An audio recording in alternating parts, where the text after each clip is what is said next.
Also putting yourself in a position to always go out and borrow or get, because I have these things to leverage. So the more that you, I guess you can say, the more that you get, the more that you can do. And, you know, sometimes I think people think that it's a far-fetched goal to get.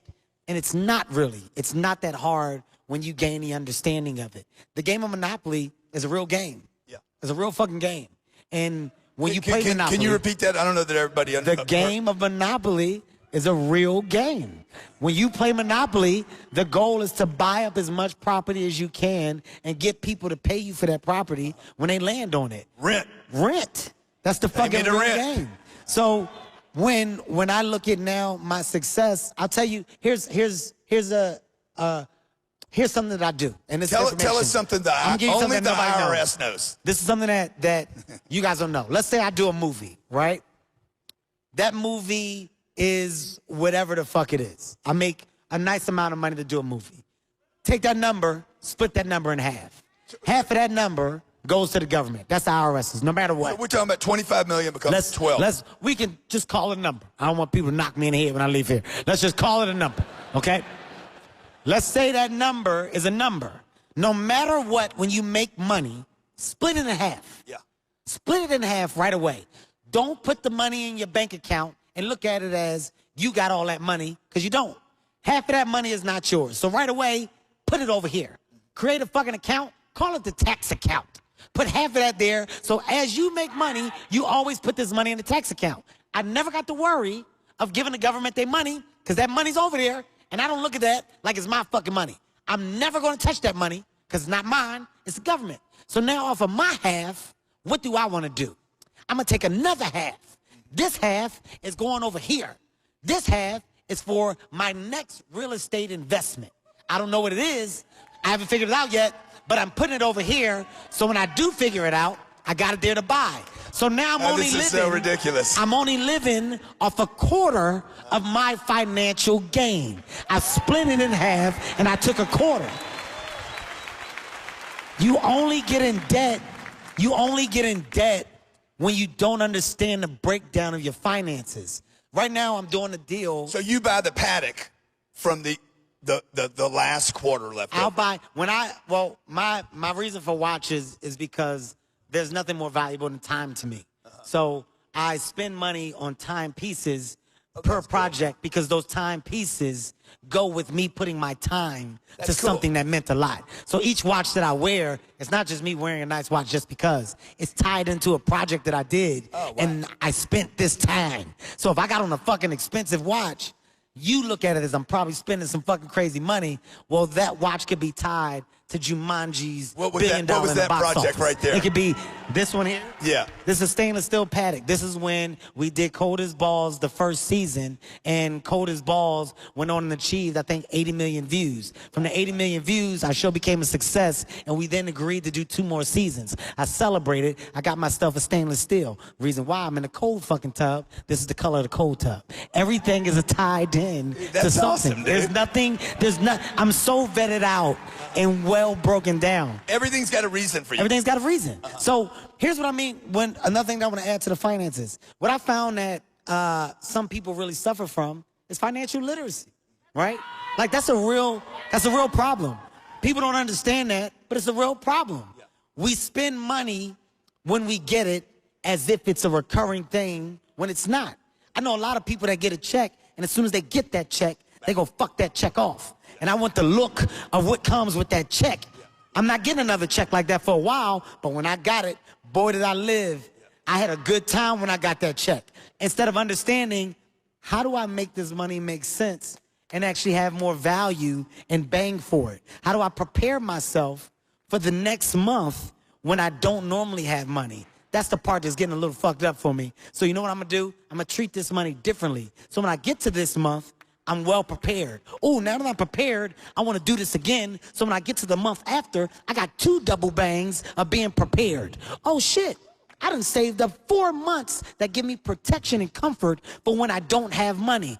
Oh, wow. So I basically have money. I'm now in a position to do what I once couldn't do because I have value from the money that I made because I've done all of the things that I needed to do and at the same time saved.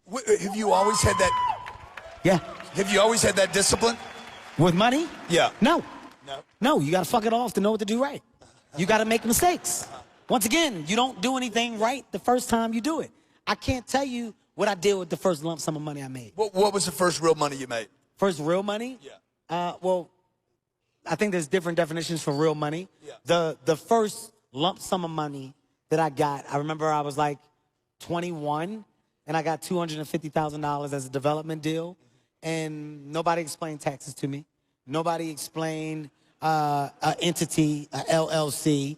The money just came. They took some of it out. I spent it and looked up and owed more money to the government and had to pay that, was left with a negative balance and was left with a hell of a marker of money that had to be paid. So I was in debt for like 2 years trying to figure out how to pay the money that I owed to the government. So the money that I was making in stand-up, I still had to pay the taxes on that money, so I ended up being in double debt because this money is being used to pay the government from what I owed them up here, and I'm not able to pay the taxes from that money from what I owe right here. So holy shit, I'm 3 years behind. What the fuck is happening? I'm gonna be Wesley Snipes. I'm 3 years behind. So when that happened, I said, you know what? When I get out of this situation, which I eventually will, I'm never coming back to it again. I'm going to get the information that I should have had when I got this. So what did you do to get the information? Did you start reading? Did you start? I talked to people with money. I was in some rooms with people that were making money, and I asked questions that some people think are too cool to ask. He said he owed me 20 from the hat. I don't know what he's doing. Oh, okay, brother. I don't know what he wanted me to do with it, but I'm going to say God bless you. See, this is where I get scared. And I didn't move just now, Grant. Good thing you got people. Probably a nice guy. Little motivated. Sure, he's a nice guy. Inspiration. I get it. Okay, but I'm small. So guys, just, give me a peace sign from far away so I know what's happening first, and then we can engage. But, if you just come up and do this, I'm going to assume it's something else. Now, I'm not saying I would have ran, but I was about to leave you. I didn't know what he was doing. I got you covered, okay? man. I didn't know what was happening, but I just want you guys to be honest. I definitely saw it happen, and as he was walking, I was like, he don't look like he's stopping. And, he started going up the steps, and I was like, nope. And then I saw somebody come in. But I was about to go right through that fucking door right there. I just want to let you know, I'm very honest. So... I apologize. No, stop it, man. That's fine. Enthusiasm. Sometimes enthusiasm can be like it can be a little... It's fine. I'm giving you shit. No, I know. So, what I did was... No, but I think it's important for people to understand, dude, you can take it too far. But you got to take it too far to find out what too far is. Like, he didn't make a mistake unless he does that over and over and over again. Yeah. Well, now he knows, of course. Now he's getting his ass kicked out of the fucking stadium. And there should be a penalty when you fuck up, by the way. Of course. There should be a penalty. Of course. My penalty to not asking questions when I made money was fucking off the money and owing. The benefit was now putting myself in a position to try to not make the same mistake. How do I do that?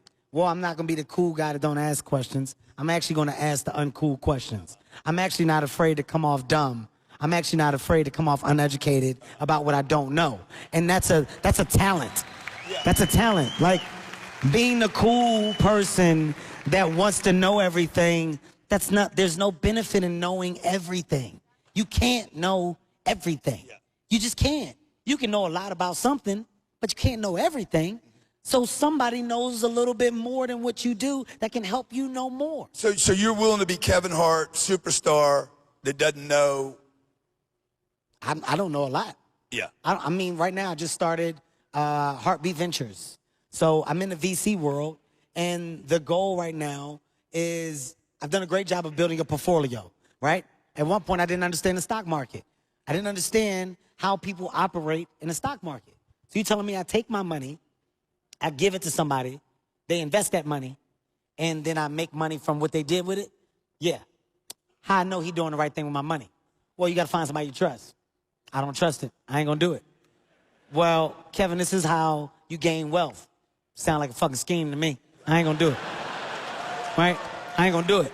I don't like it. I don't understand it. I ain't gonna do it. But then you get in other rooms and you get around real wealth. You get around real conversation. Oh, wait, this thing that people have been talking about, it really does exist. It really does exist at a high level. I don't have to go into this full steam ahead. Maybe if I start off small, get comfortable, understand it, maybe it's something that I can find some success in. I was ignorant to it, so I didn't want to do it. Let's remove that ignorance. Let's educate ourselves, and let's see if I can find a love. Oh, shit, I found a love. I got an investment portfolio. Oh, shit, I'm a part of some of the biggest companies that exist today. You would never know, but I am, because I invest in so much. Oh, shit, you know what people do? They start these investment fucking firms and they raise money. And then what they do with the money they raise, they got a team of people that act as a fucking unit and they go out and invest and this team makes money together. I can put together a team. I can be a VC. I'm going to go get people to invest in me and my VC, and I'm going to assure that we have success because now I'm a bankable person to do it with based on the success that I've now built and earned. So I've learned and gained success. I did it by not being afraid to get the information that I was ignorant to. So I say that to say, just because you don't know doesn't mean that it doesn't exist. It's just what you don't know. I thought that what I didn't know was fucking just stuff that you making up. It's bullshit, which is why I missed out on some of the biggest opportunities in the world. Yeah, it's an interesting thing that people, it appears to me that like poor people call everything a scam. Yeah. And the top of the food chain says, there's an opportunity here, I just don't quite understand it. Yes. Well, here's the thing though. Are poor people wrong for calling everything a scam? They're being scammed. So naturally, if I'm in a position and I am being scammed because everything around me is set up for me to fail, unless I'm educated or somebody says, hey man, you got to stop going there. You got to start going over here. When people go over here, they move differently. I came up in the fucking hood. If you look in the hood, you hear about it. There's liquor stores and check cashing places. You know why? Because they know that the people in the hood aren't smart enough to open up bank accounts. They're going to get a check, they're going to cash it, and it's a liquor store right next to it. So you're going to get your check, and you're going to buy this liquor, and then you're not going to have no more money. Let's just put that around them. Let's also put a bunch of shit that's easy and cash available. We don't want you to gain credit. We want you to be cash driven. That's how we keep the poor poor. It's not until you understand that you get out. That's the truth. Why don't we do a tour together? That's how you get out. Why don't we do a tour together called Don't Be Poor Tour? Listen, it's when you really break this stuff down, after talking to people that break it down for you, it just changes your perspective, which is why I don't judge, which is why I don't hold anybody to a certain standard, because I've learned that there's so many different standards that exist. So for me now, it's about putting myself in position to just constantly grow. When you talk about, you know, people that are less fortunate, once they understand how to possibly become more fortunate, then we'll see more change. But there's a major chain that has to be broken of reoccurrence. So for me, it's dealing with Chase. I'm with JP Morgan Chase.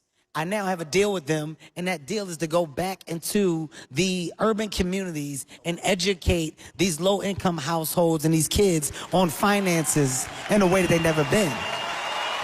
That's a step. It's a step in a direction that nobody else has taken. So with me making that first step, hopefully other people will follow. Now it's, okay, what else can you do to break a major chain? Well, the prison reform. A friend of mine, Michael Rubin, Meek Mill, they got into a nonprofit organization, and they found a real problem with people that have been incarcerated and getting out of jail and being on probation. When you're on probation and this record and blemishes on your record, it really does prohibit you from doing anything to improve or get work. But the system of being incarcerated is there to put you in jail, make you learn a lesson so you come out and do better. But I can't do better because you don't let me move on from my mistake. So all of this stuff wraps into what I've been saying from the beginning.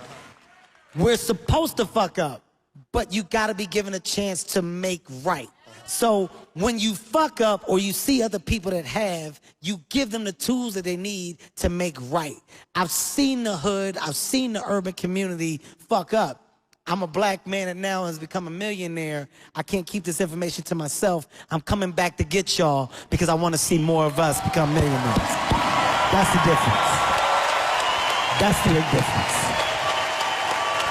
That's the big difference. Thank you.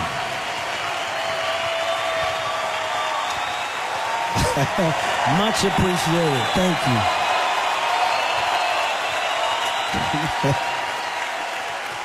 Kevin, I appreciate you so much. I appreciate your generosity.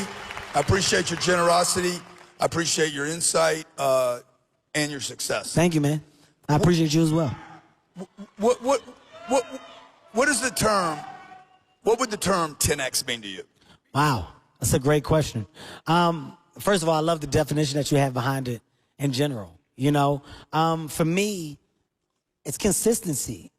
It's consistency, and you know what? It's a high level of, what's the word? Is it perseverance? How do you say the word? Is it perseverance? Perseverance, right? And belief. Because the idea of doing something 10 times is a big idea. And I talked a lot about patience. I gave a lot of metaphors that went with doing things in repetition and understanding what that repetition does. It allows you to grow.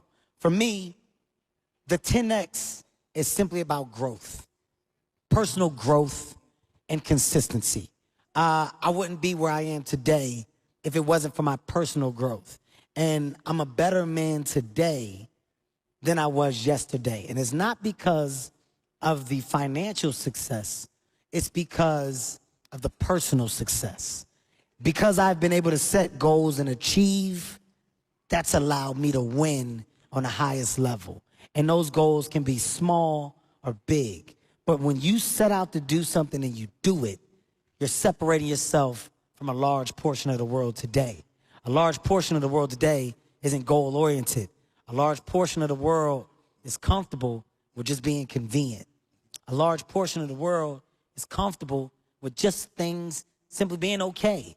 When you're not, you're different. Be different. Be a fucking high level of different.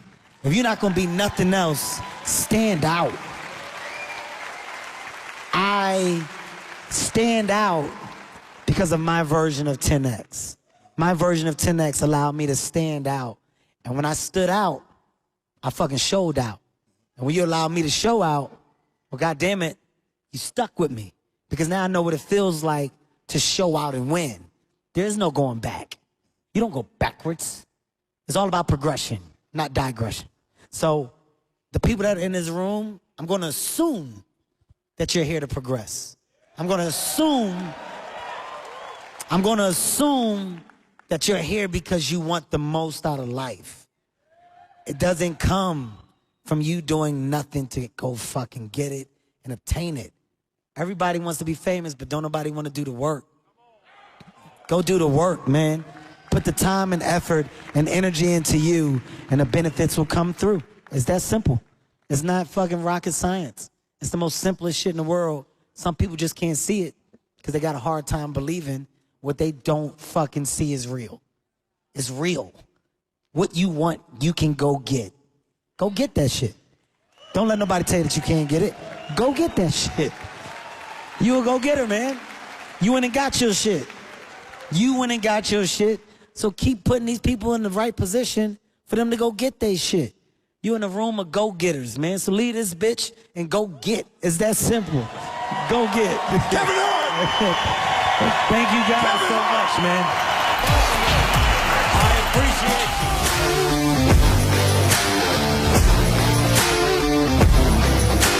you. Beginnings much like mine.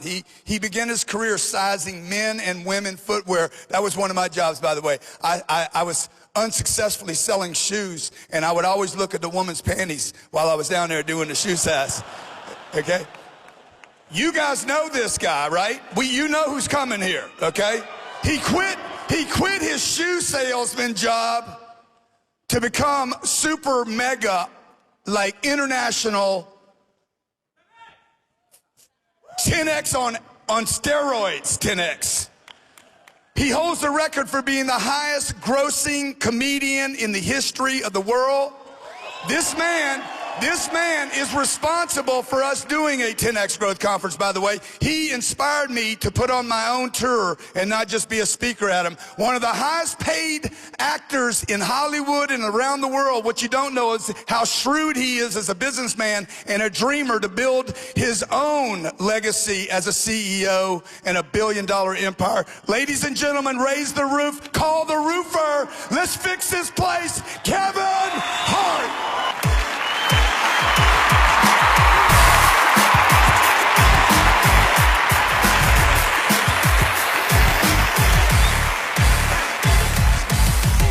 Very nice. Beautiful crowd, beautiful energy.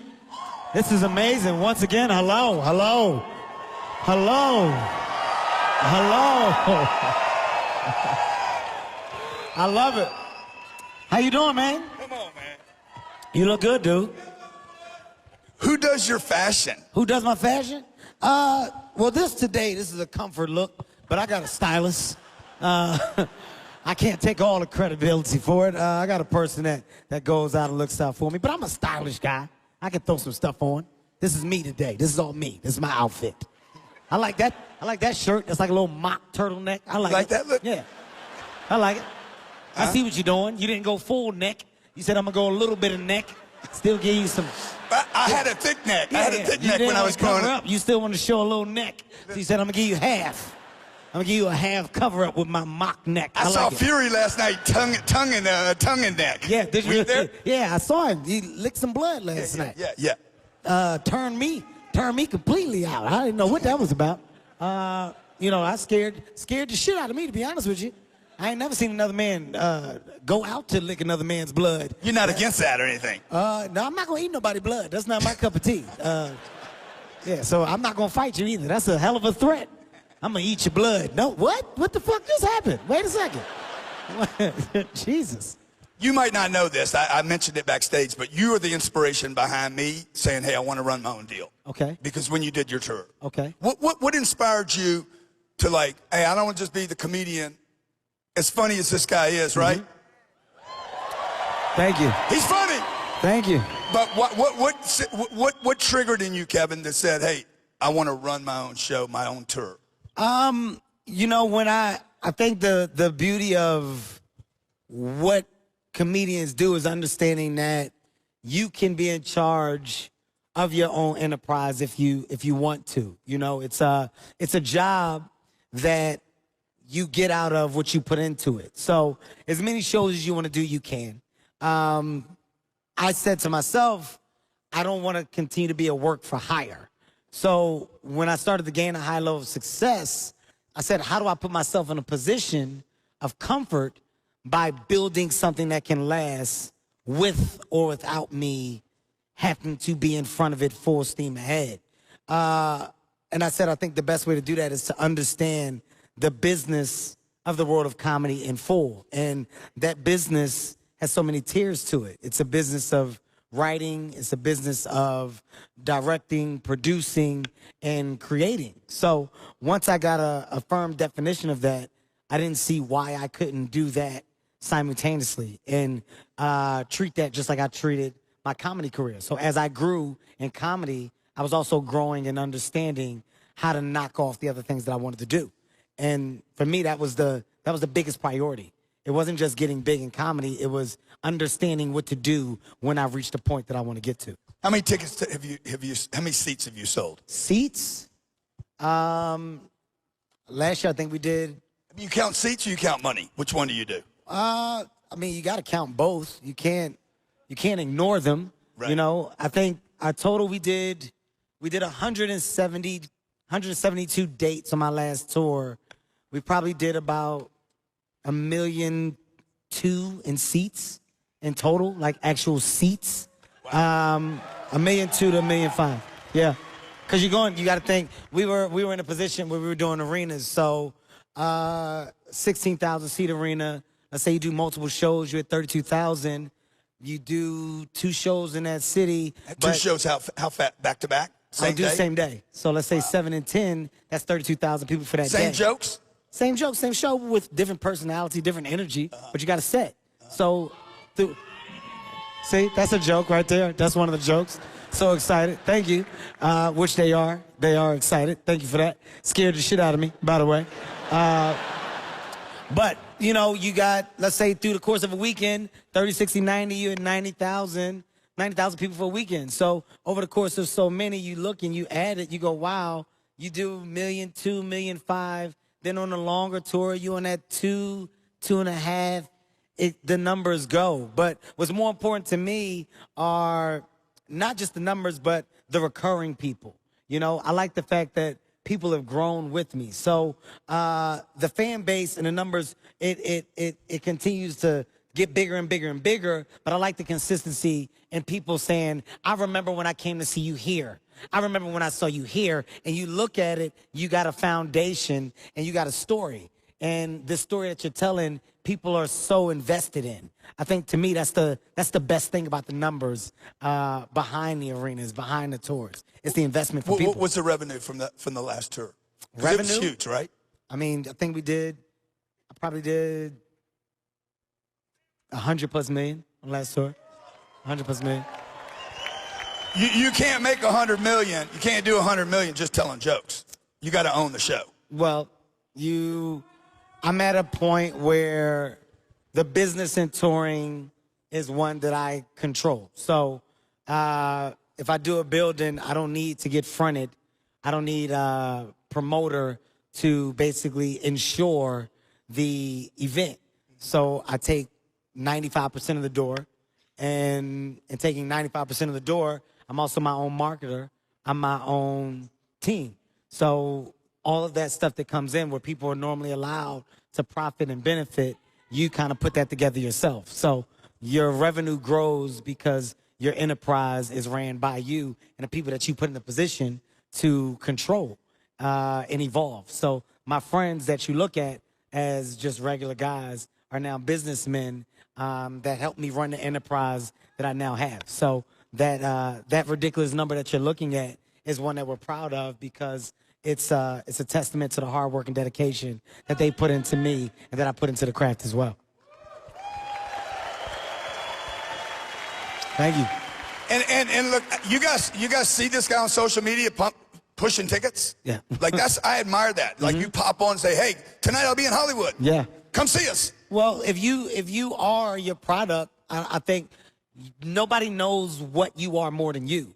So if you're selling yourself, that means that you got a high level of belief in what you do and what you put your time and energy into. So when it comes to me marketing in anything, you get 110% of me speaking on behalf of what I'm passionate about. If it's stand-up comedy, I'm talking about it because I put 1.5 years into developing whatever the material is that I'm doing on that live show. If it's a movie, well, I put 2 to 3 months in filming that movie. There was a team of people that worked on those movie sets. If this movie's a success, it's not just my success, it's our success. So our success is banking on my effort. So I don't ever shortcut my effort. I give the most that I possibly can so that the people around go, what excuses do I have if the guy that's already here is still going 100 miles per hour?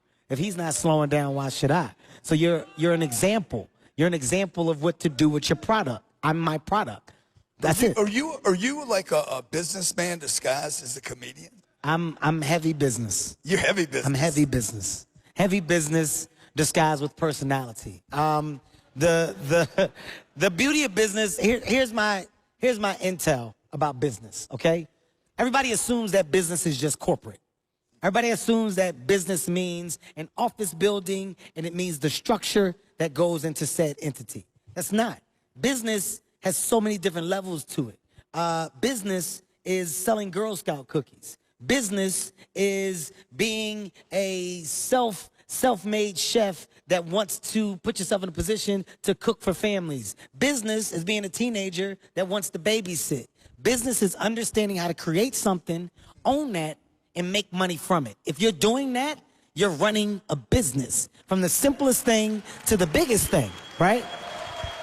It's good, man. It's good, man. So take them to church. So when you understand that, when you take these small things and you make these small things big things, your ideas start to grow as your businesses grow. For example, writing a joke is a business because that joke then becomes a comedy special. That comedy special becomes an IP. I own that IP, and I take that IP, and I sell that IP and license it to other platforms that will go and hold it for a set amount of times. They got to give it back, which means I can continue to grow these IPs that all started from telling the jokes, which means that I now have a catalog. What's the benefit of a catalog? Benefit of a catalog is being able to fucking put yourself in a position to deal with studios and networks at the highest level. You now have to... Hey, welcome back to the 10X Wealth and Business System that we spent all day with you yesterday. I promised 2 hours. What did we end up doing yesterday? 5 hours. 5 hours. Always over-deliver to your client, folks. I want to open this morning with first, congratulations for being back today.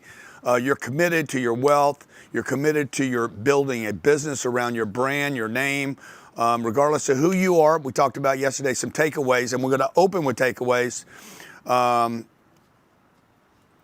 In addition to building wealth, you need a vehicle, a business. You are the business. So whether Irene is in business and has a business, or whether she's working for a business, or maybe she's unemployed right now, she is still a business entity. You guys all need to look at yourself as you're the vehicle that's looking for a way or a bigger vehicle than just yourself to carry you to wealth. This is possible for everyone.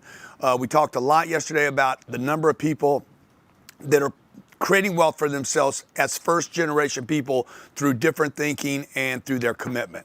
Also, I want to remind you yesterday, and Jared, we dropped this out yesterday, for everybody that took advantage of the opportunity to start with our 10X Wealth and Business System, July 18th, 19th, and 20th. You can use all these days, one of these days, two of the 3 days, or you can come as our guest for all 3 days for the first 100 people that took advantage of our opportunity, the 10X Wealth and Business System. We are going to give you a 3-day workshop online, right? We can do it online or no?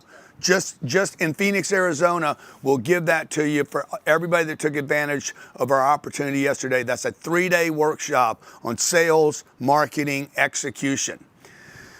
Why is that important? Okay, because the first thing that happens, and we talked about yesterday, is you got to have income. Okay, prior to that, you got to have a commitment to wealth. Okay, so really it goes like this: a commitment to wealth.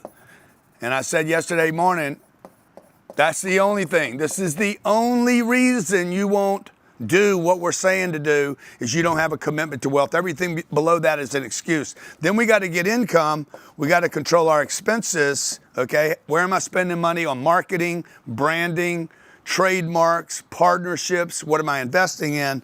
And then how do we make a profit? And then lastly, what do I invest my money in so that I can create wealth? Okay? This is why you guys came, okay? First 100 people are going to get a free business summit ticket. It's a $3,000 ticket. We're going to give it to you. You spend 3 days with us in Phoenix, Arizona. You can go 1 day, 2 days, or 3 days. Thanks for putting that up. It's a live event. It's fantastic. And you get to meet my entire team and myself where we're talking about sales, marketing, execution, why people stop, why they break, how to scale your company from, let's say, $1 million to $10 million to $100 million and beyond, okay? So we're going to give that to everybody that took advantage of this. Let's start this morning by doing this, though, okay? I want to start by giving your 3 takeaways from yesterday.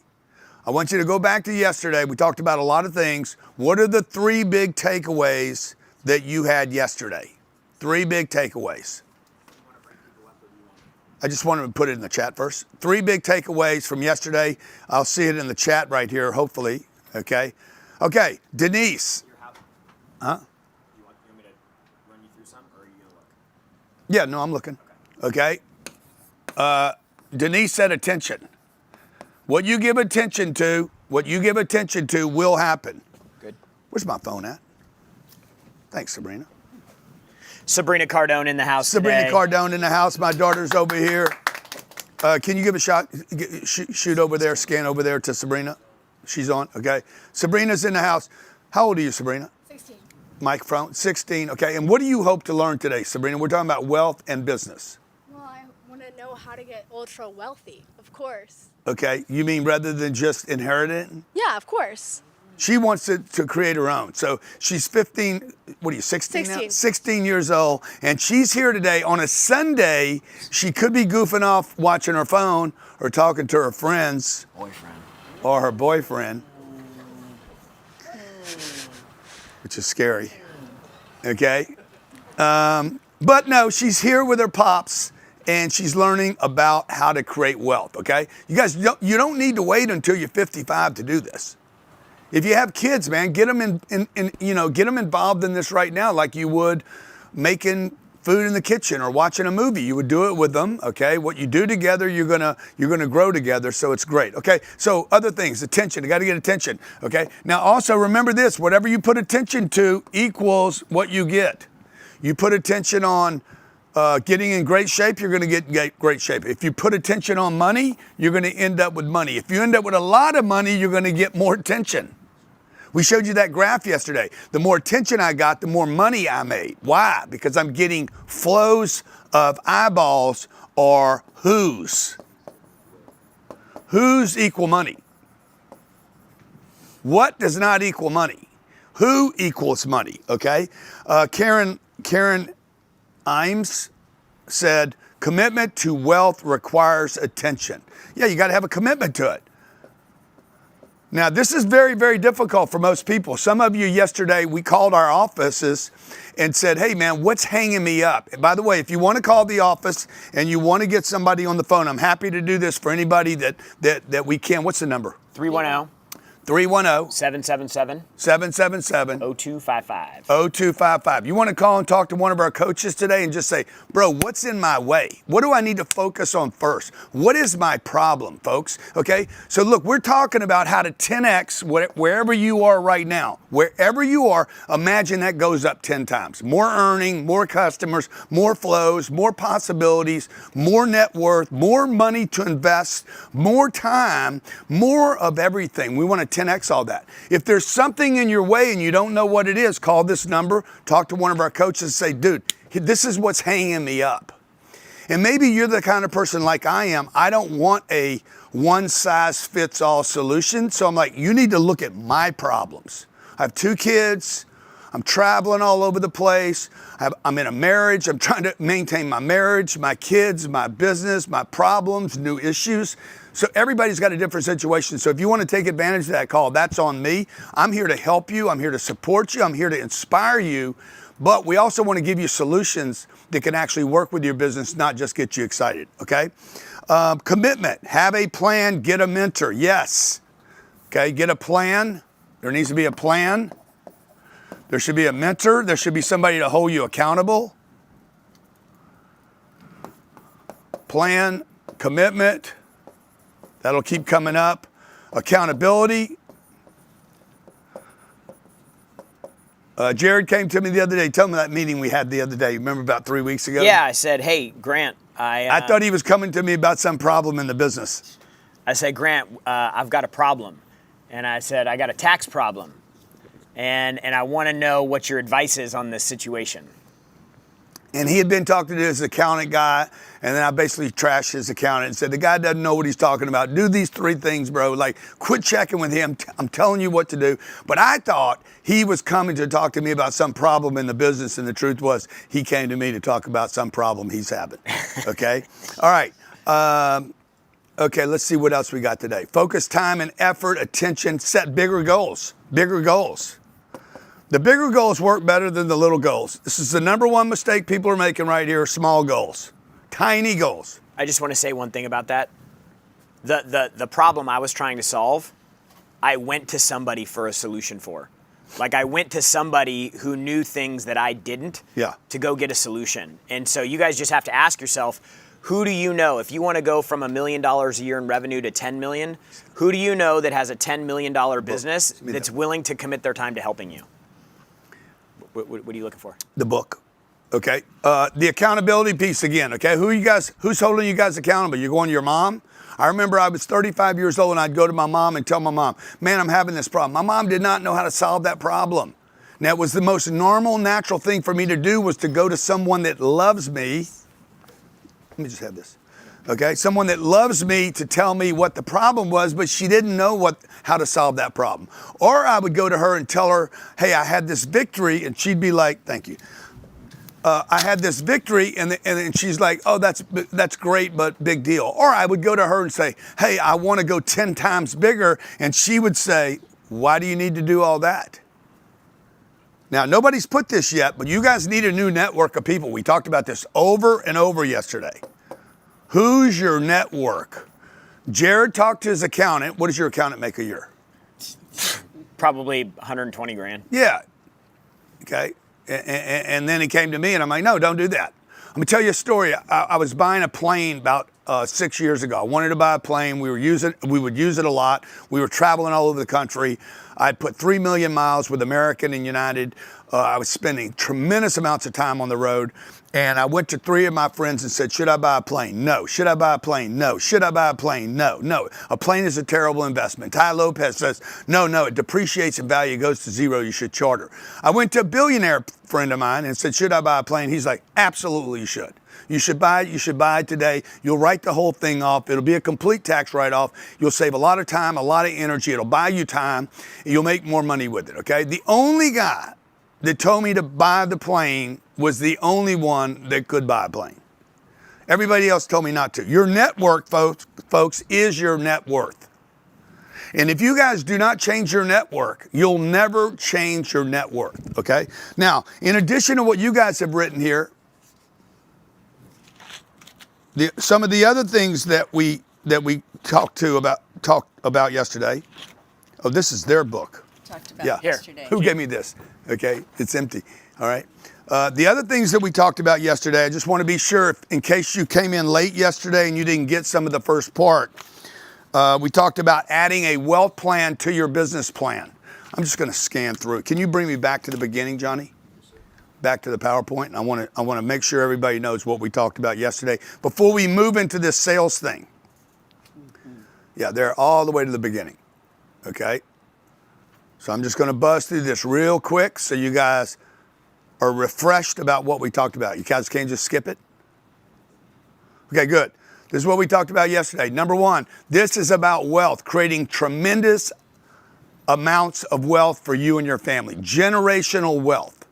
Okay? The word wealth, if you look it up in the dictionary, if you've never looked it up, that might be a problem in and of itself. Wealth meaning. Okay, it means an abundance of valuable possessions or money. You guys got to get your head right about this wealth thing, because if you grew up the way I did, there is a possibility that there's a possibility that this wealth thing, this idea of wealth, prosperity, abundance, money, being rich, there's a possibility that you have associated with it negative things. Okay? How many of you grew up being told, just put a 10x in the chat if this is true for you. If you were told that wealthy people are bad people, or that money is bad, or money is evil. Yeah, look at all the people. Money's bad, money's evil, money won't make you happy. Okay? Look, folks, money doesn't change anybody. Okay? Money personifies who that person is. I give you 2 Rolls Royce, a private jet, a yacht, a bunch of money and a bunch of bags, okay? And I give you $1 billion of cash. All I'm going to do is find out who you really are. If you're a nasty human being, you're just going to get a billion times more nasty. If you're a good human being, if you're charitable, generous, unselfish, want to help other people, you're just going to be 1 billion times more generous. Right? So now we got to fix this mindset. We got to fix the mindset. If you believe there's a scarcity of money, by the way, you will believe there's a scarcity of customers. Okay, notice what happens here. If I believe in scarcity as a concept, scarcity, something like that, okay? If I believe in scarcity, a lack of money, Then I put you in business 10 years later.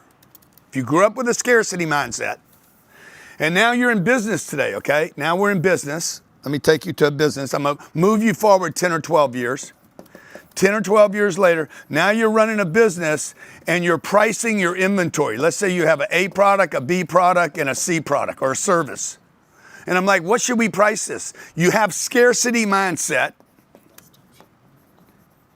You have a scarcity mindset. You believe there's limited amounts of money, okay? What are you gonna price these products at? It's gonna affect your ability to price something as a manager, as a boss, and in sales, okay? All right, so we gotta fix this. We're looking for wealth. We're looking for, if this guy has a scarcity mindset and my daughter grew up around money, okay? And you grew up around scarcity, $100 is a lot of money, $1,000 is more money, and $10,000 is too much money. My daughter's gonna say, because she's heard these numbers her whole life, she's gonna be like, $1,000, $100 is not enough money. In fact, $100, nobody's gonna buy the product. How many believe that's possible? That you could be underpricing your products to about a third of your clientele. They'll be like, no, there's no value in 100. Is that possible? So we gotta fix this, because this is going to affect how you do business. Whether you work in a business, work for a business, how you price products is going to be a direct reflection of how you actually, how you think about money and wealth, okay? There's a good book called Emotional, it's a book about your how you grew up and what time period you grew up. What's the name of that book? Psychology of Money. Yeah. It's called The Psychology of Money. All right. Signs you're broken. You're doing everything yourself. Okay. This is what we talked about yesterday morning. You're doing everything yourself. Okay. Put a 7 in the chat if you're doing everything yourself. You wash the dishes and you the first one in the company. You make the sales calls. You account for the sales calls. You're the nanny. You drive your kids to work. You're the bus driver. You do everything. You mow the lawn. You go from making a couple $100,000 a year to mowing the lawn, washing the dishes. Like, you're trying to do everything. Your business is stuck. Okay? Somebody said, Cheryl said, I'm not doing everything anymore. Okay? So watch this. Watch this. Here's a guy. What are your positions? Just put in the chat what position you're at in the company. You're a partner. So Chad's a partner in the company. Chad's a partner in the company. And that would be, he's got some decision making in the company. And then he goes home at night.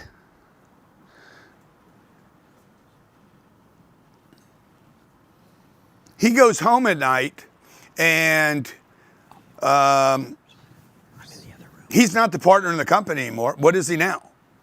He goes from a $250,000 a year partner down to, okay, now I'm, I don't know, mow the lawn. Guys, you gotta take some of these personal. You got your business and you got your personal. Okay? Some of these items that you're doing over here personally, mowing the grass, probably shouldn't be doing it.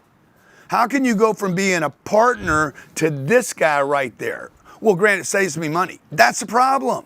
You're saving money on stuff where you could be using that time to be more creative as a partner.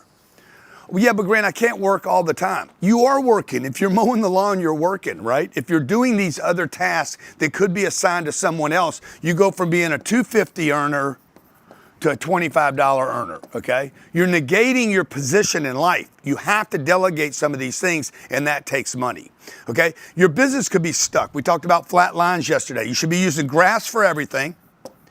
And again, if you're not graphing everything, get on a phone with one of our coaches today. Hey, what things should I be graphing? You would graph your income, you would graph your expenses, you'd graph your profits, you'd graph the different products that are being sold, you'd graph your growth. Anytime you see a flat line, make a note on this. This is what we covered yesterday. Flat lines always go down. Always, okay? 3, you can't delegate. You don't trust people. Oops. Number 4, we talked about scaling. You got to be able to scale the business. Are you in a position that can scale? Meaning you want to scale out of your position. I'm going to turn my position over to someone else and give it to another person so I can go do something else. Number 5, you're in fear and anxiety. Fear and anxiety are the perfect indicators that something is broken in your position. You go to work, you're working for a company, and you go there and you're fearful, okay? Hey, that's because something is broken about what you're doing. You know you're not giving enough, you know you're not doing enough, you know you've capped out, you're not bringing enough value, waiting for somebody to get rid of you, okay? 6, you're frustrated.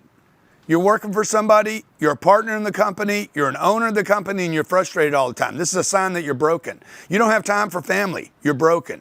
8, you're burnt out, you're broken, okay? 9, you're on a roller coaster. 3 months you go up, and then you crash, up and down. By the way, your company could be doing that, and you could still be in roller coasters along the way. I could be on a roller coaster right here. So this can feel like a roller coaster while I'm doing this. This is historical, right? So I'm looking back over time. This could be 1 year, 2 year, 3 year, 4 year, 5 year, 6 year, 7. This could be 10 years. When you look back, you're like, oh, we're cool.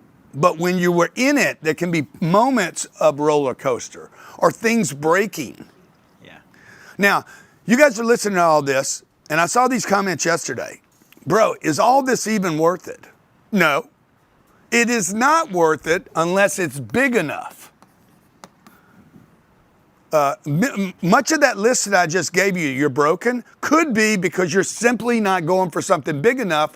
So you're thinking about all this stuckness, this delegation issues you can't scale, the anxiety, the fear, you're frustrated, you're no time for family. You're like, oh my God, this is terrible. Guess what? Because the score's not big enough. There is no potential for a big enough score. So the moment I'm having this, like I'm having it this week, I'm like, God dang, this is a problem, this is a problem, this is a problem. Then I'm like, bro, hang in there, bro. The score is big enough. Just push through, okay? So we got to get you guys thinking much bigger, okay? All right, brings me to this. Post in the chat, what are you committed to? I want one thing, one target, because nobody wrote that down this morning.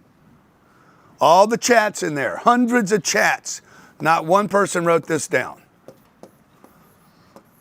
What is the target? And I told you yesterday, you will always forget the target. Your people will forget the target. The manager will forget the target. Always, always, always people forget the target. Okay, Cheryl said she did. Okay, good, Cheryl. Okay, I take it back. One person, Cheryl. Somebody else said I wrote that. Maureen said I wrote it. Okay, excellent. Okay, good. What is your target today? Because your target yesterday has nothing to do with today. Raymond, okay, good, Raymond. Okay, look at all the people. I did. Okay.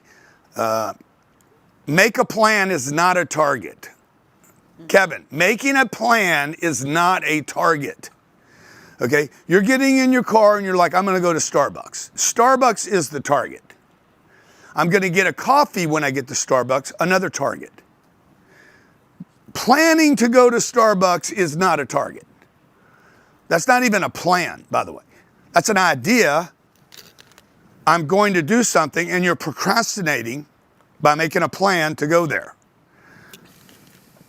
You haven't even made a decision yet, okay? So look at the numbers, $10 million in commissions. Yeah, that changes things.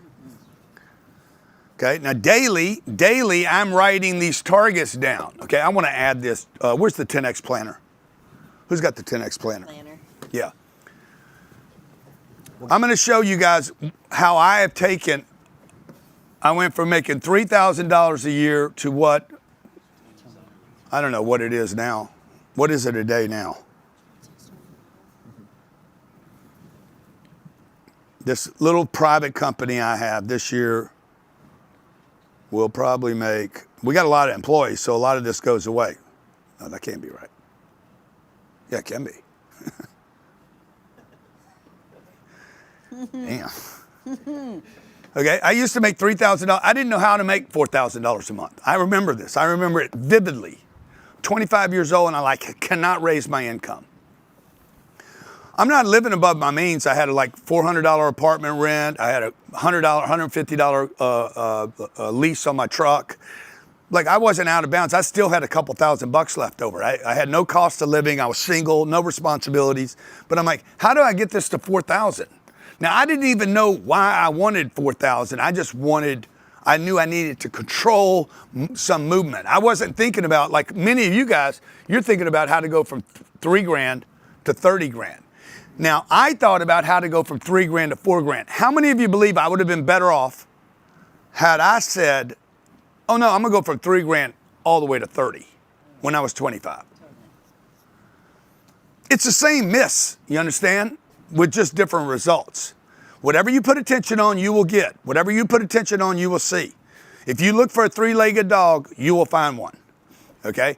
If you're not looking for a 3-legged dog, it can walk past you and you won't even notice or recognize it. You have to look in order to see. What you look for, you will find, as long as you're committed to it. And it doesn't cost any more to look for this than it does to look for $1,000. Now, the moment I made that $1,000, I was like, wow. I was compelled to believe, oh, I control my income. By the way, you do. You control your income. You also control your targets. Okay? So all you got to do is change the way you think about the targets. You need somebody on your side saying, no, bro, what's the target?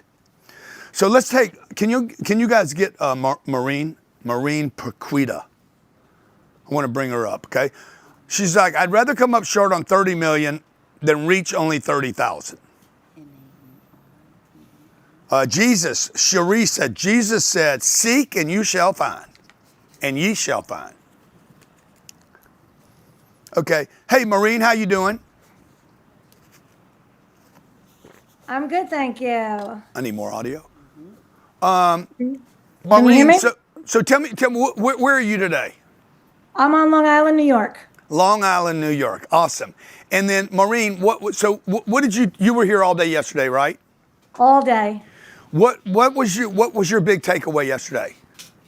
My big takeaway was Target and the working the leads, lead management, definitely, because that's how I get my business, through leads. Yeah, and what is your business? I am a travel agent that for luxury travel. I work with an agency, under an agency, so I'm like a contractor. I'm a 1099. Okay. I brought up this. I want to give you this. I'm going to send this to you, okay, in Long Island. This is a book that I use in the morning, and I write down what my daily targets are, okay? This is, on the left side is my time. I write my goals down. Where am I going? What am I doing? What are my targets? I write these down in the morning, and I write them down again at night. I'm telling you, the most important thing you guys can walk away with today is you have to have targets. They need to be giant, and you need to have somebody hold you accountable to the target so you don't give up on it. Well, Now- I definitely learned that from the 10X Mentor that I just finished the audiobook on, and Oh. it was amazing. So targets, lead management, all of that, that's what I'm here for. Fantastic. So let's say I'm going to help you. I'm going to walk you through what I would do with you as a coach. Okay. So Maureen, what is your current business doing? Well, not as much as I'd like, but a lot Never. better than I'm on it. The way our agency is it's tiered. We have teams within the agency. I'm on a team. I've been one of the top 3 sales agents on my team for the last 6 months. I've booked over 50,000 a month for the past 6 months, 100,000 in, I'm like 20,000 from 1 million in sales. Okay. You've done $1 million in sales, 50,000 a month. Okay. And then how much does that earn you? Well, unfortunately, the way it works is with travel, we don't get paid out until after a person travels. So what happens is I'm getting paid for trips that I booked 5 months ago. 6 Okay. months That's not ago. an answer. How much did you earn last year? Last year, Yeah. after I paid all my expenses, or No, before what expenses? You mean at home or? no, my advertising, everything I earned, I put back into the business. So Okay. last year I made about 18,000. That's it. But it was only my second year in. Okay. I'm only doing this a year and a half, 2 years. Okay, now notice how many things Maureen goes through. Like she goes through all this other stuff that has nothing to do with anything. It's all disbursement and distraction and whys and rationality. Dude, none of it matters. The only thing that matters is the numbers, guys. Everything else is feelings, emotions, considerations, biases, other people telling you why things are like they are. They're complete distractions to everything. If you ask me, I want you to ask me the same questions I just asked you. I asked you, the first question was, do you remember? What is my target? No. The first question was how much money did you make last year? Oh, yeah. I didn't answer that right away. And you're like, well, it depends. It's expenses, okay? So all I'm going to do is tell you what the number was, $750 million of gross income. Next question. Like, I don't have all this other stuff I'm adding. You guys are adding all this stuff. Well, I want to go to Starbucks. Let's say Starbucks is the target, okay? I want to go to Starbucks. Oh, my God, I got to get in the car. Oh, I got to put my slippers on. Oh, I got to walk downstairs. I mean, by the time you guys do all this stuff to yourselves, you're like, shit, I don't want to go to Starbucks. Maybe I should order Uber. There's no decision making. Time is money, okay? Everything you guys do needs to be with speed of certainty. Like, you need to start moving with speed. The speed at which you can move to anything and everything is going to determine how much money you get and how long it takes. So, $50,000 a month. The new target needs to be $500,000 a month. We know you can do 50. I know you can do 500. That would be the target. $1 million in sales would be, how do I do $10 million in sales? Okay. And how do I turn $18,000 into $180,000? We're just using an arbitrary 10x. Take anything you're doing now and simply multiply times 10. It's completely contrived and made up, by the way. It's just faster than what you do. So I'll give you mine, okay? I'm coaching myself. I did $750 million in gross sales last year. I don't talk about, oh, I remember when I couldn't make $3,000 a month. If you do this to yourself, you will never get here. Man, I'm doing so good. Bro, I've been doing so good for 42 years. Okay, so what? I don't do that. Hey, 10x that number. That's $7.5 billion a year. Who do I need to know? Who do I need to meet? The next question is, what's my target? And after that is who, not what. All right, so watch. You want to go from 50,000 to 500. Who's got your $500,000, Maureen? Who's got your $10 million in sales? Who's got your 180 grand? It's a who game, folks, not a what game. When you start making sales, I'm going to talk about sales here in a little bit. When you start doing sales, that ain't a what, that's a who. Who and what am I saying? Okay, how am I following up? Okay, what am I going to do? But it starts with a who. There's got to be a W, and that W is always going to be who. So, Maureen, let me ask you this question. Maureen, do you know who is making 500 grand a year in your business? Or 500 grand a month and $10 million in sales? Who do you know that's doing that? No one not that I'm aware of in my agency, yeah. How about the person you work for? Oh, she's making money. How much money is she making? Oh gosh, I would say. See, the first answer is, this is why the coach is so important. Yeah. Who? Nobody. Nobody I know makes that kind of money. It's because you're looking at the wrong target. You're looking at the desk down you're looking, if I ask my video editors, hey guys, who in video editing makes $1 million a year? Nobody, because you guys are looking at each other. Now, how much do you think the woman you're working for, the person you work for, how much do they make? She makes probably $100 million a year. Excuse me, how much? A lot, 100. I mean. You don't know? You don't even know? I don't know. You're not looking for 3 legs, you ain't gonna see it. Yeah. You're not looking for a unicorn, you won't find it, okay? You can literally walk up in front of you. You're not looking for God, you will not see God in anything. And I know the agency brought in $10 million in sales last month alone, so she's making a nice commission on her portion of that. Probably, she gets 40% of whatever I make, so. Yeah, so there you go. And by the way, she should make 40% of everything you make. You have to become a different vehicle. You got to look through this windshield and you got to be looking for something else. And you can't see something else if you go home at night and you're washing the dishes and mopping the floors and trying to save money. This is a production game, folks. If you guys want to make big things happen, it's a production game, not a savings game. So most of the media, by the way, I'm looking at, Sabrina and I were driving here this morning, and I get fed this thing from Instagram, or no, it was on X, okay, that says people are saving more money than they ever have. That was served to me. And then it says more people are tapping their 401k than they ever have. I'm like, okay, which one is it? the point is, both of them, both messages are on contraction, not on expansion and achievement. So what am I talking about here? I'm talking about targets. Okay? Everybody that took advantage of our opportunity yesterday for our wealth system, we're going to give you this book. Daily, you're going to write down. In the morning, there's 3 times to write your goals down, okay? And this book is not your daddy's planner. This is a Mac Daddy planner, okay? And right here in the morning, you're going to write your targets and goals down. I'm talking about your long-term, lifetime targets, the thing that's inspiring you so you don't forget them. In this case, Maureen's going to write, I earn $1.8 million a year. I'm already taking you up, Maureen. I'm taking you up from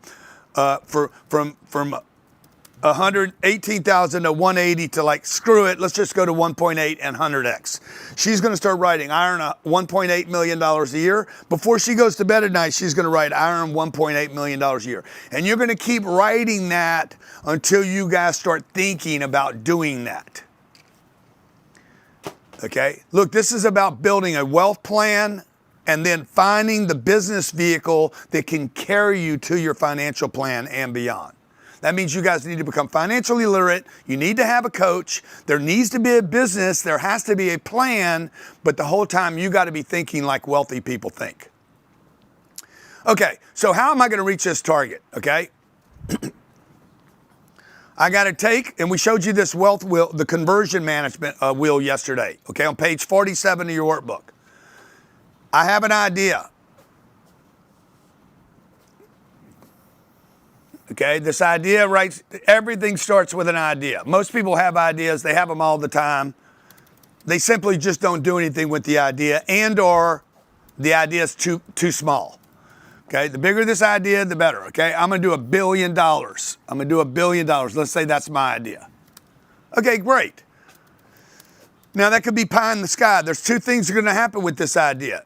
It needs to be translated to a number. We talked about that yesterday, but it's either going to be too big. I want $1 billion tonight. That ain't going to happen. Okay? Or it's going to be too small and it won't keep you interested. So the conversion management is I have an idea, and then the next thing I'm going to do, step 1, step 2 is what? I get attention for my idea. Hey guys, I built this real estate Bitcoin platform, and now I need to get attention for it. I have this idea. I built this new vehicle, this animal. Now I'm going to go talk to or show to those people that would be most interested in this vehicle. That's the marketing, the promotion, the advertising, the pitch, the speech, the offer. Okay, that's where I'm going to get my marketing items, my propaganda. I'm going to start building out my page. In fact, let me just show you. Can you guys show them the opportunity we showed yesterday? This is the attention. When do I show it to somebody? How do I price it? What do I say about it? Can you bring me to that? Oh, they see it? Yeah. Okay. How do you build this out? What do you call it? Notice how many decisions there are to make around this. Here you go. 10x wealth and business system. Which one goes first? Is it the business or the wealth? Is it called a system or is it called something else? Okay, like how do you build it out? What are the colors going to be? What is the offer? Can you bring it back? That way I can look straight here. It was there. Okay. What is the propaganda? What is it I'm positioning? So you guys got to figure out how to tell that story. Now remember this: pictures speak louder than words. If you're doing a presentation, okay, can I show images that talk about this luxury travel? How am I going to sell this? How do I get attention? What do I do on Facebook or Instagram or TikTok or YouTube? How do I tell a short story, a long story? You guys have to become marketing geniuses. This is not an alternative. Look at the wealthiest people. Who are some of the wealthiest people in the world? Jeff? Okay. Elon, Warren Buffett. Okay.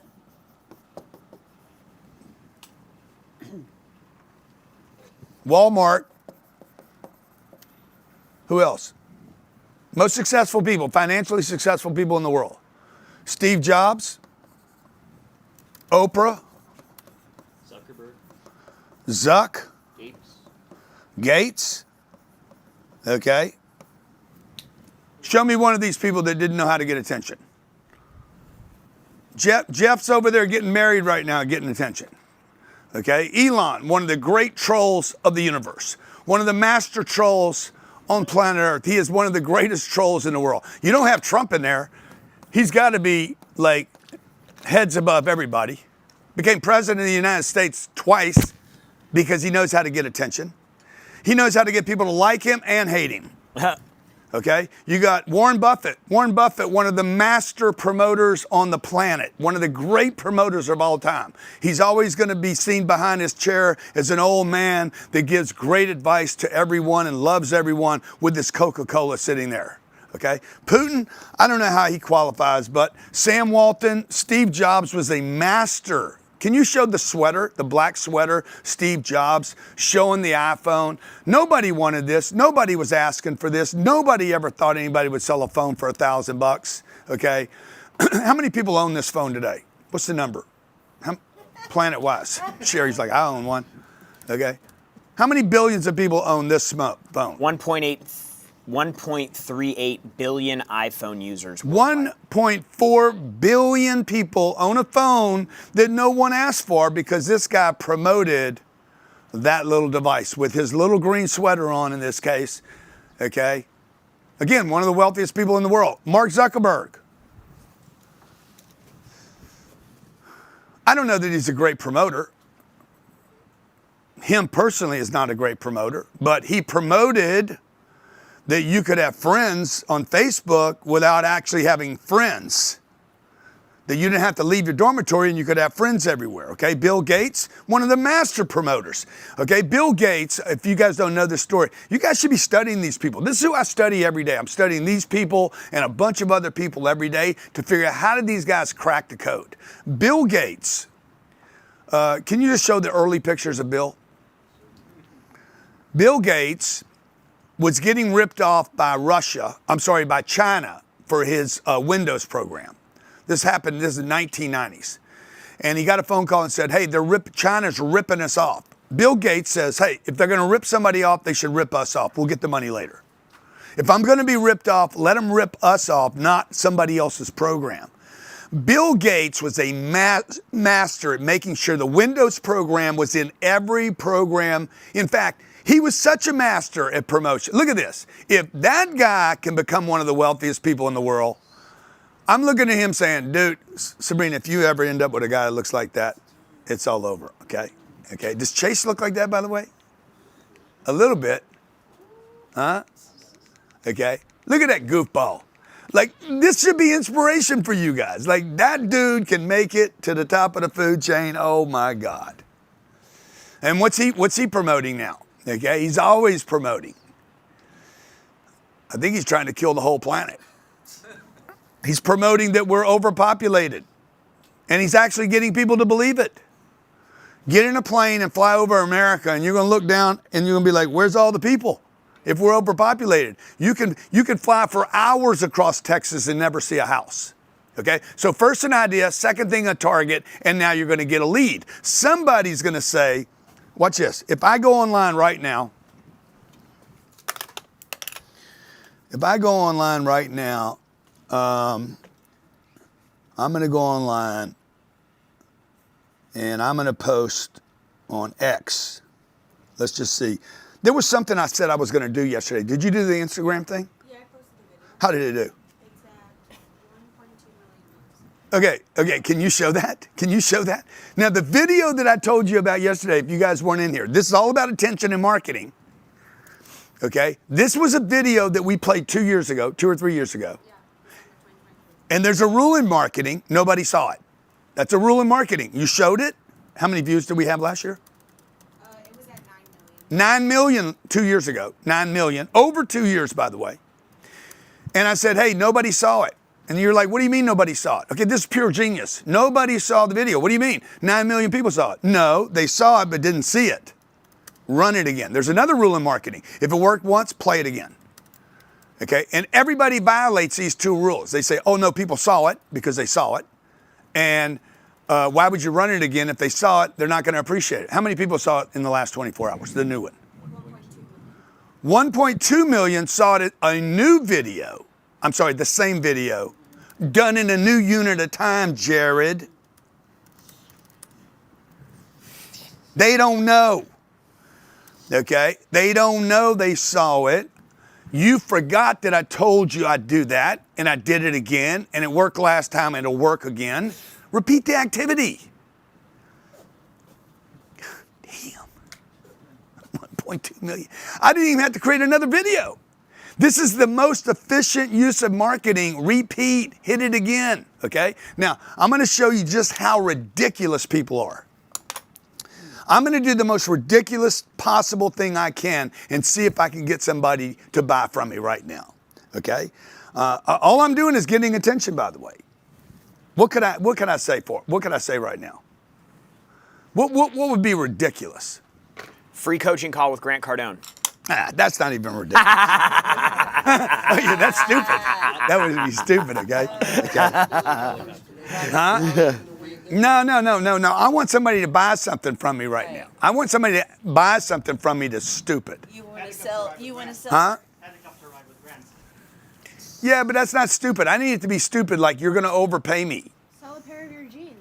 Okay, good. Okay. Let me see. Okay, let's see if I can sell a pair of jeans right now. I like it, Sabrina. Thank God Sabrina's here. Grant Cardone, blue jeans. So I'm going to go online. I'm not going to have somebody take a picture of me. Blue jeans. No. You know what I'm going to do? This is what I'm going to do. I'm going to take a picture of my blue jeans. That's even faster. Yeah. Okay, while I'm wearing them. Okay, I'm going to sell this pair of blue jeans. Here, Sabrina, take a picture of me. Okay? There you go. There you go. You got it? Let's do a zoom up of just the jeans. No, I need me in it. Okay, the whole image. Man, JP Morgan's going to hate this. Okay? No, Okay. but what's the best? What's the price though? $150. No, it's got to be like. You got 500. You paid 150 for them. It's Yeah, got to no, be ridiculous. It's got to be Who ridiculous. will 15K. buy my blue jeans? 15K just worn. Donation to the foundation. Donation to GC Foundation. It'll still have all your good luck. How much? 15K. 15,000 is too much. That's ridiculous. I bet you'll get it. Highest bidder. No. I'll just ask. You guys tell me, what number should I ask? Sell the shirt brand. I'm gonna do $1,000 because I want the money. I don't want to overprice it. Am I thinking too small? Oh. Yeah, but I want a buyer. I want to prove this works. Oh my gosh. It will. Okay, let's see if that works. Okay, and we'll come back to it in the next 45 minutes. Okay, or will somebody here buy it? Let's see. Oh, there's Martha says she pays $700. Anthony Bradley, $1,200. See, now I'm gonna get it bid up. Now the point I'm making is this, dude. Like, you just need a universe of people. You're like, oh yeah, but if I was Grant Cardone, I could do that too. Okay. Learn how to get an audience. This is the point, okay? You have an idea, second thing you do on the target, 12 o'clock, boom, 1 o'clock, get attention. Once I get attention, now I'm gonna have some leads come in. Leads are coming in. Jared, you see I'm doing this as a practice, Jared? Leads come in. Mm-hmm. Now I got a team over there on the phone.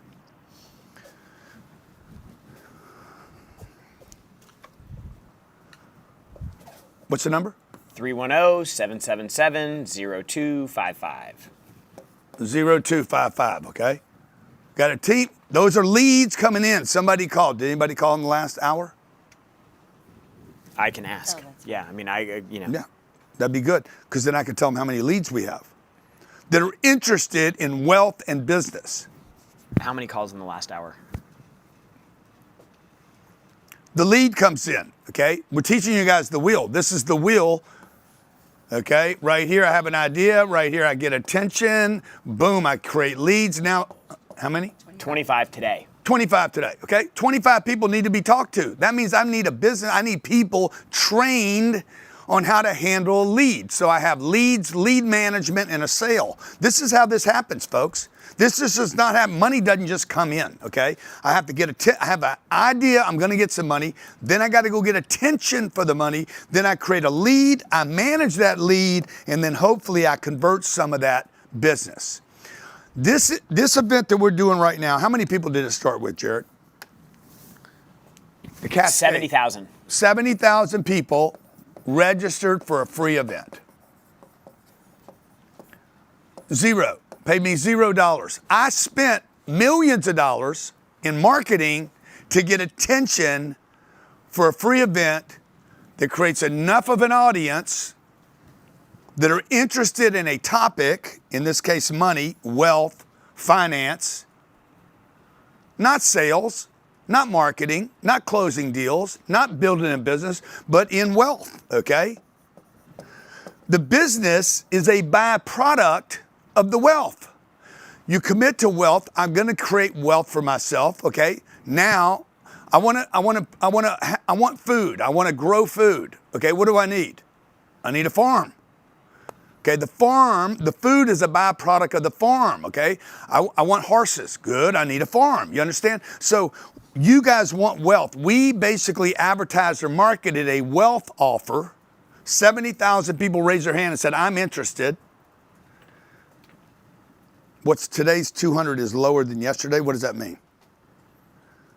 I don't know if that means from Dale. Is that Dale? Dale Musio, okay? 70,000 people, and then Jared, how many showed up for the free event? 5,500. 5,500 showed up for the free event, okay, and then what happened? And then we had 3,000 people purchase this event. 3,000 people said, I want to come to this event for 2 days, where I promise. He thinks, Grant, you're talking 200 people. You were talking about the sales workshop. He thinks you're talking about this. Dale.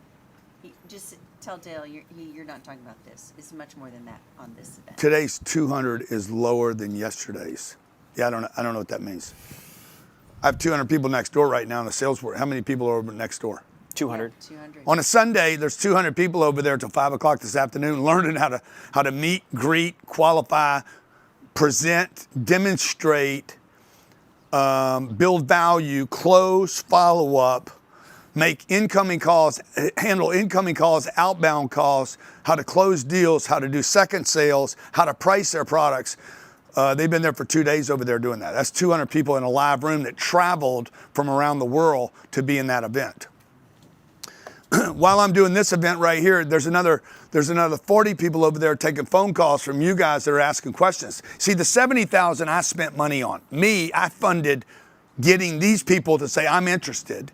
To give away something for free, for 5,500 people to show up, for 3,000 people to give me a little bit of money, for the rest of you guys to find out who's really committed though.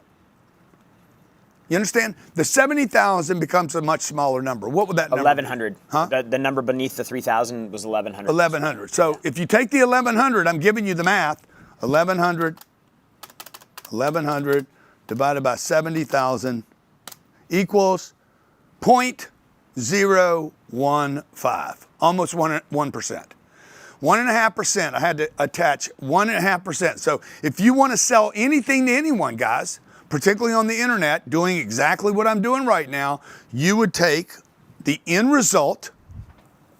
This is the math. You would take the end result or the desired result, the target,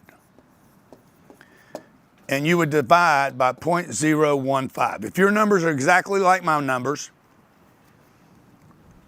you would take, I want 1,000 customers, divide by 0.015. Okay, and what number is that? Watch my Twitter too, see if we sell those, okay? How many? 66,000. Okay, I need 66,667 people in my funnel. Okay, now I don't know what that costs, Jared. What does it cost me to reach that many people? 66,000. Yeah. About 900 grand. Okay, This is going to cost me $900,000. This is what we help you guys with. Those are leads. These are leads yeah, that haven't not paid touch, me any yeah, money. These yeah. are leads, okay? Leads. Leads come in. I get attention. The better I'm at getting attention, the lower this cost is going to be. Now, some of this cost, okay, in our marketing workshop, some of this cost, by the way, is about how much Facebook is charging, or is Instagram better, or YouTube, or are you better off going to TV doing an infomercial? Some of this gets like you're having to pay attention to this all the time. Now you're like, where's the 900 grand coming from? Bro, that's what I'm telling you guys. You need a plan. You need a wealth plan. You need a business plan. I don't want to spend 900 grand. Why? If you knew you were going to make 9 million, you'd spend 900. You're not spending 900,000 because you don't know how to convert people. Okay, make this note. Your marketing, okay, your marketing is dependent upon your sales confidence. If you knew you could convert, you would spend money in marketing. You guys that are not spending money in marketing, it's because you have doubt about your sales process. So that I want to get into exactly how do you convert a lead? How do I take a lead and turn them into money? How do I monetize a lead? How do I move somebody into revenue? Okay, you could call this sales truce on page 48. You could call it revenue truce. You could call it income truce. Okay, call it whatever you want to. We're converting a lead into money. They become a real customer, a paying customer. Now, all these people are customers. These 66,667 people are all customers. Just remember that. They're all real customers. Some pay you and some don't pay you. They're all valuable. It's just win. Okay. I think we got $1,000 for the jeans. Oh, yeah? Yeah. Okay. So then I'll sign them too. I'll put them up my signature on the pocket, right? What did it say? Y'all see something in there? Where it's? Well, it's on X. Yeah. But I'm sending 1,000 to Foundation Love Young Coaching. Yeah, it's awesome. Okay. Now Sherry's like, you could have got 15. Okay, this is where the mindset comes in. Now I wanted to do this. I want to do this project to show you guys. Look, if your audience is big enough and you're loyal enough to it and you're delivering good content to it all the time, a tiny fraction of people are going to do something with you. So here's some sales truths on page 48. You could also call these revenue truths, okay? The sales process should be simple and transparent. It should be so simple, so transparent. Like yesterday, I could have told you guys, hey guys, before we leave today,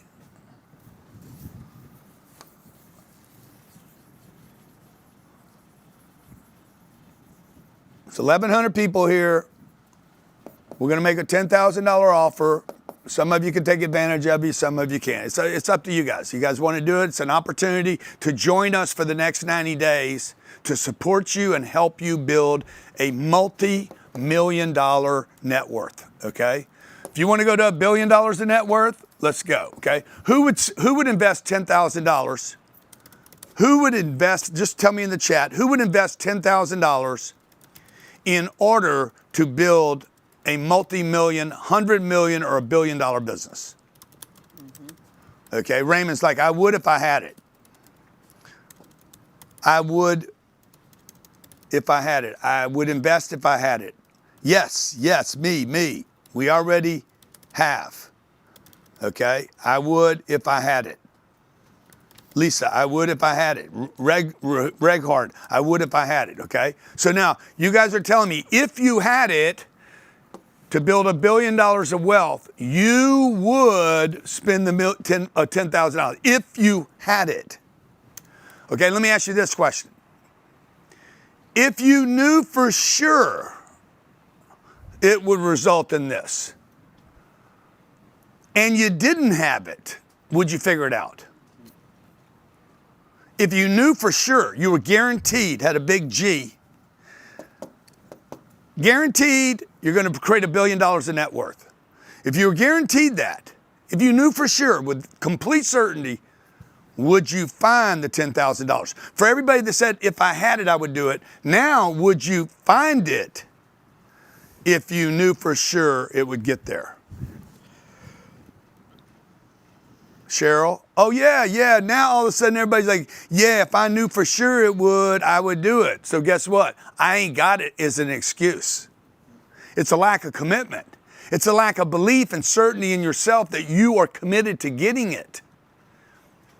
Sales truths. Okay, number one, the process should be simple. It should be so simple, I should tell you right here, up in the beginning, in the morning, hey guys, this is what we're doing here. I'm going to educate you for the next 2 days, and some of you are going to spend $10,000 to get invested with us, become partners with us, and work with us on creating your wealth, understanding your wealth, where your money's going, how to invest it. By the way, I'm going to give you my entire wealth system, including a registered investment advisor to go over your money, where's it going, how to spend it, how to use it, how to invest it.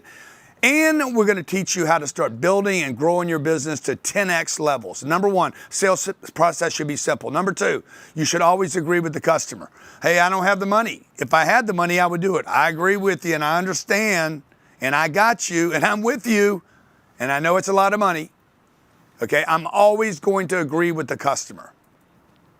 Tammy says, I'm figuring it out. Man, I know, and I'll help you figure it out, okay? Natalie says, that's manipulation. You're right. It is a form of manipulation, okay? It takes resources to get out of debt and go full speed towards wealth while working full time. You're right. I'm never going to argue with anybody, dude. There's no reason to argue with them. You're right. You're 100% right. I agree with you completely. This is a sales truth. I'm telling you a way to actually sell people. Whatever they say, you agree with them. I don't have time. I don't have money. I'm late. I can't do this. I'm not the decision maker. I agree with you. Go ahead, Jerry. Well, I was just going to say to her point, that's manipulation. I'm with you. I understand how you could see it that way. How I view it is that what's true for you is true for you. That doesn't mean it's true for me. But I'm not going to discount the fact this is the purpose of agreement. If somebody says the house is red, say, hey, I'm with you. I understand. Like, you think it's red. I see it as blue, but I'm not going to tell you. I'm not going to create confrontation in the process to try to make you wrong here. What's important is to get a deal, not to make people wrong. Yeah. And too often, people, they try to be right rather than move the customer closer to getting a deal, and you can't have agreement when there's disagreement. And then that's Jared's way. Now, I'm going to tell you this. Robert says, hey, man, I see red, it's blue, and it's clearly blue, okay? This wall back here, that image back there is blue. That's blue. And Robert says, oh, no, it's red. I said, yeah, bro, I'm with you, okay? See, now, through his eyes, I can see red. Now, you guys think that's manipulation. I don't. I see him saying it's red. He says, Jared's version of that is, if it's true for you, it's true. And I'm like, I see the red in your eyes, brother. I see what you see, okay? I just see that that's true for him. I don't need to tell him that whole thing Jared said. I'm with you. Is that manipulation? No. You don't know what manipulation is. I know what it is. And I see his red in his eyes in that image. I don't need to fight with him, okay? You guys do this with your spouses. A happy wife? You're right, baby. It just get it over with, okay? Yeah, I got it, okay? Like, just because she's going to get there anyway, okay? Agree with your customer. Man, it's a lot of money. You're going to have money objections. You're going to have time objections. You're going to have decision maker objections. Let's see, we're going to have stalls. What else do we have? We have product objections. There's only 5 objections you're going to have, and they all should be responded to the same way. I agree with you. I'm with you. You're right. Hey, Grant, it's too much money. $10,000 is too much money for this offer. I agree with you 100%. You're right. $10,000 is a lot of money. Stay with me. Keep this on the board. $10,000 is a lot of money until we look at your target, which is $1 billion. And now, let me just do the division here. 10,000 divided by 1 billion. It's 0.00001%. So I understand it's a lot of money to you right now, but it won't be any money to you when we hit the $1 billion. Oh, by the way, would you be willing to spend $10,000 in order to get to 1 billion? And let's say we don't get to 1 billion, because I can't make a guarantee. Let's say we only get to 500 million. Okay, is it a lot of money now? Okay, no, let's just say we only get to 250 million. Okay, no, let's say we only get to 125 million. See, I just keep cutting it in half till the guy's like, okay, bro, give me the product. $10,000 is a lot of money, when you don't have any money, but it's not a lot of money when we put our attention back on your target, okay? Now, he could say it's money, but really he doesn't have the money. He could be like, 10,000 is a lot of money, only to find out he's not the decision maker and he doesn't have the money. There's 3 things you have to have when it comes to a sale. For you guys to actually want to do this with me, you'd have to be, number one, you'd have to be a decision maker. Oops. You'd have to be the decision maker. 2, you'd have to be qualified. 3 things you have to do something. And 3, the third thing is decision maker, qualified, and you'd have to have urgency. If you're not the decision maker, okay, in the room, Floyd said it's not a lot of money to Grant Cardone. Yeah, Floyd, you don't know that. By the way, you don't know that. We just went through the jean thing, and Sherry wanted me to sell the jeans for 15 grand. Clearly, that was a lot of money for me. It was 15 times more money than I could ask for. You guys don't understand. Like you don't understand. I agree with you, Floyd, but you don't understand that what a lot of money is to me or not. It depends on what we're talking about. $10,000 for a pair of jeans is too much money for me. I couldn't ask for it. I could only ask 1,000. And then when I see the picture, I'm like, shit, I got paid $900 too much for those. Okay, so watch. I need a decision maker. While you're working a deal, you need these 3 things. The manager in your company, or the salesperson in your company, or you in the company need to ask, do I even have a decision maker? Put a 1 in the chat if you're the decision maker. First thing, the first thing necessary for me to close a deal is to know whether or not you're the decision maker. Second thing, okay, how many of you put another 1 or put a 2 in the chat if you're qualified? Put a Q in the chat. Put a Q in the chat if you're qualified to invest $10,000. I'm not saying you're going to invest it. I'm saying you're qualified. You do have the $10,000. You're qualified to do that. Okay? Now, in addition to you being qualified with the money, are you also qualified because you want to build wealth? That's the other qualification here. You can't just have $10,000. You have to be qualified because you have to want have a desire to create wealth for yourself. Put a big W if you're qualified and you want wealth. Put a W. Okay, so Anthony, Christian, Jean, Paul, Vinnet, Cassie. Good. I'm qualified. I'm a decision maker. I have the money and I want the wealth. Then the third thing is this. Is there any urgency on the line? If Jared didn't hit those 3 points yesterday, if I don't hit those 3 points with you today, if you don't hit those 3 points with your customer, you will not close a deal.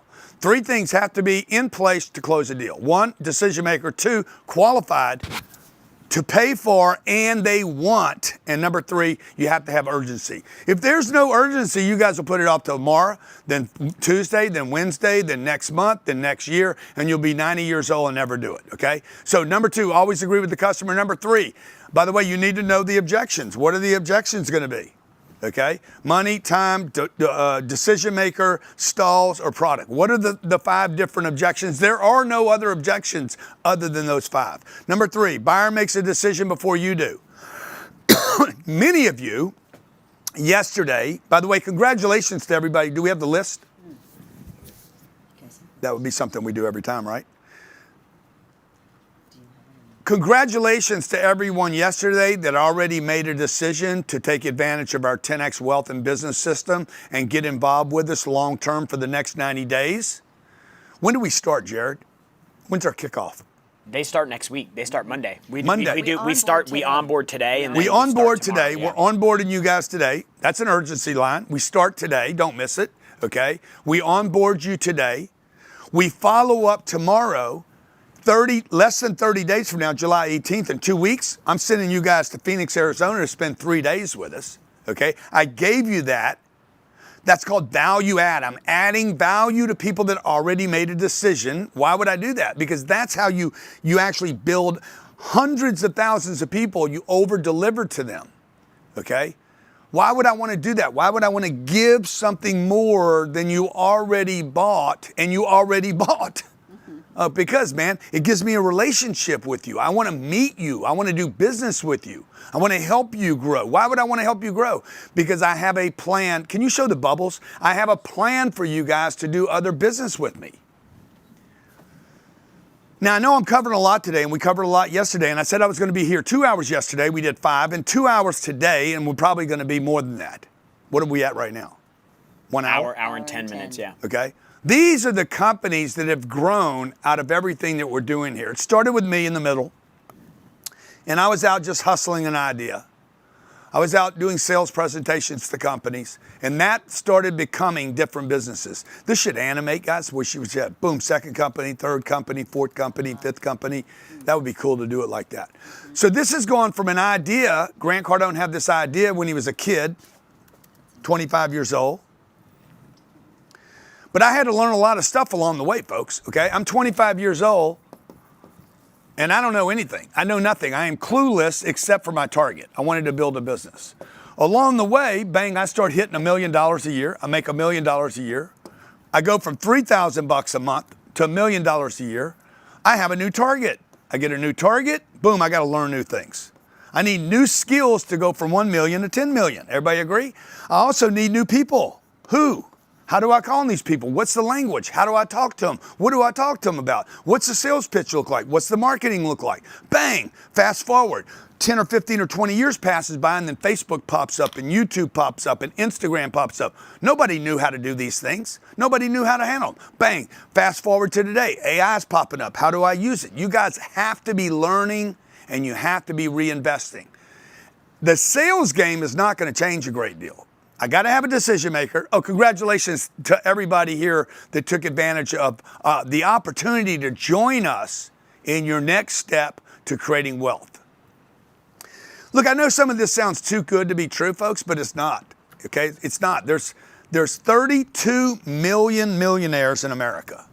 32 million households in America have a net worth of $1 million. 32 million. 80% of these, we need some of these facts, Jared. 80% of these, okay, earn their money first generation. Now, me and Sabrina talk all the time about, okay, where are we going to go from here? Tell them what we're going to do from here, Sabrina. We got a little real estate company. We got our education company. What's the goal, champ? Well, we obviously want to get to $100 billion assets under management within the next 2 years. I'll give it 2 years. Oh my God. Let's set big targets. But from there, we just obviously want to expand. We want to have even 10x that, $1 trillion. Why not? Tell them what we did this morning. Tell them our little drill that me and you and Mom and Scarlett played. Oh, this morning we were just like envisioning our future and just planning out what we want our future to look like. And we're planning, we want to buy a yacht one day, and we want to have a ranch, and I want to be working with the company. The ranch came back. The ranch. Oh, the ranch has never left. The ranch is back. How many dogs you do can we have have? one. How many dogs? We're going to have like 5 dogs at least. Horses? We're going to have tons of horses. Chickens? I need one of those. Goats? You guys going all in on the farm? Yeah, thing? of course. yeah. Yeah. We're going to be I ranchers. love it. And but, a big river and a lake, Yeah. right? Tell them everything. Yeah, a you big have. river and a lake, and we're going to be there, and we're just going to hang out for 6 months out of the year, and it's either on our boat or on our ranch. And all that could sound like completely ridiculous. And we talked about all the people we're going to help, and we're going to keep educating people, and we're going to keep inspiring people, and we're going to travel around the world and do the same thing for people, so many people don't have to live in poverty. Okay, look, there's 355 million Americans. This is just America. There is 8 billion people on the planet, and 3 billion of them live in daily poverty. 8 billion people, and 3 billion people don't know where they're going to get food today. They don't know how to get out of the little village they're in. They don't have a toilet. They don't have fresh water. So how can you guys help those people if you can't help yourself? When there's so much abundancy on this planet. There's $20 trillion. Is it trillion? Yeah, there's $20 trillion in gold. There is $350 trillion in property worldwide. There's $180 trillion. These are trillions, by the way, in bonds, 210 trillion in stocks. I think there's $300 trillion of money market, just money, just cash money sitting in accounts. Endless amounts of money, and very few people actually going for it. Okay? Now, once you got somebody in a chair or you got them on the phone, okay, this is where your mind comes in, and you need strategies to understand, why am I not closing deals? Why am I not selling people? Why don't I have my farm? Because you don't know how to sell anything. You don't know how to get attention. You don't know how to set targets. Just being honest with you. You either do or you don't. And then you give it up. Everybody gives up on their target. You don't know how to actually get attention for the target. 3, once you get attention, I don't know how to convert the target. That's why I don't get attention. Because I'm worried about wasting money on marketing that can't convert. Some guy called me from Facebook recently and said, man, I can reduce your Facebook ads. I'm like, bro, we don't want to reduce them. We want to increase them. I want to spend more money, not less money. I want to be more effective with the leads we get. Okay, so we're on step 5 right now, where we're converting. Remember number 3, many of you in this room, how many of you yesterday, before we even made an offer to this opportunity for the wealth and business system, how many of you yesterday decided you wanted this before Jared even told you about this? Let me just see how many people here made a decision to do something with us, invest money in yourself with us, on yourself. Yeah, I got to get to the bottom there. Yeah, look at all the people. This is called the decision phenomenon. Okay? And the decision phenomenon says the buyer makes a decision to buy before you do. Okay? Look at this. Minerva Garcia said, I did before the seminar. Yeah, there you Okay, Chad, have you heard enough to make a decision? Exactly. Leonard Bowens, I made a decision. So if you take 1,000 people, assume that about 20% of them are going to make a decision to buy from you before you even make a pitch. So when you wait 6 and 7 hours, or you go, I got to build value, show them the car, or show them the product, or sell the product, or walk them. You guys, you understand that people can make decisions without a salesperson being involved, and many times the salesperson getting involved simply just delays the decision. I'm walking through the grocery store, okay? Boom, pick up an item. There's nobody helping me pick up items. Right? I'm on Amazon looking around, okay? I'm boom, buy a product. That's why Jeff Bezos has made so much money. He deserves to be one of the richest people in the world, because he basically took the salesperson out of the process, because he understands that people make decisions without having to be sold a story or shown value. Some people just walk around saying, I want to spend money today. Some guy wanted blue jeans today, and I just filled the vacuum.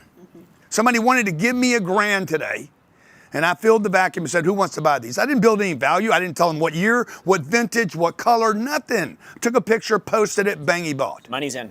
Huh? On the jeans. And the money's already been given. And guess what? We get to help 1,000 kids now to get Cardone University. Not like us. They not like us. They not like us. Y'all are complicating the bullshit. We do it here. We complicate it.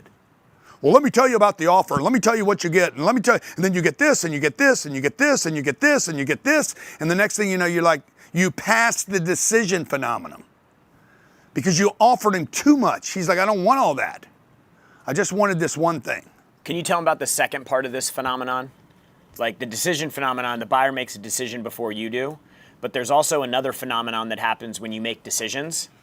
You want to tell them about what happened when you got that $1,000 increase? You bought a set of DVDs, and what happened before you even got them? So there's also the flip side of when people make decisions. The speed at which you can make a decision will determine. Like you can validate this amongst the top CEOs in the world. The speed at which you can make a decision will determine how successful you are. Okay, the time between. In addition to what Jared's saying, the time between this guy has an idea and he makes a decision will almost certainly determine how far he goes and how much success he collects, okay? The longer you take, the more data you need, Okay, I told Ryan this the other day. Ryan works with me. We went and had lunch at a restaurant, and Ryan's like, he's going through the menu. Sabrina's with us a lot of the times.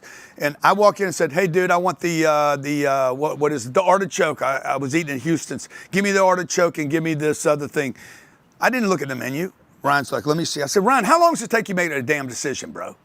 Like, you knew we were coming over here. We're driving all the way over to Houston's. You had fucking 35 minutes to figure out what you wanted. Now you're gonna need another 10 minutes, bro. The speed at which you can make a decision. He's like, why are you getting so freaked out, bro? The speed at which you can make a decision, bro, will determine how big this organization gets.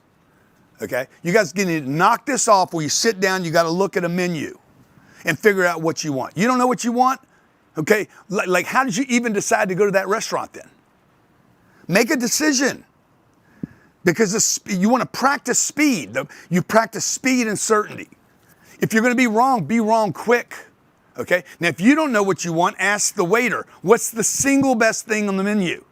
And he's going to say, because he's an idiot, he's going to say, well, it depends on what you're in the mood for. Okay? You shouldn't answer it like that. You should tell them what the single best thing on the menu is. I just want you to tell me what to eat. You work here. Okay, what's the best thing here? Man, the sea bass is sick. I don't like sea bass. What's the next best thing? Bang, you got to get our T-bone. Give me the T-bone. Decisions, how fast can you make it? Now, the other part that Jared's talking about is this, okay? There's magic, pure magic. It happens when you give money away. It happens with charity, and it happens with making decisions, okay? When a person, if you guys would just look for the magic. When I was 25 years old, I'd just come out of a treatment center for drug addiction. My life was ruined. 25 years old, I'm broke. I have no money, zero. I'm talking about I'm negative $40,000. I owe $40,000 that I'm late on. I'm late on my rent. My rent was $275 a month, and I was late on it 3 times a year. I just spent 30 days in a treatment center. Charlie Whitman, that rented me my unit, that was my accounting teacher, okay? He was a teacher in college, and he was a landlord. I said, hey man, I need 30 days on my rent because I'm going to a treatment center, which I was embarrassed to tell him I'm going to a treatment center. He's like, no problem, dude. He was a recovering alcoholic. And Charlie says, I'll give you relief on your rent while you go to treatment. He says, get your shit together, come back. I was working for a car dealer in sales, a job I hated. And he said, go to treatment. When you come back, you'll have your job. I'm like, okay, good, I'm set. I go to treatment, I get off the drugs, I start turning my life around. I'm like, okay, I'm committed. I made a decision to fix my life. Okay, came back, no longer user of drugs, got rid of all my friends. This is very, very important for you guys to understand. You're gonna have to get rid of everything, bro. Everything. Ladies, everything that you think you have right now that you love, you're probably gonna have to get rid of all of it to go get this other thing you want. And trust me, it's worth it. If you had to get rid of everything, like almost everything in your life, the house you live in. Yeah, there's Charlie Whitman right there, okay? This is at the end of his life. He just passed away. This is the last, I don't know what, 45 days of his life? Yeah. I knew he was passing, he knew he was. And we did a podcast together. Yeah. I remember going to this guy because I had a D on my grades, and I literally offered him $500 to give me a C, so I passed. Did he take it? I think he took it. Bruh. Okay. No, just kidding. Okay, get off of that. So here's the magic behind decisions. I come out of the treatment center. I've made a commitment now. I have a job that I hate, and I'm terrible at it, by the way, called sales. A man told me, he's like, man, if you hate sales, you hate money. I said, what? He's like, if you hate sales, you'll hate money. I said, oh, shit. I hate sales. No wonder I don't have any money, okay? And he gave me this tape, and it was a little cassette tape about this big, a little thicker than this, and you throw it in your car. Sabrina, have you ever even seen one of these? Probably not. She's like, I don't even know what you're talking about. Boom, you throw it in your car. How many of you remember the cassette tapes? Oh, yeah. Throw it in your car, and man, sound started coming out of my speakers. I don't know where the speakers are. I don't know how the tape works. It's got a little tape on the front of it. You see it there. Sometimes they get crunched up. And the guy starts talking. My name's Jackie Cooper, and Southern accent. He starts talking about sales. I'm like, shit, that's amazing. I listened to 1 minute and rewound it. I hit the little button, go backwards, and I'd play it again. I'm like, wow, this is amazing. Okay, I'm in my little truck, Toyota truck, and I'm like, played it again. I said, what did he just say right there? He said, you call it an investment, you don't call it a payment. It's an investment, not a payment. I'm like, damn, I've been calling it a damn payment the whole time. No wonder I can't sell stuff. And I'm getting brighter and I'm getting more excited about sales, okay? And I can't wait to go back to the dealership and use this one new word. Guy comes in, looks at a car. I'm like, sir, it's an investment. Your investment is going to be $316 a month. He's like, I'll take it. And I'm like, shit, this is crazy. It's magic, okay? I went and took that tape, man. I looked at it. They had an 800 number on it. I said, I'm going to call this 800 number. Hey, do you have any other products? Because I'm convinced now. I have just, like, this is holy water. Like, I've been blessed by the sales gods, okay? Yeah, we have a video program. It's $3,000. Now, keep in mind, this cassette tape's probably 45 minutes long. I've only listened to 10 minutes of it. I called the 800 number. What else you got? Okay? And they're like, we have a video program. It's $3,000. How much was I making then? $3,000. I'm like, oh my God, bro, I only make $3,000. This is $3,000. Yeah, but it's 12 hours long. I'm like, I just listened to 10 minutes and I made a sale, okay? And I made like $1,000 on that sale. It's the most money I'd ever made on a sale using one word. Now, I don't know if it was the one word or it was my attitude or it was my head. Well, I don't know. I don't care. But I can tell you this. When you make a decision to improve your life, you will improve your life. When you make a decision backed by money to improve your life, especially money you don't have. I didn't have any money. I did not have $3,000. I was $40,000 in debt. I had not $3,000. And the guy tells me on the phone, I said, man, I don't have $3,000. He's like, if you're committed, you'll figure it out. I said, yeah, you're right. Click, hung up, called my mom. I said, can I borrow $3,000? She's like, are you using again? I said, no, I'm not using drugs again. I'm never going to use drugs again. It will never happen again. I need this $3,000 to become a professional salesperson. She's like, look, I'll lend you the money, okay? You need to pay me back. Promise me you're not using drugs. I promise you, okay? I borrowed the $3,000. I called the guy back and said, I'm committed. I'll send you $3,000. True story, okay? This is back in 83, 85. There was no UPS, there was no FedEx, there was no Amazon, there was no overnight deliveries. Anything you bought today would not show up at your house for a week or two. Okay? That day, I made $3,000. Okay? I don't know what happened. I had the best sales day I'd ever had in my entire career. I don't know whether it was because now I'm using investment with everybody. I'm listening to the tape. When I'm not working a customer, I'm listening to the tape. I'm figuring out how to get a cassette tape with me everywhere I walk, not just in my car. And I'm committed. Something changed in me. So folks, to change, you gotta change. Dude, you gotta change, man. Okay, you gotta change everything, folks. You gotta change everything. You gotta get rid of every bad idea you got. You're gonna have to get rid of all the marginal friends you have. If you want to be a big player, you got to get rid of the tadpoles. Okay, Johnny, hit it. You got to get rid of everybody that ain't like us. They not like us. And my mom's like, don't change. I said, oh, I'm going to change. My sister's like, don't change. I said, oh, I'm going to change. My brother's like, don't change. I said, oh, I'm going to change. My uncle and my aunt, I'm like, oh, I'm going to change. By the way, you guys are the ones that said, for the last 10 years said I needed to change. Now I'm going to change. Okay. Then I changed and became the top salesperson in the store, in the city, in the state, and in the top 99% in the country. Because I committed to change. This would all lead to me writing books about sales. Okay, number 4, present a proposal to every prospect every time. I heard that from this guy 35 years ago. Okay, but my mentor, by the way, I outgrew my mentor. He said, look, get a decision to purchase and then show numbers. And, you know, if you become a sensei, if you go from good to excellent to great to master and then a sensei, You become a sensei, you can actually challenge your mentor. And you guys become proteges, right? There becomes mutual respect. I look up to this guy, I learn from this guy, study this guy for probably 10,000 hours, at least 10,000 hours.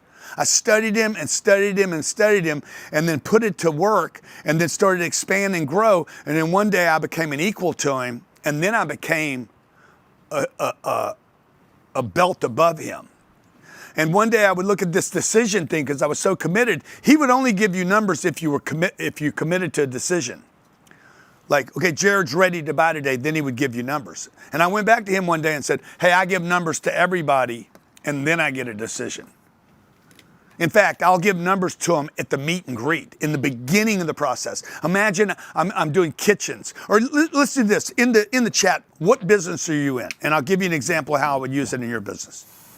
What is your business? Cleaning, marketing, e-commerce, wellness, business coach, virtual assistants, real estate, online. Hair salons, AI consultant, signs, financial, spiritual advisor, digital marketing, tree service, buses, solar, marketing, handyman. Marketing, handyman. Let's say I'm a handyman. You call me up and you're like, hey man, I want to pull up all the floors in my kitchen. I want a new sink and I want a backsplash and I want the countertop redone. Can you do all that? Sure. And by the way, not only can I do all that, I'll do your floors, your cabinets, your countertops, your backsplash. I'll replace the appliances. Let me just do this. Let me give you a bid on everything. Can you do that? I'll give you a bid on everything. And then you can back out whatever you want to back out. I'm going to give him numbers on everything without him asking for numbers on everything. Okay, what I'm going to do is basically feed the appetite. I'm going to serve up, feed the appetite, okay, for this price discovery. The consumer is extremely anxious about price. Why would that be? Because we're all screwed up around money. Scarcity. Everybody has a scarcity problem. That's why you walk in the car dealership. How much is that? Okay. You know the rich people? The rich people are like, hey, bro, when you got enough money, you don't ask price anymore. You're like, I want that. Just give it to me. Okay. That's why you see people hanging out at that, what's that, Hermes store. There's a line outside of Hermes where people like, you get invited to pay too much for ugly products, okay? So what we want to do is present a proposal to every prospect. 100% of the time, we want to present numbers to the prospect, and I hope they don't buy, okay? Number 5, always use a third-party touch. So give me somebody that called in. I need a phone. You want to call him? Yeah. Can you where's Rhett? Huh? They ain't like us. They ain't like us. This is called third-party touch, okay? I need a phone number of somebody that called in and didn't buy. We'll get one. This works in everything, folks, okay? What are we talking about? Do you guys even know what we're talking about right now? Like, what are we talking about? Put $100 for the first person that knows what I'm talking about. Nope. You guys even know what I'm talking about right now? Somebody have a number for me? I'm getting it. Jared's getting one. Come on, let's go. Okay, third-party data. Nope, I'm not talking about third-party. I mean, I am, but I'm not. What am I really talking about? Commitment? Nope. Targets? Nope. Nope. Look, nobody knows what we're talking about, dude. God damn. This is crazy. You leaving? We're talking about 10x wealth. This just happens to be what I do to get it. I need a phone number, guys. I'm working on it. Here we go. Here's one right here. 973. You see, 973. 420. Yep. 0369. So Glenn bought or didn't buy or what? Didn't buy. That's all I need to know. I need Glenn. 12-month mentoring program plus the Let's see if Glenn answers.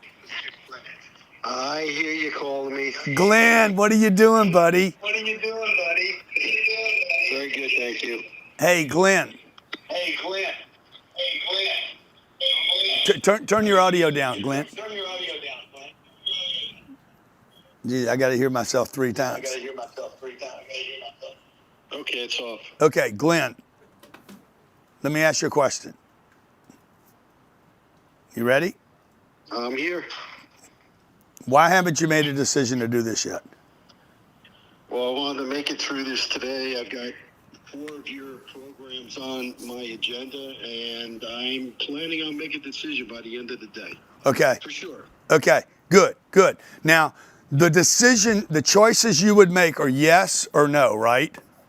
Correct. Okay, let's take, which one are you leaning to right now, yes or no? I'm leaning towards yes for sure. Okay, so like, okay, you're further to yes. Like, are you 50% further, 90%? How far? 75. Oh, he's 75%. Okay, so tell me, what is the other 25%? Time. Time. Okay, time. What else? Tell me what else. What else you got? It's not the money. Believe me, I make a lot of money. How much money you make? I make, well, my practice does over $1.5 million a year. $1.5 million a year. Okay, so but it could be money, right? Right. Why is that? Well, I'm just, well, I don't know. I have a very good answer for you. I just have been playing with knowledge and telling them, like, you know, get me a good deal. Okay, good, good. Now let me ask you this: are you the decision maker? Yes, I am. Other than you, is there anybody else you'd want involved in the decision? No. Nobody else you'd even want to consult, talk to, throw by, run by, or check on? No, not really. I've done a lot of research on you, my friend. Okay, good, good. I like that. Where do you live, by the way? I live in Oshie Township, New Jersey. Okay, beautiful, beautiful part of the country. Now, second thing, are you qualified to purchase this? Meaning, do you have the money necessary to buy this today? Yes, I do. Good, good. So you're qualified, you're the decision maker. Now the issue is, what urgency do you have? Why would you do this today? Why would you do it right now rather than wait till tomorrow or Tuesday or Wednesday or whenever? I guess I'm a very good businessman, and I know I want to make sure I get the best deal, and I have the best team on my side. Okay, good, good. Okay, best team, best deal. Okay, now when you say best deal, what does the best deal mean? Does that mean a lower price or does it mean a bigger return? A little bit in the beginning, but a lot at the end. I know what you're saying. No, what am I saying? I want a better return. Better return. Okay, what does a better return look like to you? I just want to make sure I have the team that's there available to me every time I have a question and move forward, because I know I can make it. Yeah, okay. And your business, tell me about your business. What's it doing right now? 1.5 million. 1.5 million. What do you think it has the potential to make? If I expand, I can probably make up to between 3 and 4 million. 3 to 4 million, okay? $3 to $4 million, okay? Now, how many veneers did you do last year? I have actually a niche practice. I have a holistic dental practice that people come for hours to come to because of what the services that I offer. So veneers are part of it. Yes, I am a cosmetic dentist, but I'd say my veneers have only been on the minimal side. Okay, and so what's your best product? What's your best product or service? Offering, true holistic, biomimetic. I get a lot of different names. I can give you biological type dentistry. Okay. That a lot of dentists don't use. I am 100% on to the one side. I'm not a quasi dentist. I don't do hybrids. I don't do anything. Okay. So now, do you care where the $3 million comes from? You talking about investing to get to that part? Yeah, could be. No, as long as it helps me get there. Yeah, and how much money are you sitting on? How liquid are you? How liquid? Oh, about $500,000 right now, because I just purchased a property. I'm building a building. Okay, all right. So you got $500,000 sitting around doing nothing. Mm-hmm. You got your business that does $1.5 million. Okay, what are we asking for? And what are we asking? What are we asking you to do? What's the total amount of money, my guys, we're asking you to do? I didn't see the last proposal, but I think it was, including the real estate, was $23K. $23,000. Okay. Now, the 23 grand wouldn't keep you from making a decision right now, would it? No. So let's do it. Well, listen, it's not the money. Like I said, Okay. I've been involved in deals before. Yeah. So you need. It sounds like what you need is some assurance on the return. Right. I want to make sure that person who says they're going to be available to me when I have a question, give me the answers, is going to help me get there. Okay. And That's my most important thing. Yeah. And what does that person look like to you? What does he look or her look like? You're not talking about physically, are you? Well, no, not really. I mean, just in your mind. I mean, I guess I could, but loyal. Somebody's like, I mean, in my life, loyalty and dependability are the most important. Yeah. So, look, if I give you my personal assurance that they're going to be loyal and dependable and available when you need them, I mean, within, they have a life too, right? But they're going to be dependable, available to you, loyal to you, and we're going to get you the results. Like, what kind of return would you need on $23,000 to make you feel good?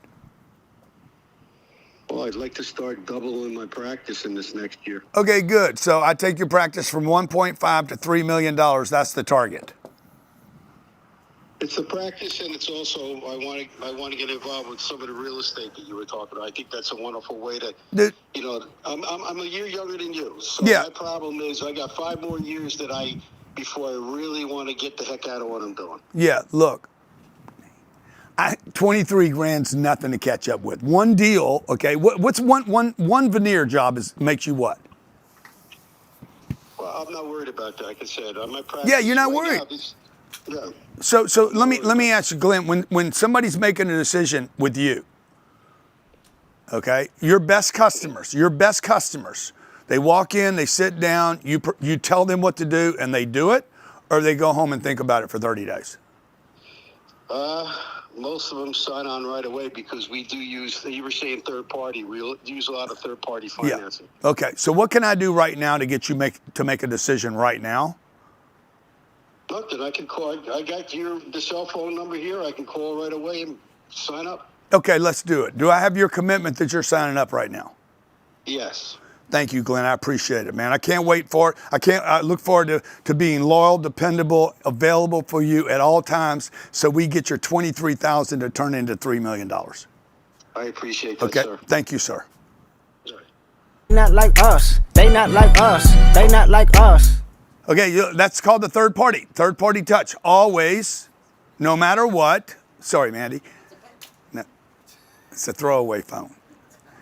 Okay, use a third party. Somebody with altitude would call and ask the customer what? Hey, why haven't you done this yet? That's all I asked him. That started this whole phone call. Why haven't you done yet? And then I went through and everything that I'm teaching you guys. Okay, everything, the time, can you make a decision today? Are you qualified? Is there urgency? There was no urgency on the line. Okay, number 6, price is a myth. By the way, many of you complain about $10,000. He just spent $23,000. He didn't spend it, he invested it. By the way, the investment is, guess what? Wealthy people do.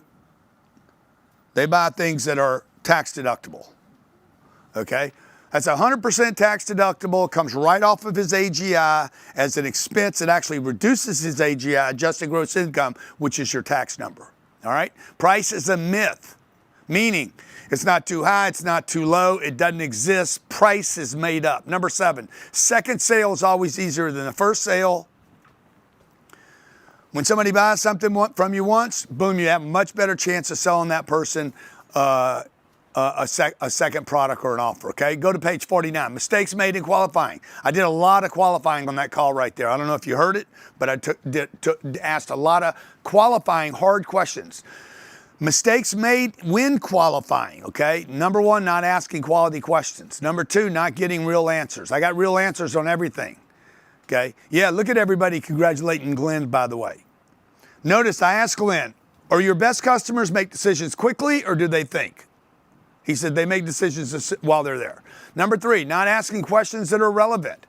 I asked him one question that was not relevant, where he lived. I didn't ask him how he was doing today, what was going on today, how he felt, about the weather. Bro, I stayed focused on exactly what we needed to do. For me to make him a client, we'll become friends later, okay? Number 4, not listening. I listened and I took notes. You guys should take notes. Add number 4, take notes. I have the notes so I can go back and repeat what the client said to me. Number 5, not digging in. Why is that? What does that mean? Exactly what does that mean? Everything I'm showing you in this list, I just did. Number 6, not finding out what they value. What do you value? What would be meaningful to you? What would that look like? What does that person look like? Oh, does that mean what they physically look like? Remember that? Number 7, never discovering how they make decisions. So you got to ask people, the last time you bought something, this is a great question. The last time you spent $23,000, was it a good decision or a bad decision? I didn't use that, but I could. Hard questions. Page 50, hard questions. Who else is involved other than yourself?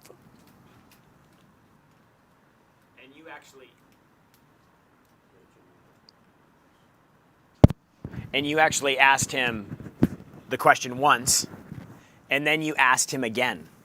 And so again, that's a thing people will look over often, is like, is there anybody else other than yourself that would be involved in this decision? He goes, no. He goes, is there anybody you'd want to consult with? Anybody you'd want to run this by? He's trying to actually get the customer to lock in on.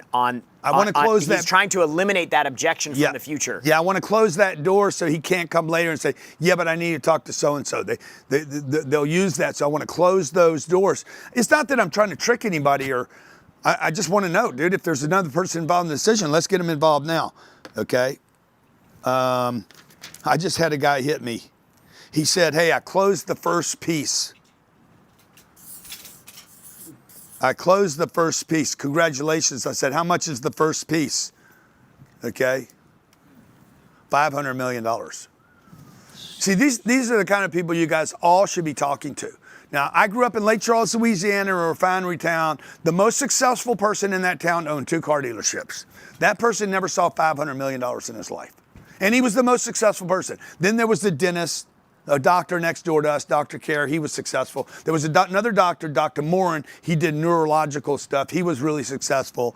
Bro, nobody ever mentioned a $500 million number to me. Like it wasn't even, nobody even talked about it. This is who you want to be surrounded by, folks. So if you're not getting these kind of messages, that's on you, okay? Now, I'm teaching you how to start moving up the food chain with hard questions. Who else is involved other than yourself? When was the last time you invested this much money? I asked him a lot of questions about money, by the way, including how liquid he was. Why are you considering this at this time? Why now? Number 4, how can you make sense of an investment of this size? I didn't ask him that, but I could have. I have it in my artillery. Number 5, is there any reason you change your mind? I didn't ask him that, and I should have. I missed it. I'm a little rusty right now. Number 6, why didn't you buy our product? I did ask him that. It was my opening question. Why haven't you made a decision? Okay, you guys got this list? It's a very powerful question. This is $1 billion worth of questions right here. I used these 2 weeks ago with Bank of America in New York with 12 people in a room. Hey, when I leave here, do I need to continue to shop, or have you guys made a decision to do this with me? Mistakes made when making proposals. Number 1, you didn't initiate. See, if and in this example with Dr. Glenn, if the team hadn't already have made a proposal and given him numbers and given him something that he had, you got to have a proposal to make a decision. So if he would have said, yeah, but I have no idea what I'm getting, no idea what I want, no idea what it costs, no idea what we're going to get. We good? Value does not exist without a number, okay? There's value. I need a number to make a decision. You cannot, there could be $1 billion of value, but how much does it cost me? I'm going to solve all the problems in the world, every problem in the world. Okay, but what's it going to cost? Okay, I have to know, does it cost me time? Does it cost me money? Do I have to run across a desert? Like, I need to buy a lottery ticket. Okay, good. How much can I win? I have to know. If there is no dollar, okay? Some number. What's it going to cost me? Energy, money, resources, time, people, whatever. If there's no understanding of the cost, there is no possible way to describe the value. So value cannot exist in a vacuum.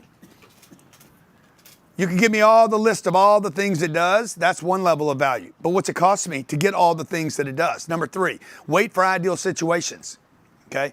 Many of you wait till the buyer's there, the decision maker's there, the insurance company's there, taxes are paid, the IRS is there, the accountant is there. You guys wait and you just keep coming up with reasons not to present. Number 4, you don't want rejection. You don't want to be rejected, so you don't give the cost of the roof or the plumbing. And then you complicate it, okay? You're like, I can't tell you what it's going to cost to remove your tree until I come over there. What do you mean, bro? It's an oak tree. It's 44 foot tall. It's been here 50 years. How much does it cost to remove the tree? I can't tell you until I see it. Come on. The name of your company is Professional Tree Removals. And then it says, I've been doing this for 112 years.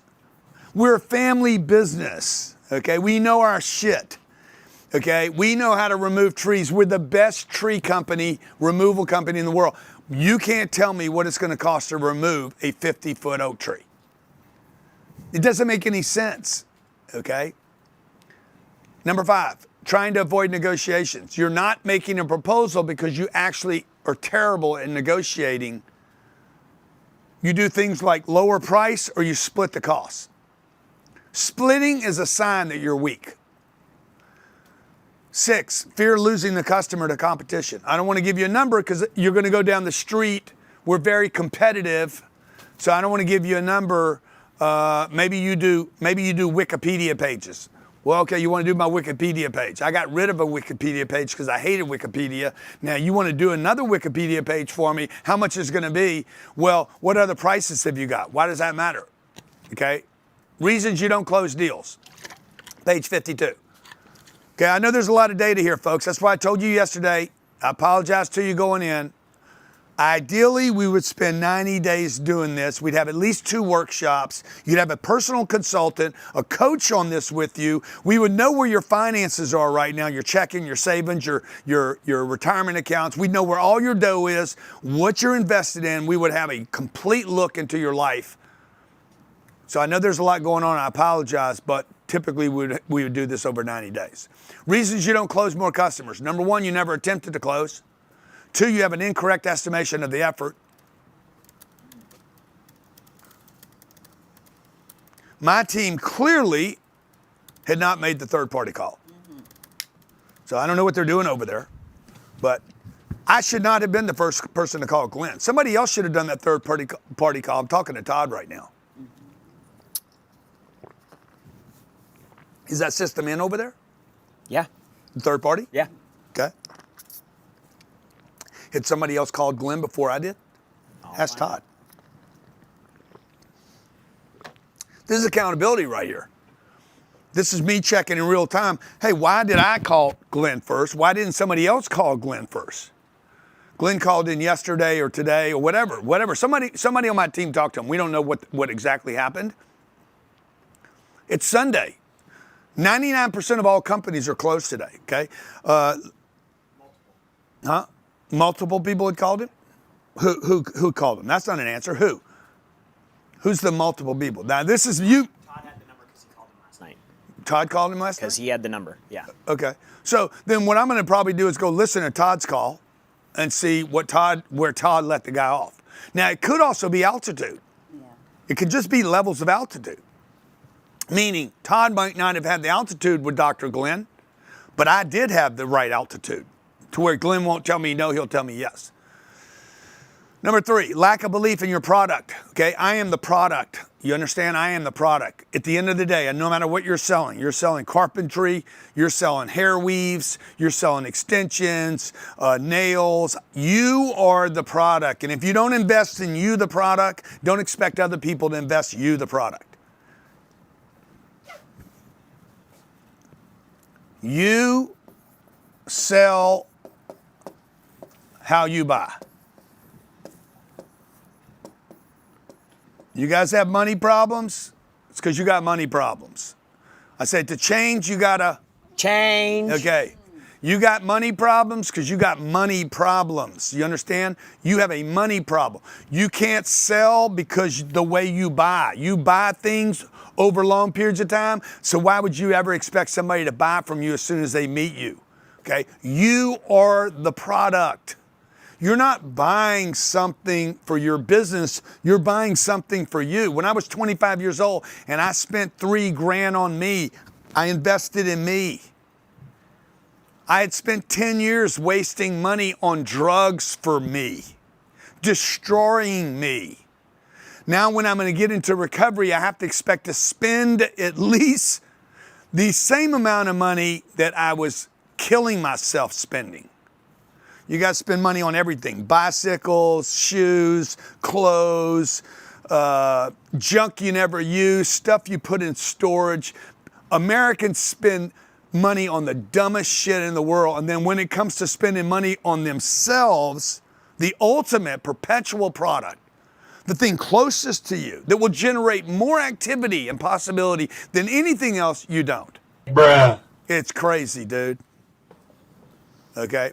My mental development, my emotional development, my spiritual development, my health, my physical outlook, my ability to produce energy. This is what you guys need to be dumping into, okay? 3 things you guys should be invested in this order. Number 1, in me, you.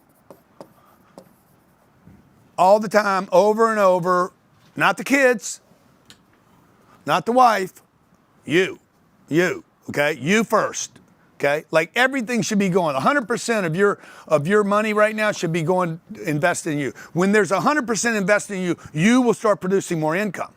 When you start producing more income, you can start thinking about, okay, now I'm going to spend money on my business, my brand, my marketing, other people. I'm going to bring other people in, consultants, tax guys. I'm going to get Grant's program. But both of these are really you. These are not separate things. If you're 15 years old, you are already a business. If you got kids, you should already have them in your business. And the third thing you would invest in is other things, assets, okay, that produce revenue, passive income. You guys shouldn't be looking at anything else, okay? So like if you're down to $3,000, let's say you got your last $10,000. You're like, I'm down to my last 10 grand, what do I do? Bro, it's simple. Number 1, you invested in you and you go to 0. You're already at 0, you understand? You're at 0 already, you only have 10,000. It's my last 10. 10 cannot save you. You can save you. And by the way, the condition you're in right now, you can't save you. You got to get better at what you're doing. Number 4, making sense of the customer's reasons or objections. Number 5, handling objections that are complaints. Okay, most objections, make a note here, most objections that you hear are mere complaints. You'll hear women say this to their husbands or partners a lot. Hey, I'm just telling you, I just want you to listen. I didn't want you to fix the problem. The men are like, hey, let me go pick that up for you. There's no ice in my water. Okay, let me go get you some ice in the water. And they're like, no, I just wanted to talk about it. Okay, Jesus. I saw a poll last night. I have to share this with you. Guys, this is just a comic relief. I have no clue if this is true. Men and women, this could be completely false information. Men and women, 48%, 49% divorce rate. Okay? Men and men, 28%. Women and women, 78%. Okay? Men and women, 48% divorce rate. Men and men, 28%. Women and women, 78%. And then it said, women are the problem. Okay. I'm just saying. I don't know if that's true or not, okay? I just saw it on Instagram. I get a lot of my advice from Instagram, by the way. Okay? I go to my kids all day. Our breads are ruined. Scarlett's like, quit getting your health advice from Instagram. All right. Okay. Comic relief. Okay. Number 6. Shortage of closing material. How long do you guys think I could have lasted with Glenn? Yeah. I mean, you don't want to go hours, but you want to have enough material to where you're not talking about sports, politics, weather, because that distracts you. You're getting off the road of a close and you're talking about a whole bunch of stuff that cannot possibly make you better, okay? Objections fall into 5 categories. I shared these with you earlier. Product, time, stall, money, or the worst one, circle number 5. That is the Mac Daddy. Probably 10x more than everything else is unspoken. Now, what would be nice on this graphic, guys, if these were labeled, these files were labeled, let Gabe know. Or, product time, that could be on that file. That'd be cool. Okay, what do you need to manage? 1, you got to manage the sales process. 2, you got to manage scripts. 3, you got to manage KPIs. 4, you got to manage phone calls. 5, you got to manage email campaigns. We're in the wheel right now. We're in the wheel. You understand? I got leads coming in. A lead came in, I got a sales process. Lead came in, I got a script. So I need to manage, hey, what is Todd saying on his call? I don't know what he said. No clue. We got it recorded, right? Yeah, Maybe? probably, yeah. Okay. So Jared needs to go figure out, hey, what's breaking down over there? Now, Jared could ask, and somebody will tell him, oh, yeah, 2 people called. Or Jared could look and listen. What are our KPIs? What are our numbers? What are our statistics? These metrics that you guys measure. Okay. Everybody gets excited on the metrics. Most of the time, they're missing a whole bunch of metrics. They make decisions on pieces and parts of data, not all the data.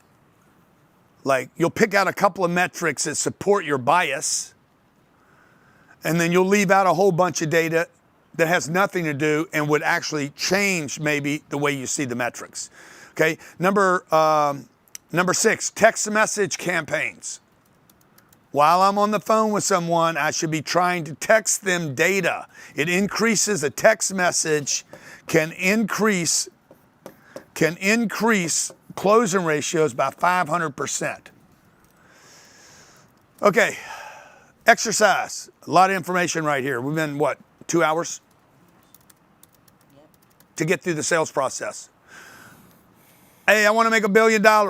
I want to make $1 billion. I go market. I got $1 billion idea, and I'm gonna go market this $1 billion idea. I'm writing every day. I'm a billionaire. I'm a billionaire. I'm a billionaire. I have no clue how to get there, and then boom, one day it shows up. The idea shows up. Now I'm gonna go market this concept. I have this idea. Now I need to market it to the right people. Leads come in, boom, a lead comes in. It hits a landing page, puts its name in. I can help you with your $1 billion idea. It comes onto my X page, it comes onto my Instagram. I got to start managing this activity. I got to manage my money. If I believe in my idea, I'll fund my money, okay? Now, boom, a lead comes in and says, call me, I want to help fund your idea. This is the sales process. We've entered that. Let's see how much you know about what I just went over. Number 1, what is your current sales process? Let's find out how good you are. Number 2, rate your confidence to double your sales in the next 90 days. How do they rate their confidence? 0, 1 to 10. 1 to 10? 1 to 10. Your 10 is a Grant Cardone level of confidence. And number 3, which part of the process do you need help with? How long do you multiply like chapter 5, then I got 1 question. Hold up, 2 questions. Can you keep it 100? Do you want blue blessings? Say we got all the answers. That's a scuba lesson. Do whatever it takes, like season 2 especially. Mikey B gon' ring the bell and get the 2-stepping. I doubled up and Jay say, homie, quit your 2Xing. Dominate, don't compete. Champion came to win. What you say, Uncle G? Can we ask him again? I say, who got my money? Who got it? Who got it? Who got my money? Who got it? Who got it? Who got my money? Who got it? Who got it? Who got it? Who got it? Who got it? Who got it? Yeah. So who got it? So I got what you gonna do about it? Who got my money? Say who got my money? Who got my money? Say who got my money? So that money's calling. So I gotta ask who got it. Okay, let's get to the paper. Talking millions on the phone. Okay, let's get some new haters. Ain't no feelings in the zone. Okay, you talking premiere. VIP all about business. I never hope for the money. Me, I go out and I get it. See, me, I go out on a Tuesday. You know, every day Tuesday. And you know Sheriff stay groovy. It's a 10X movie. You know we stay on the move. Gotta get money, they do it. Getting the wins, never losing. We never talk, we just prove it. Who got it? Who got it? Who got it? Who got it? Who got it? Who got it? Who got it? Who got it? Who got it? Who got it? Yeah, sure that money's calling. Who's got my money? So I gotta ask who got it. Who got my money? Got my money. You got my money. No. I got one question. Who's got my money? And keep asking until you have answers. And once you have answers, then you go to who's got that money and you do whatever it takes. Once you commit to this concept fully, the money will follow like magic.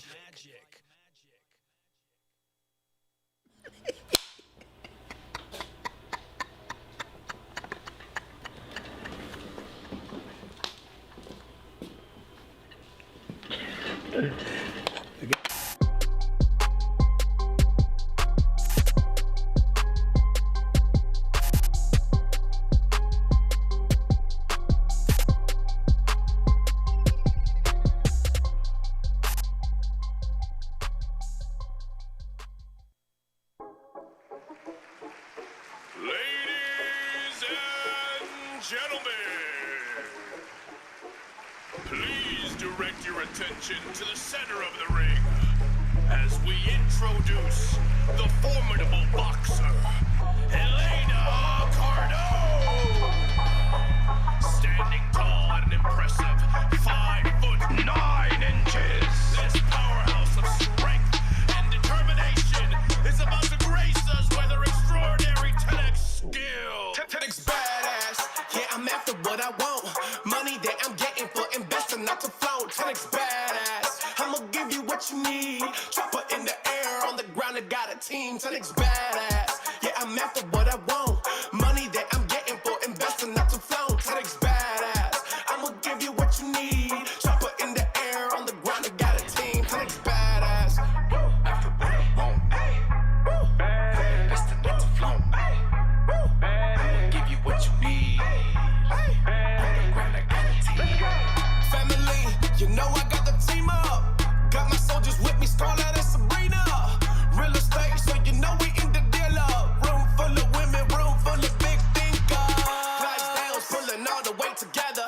Family forever, getting bigger, getting better. Gulfstream got us in the air with no feathers. ELE&A elevate with every letter. 10X everything, nothing's gonna stay the same. A boss, a mama, wife, those the biggest roles to play. 10X women, and they here to change the game. Empower with my women, with my fiery flame. 10X badass. After what I want. That's the not to flow. I'ma give you what you need. On the ground, I got a team. Building empires, breaking chains, taking over, leaving trails of fire, no restraints. With every step I'm rising higher, no one can detain. I'm a force to be reckoned with, my legacy remains. Lady E on the beat. Oh, that's a banger. To be an amazing mommy and create your own economy. Now that's gangster. Walking in the chase every day like I'm a banker.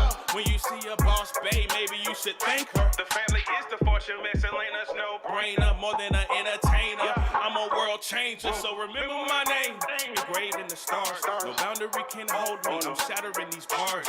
Building empires, the ruler of the charts. You know that I'm the queen of this game, you're the queen of hearts. And I'm a Badass, yeah, I'm after what I want. Money that I'm getting for investing, not to float. 10X badass, I'ma give you what you need. Chopper in the air, on the ground, I got a team. 10X badass, yeah, I'm after what I want. Money that I'm getting for investing, not to float. 10X badass, I'ma give you what you need. Chopper in the air, on the ground, I got a team. 10X.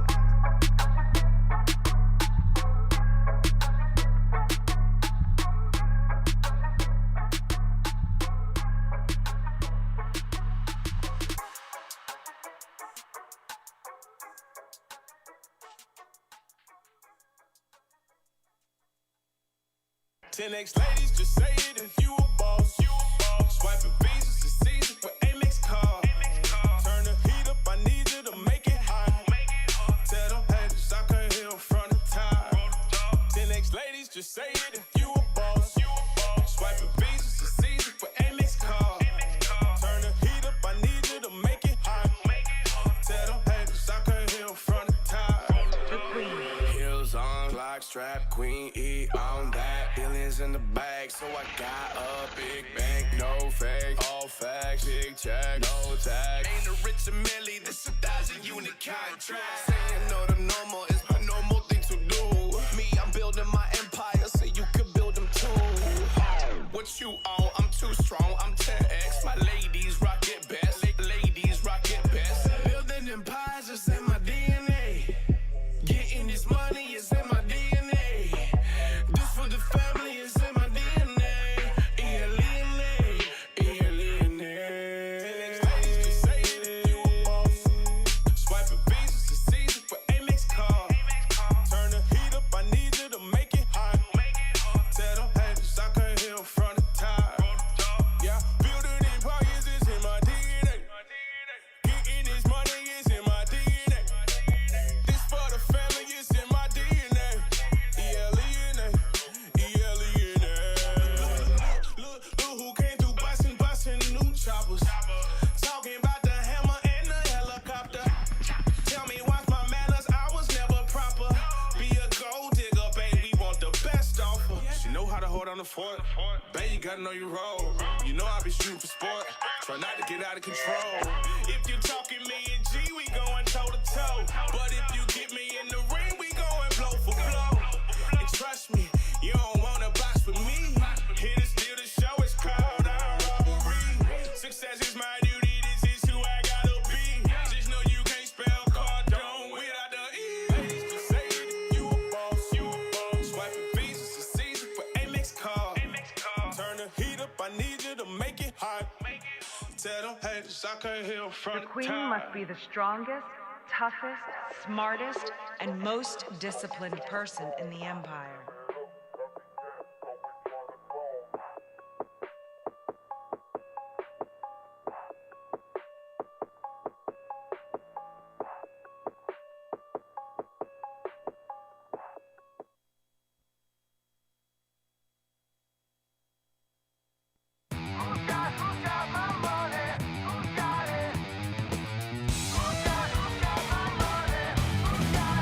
Who's got my money?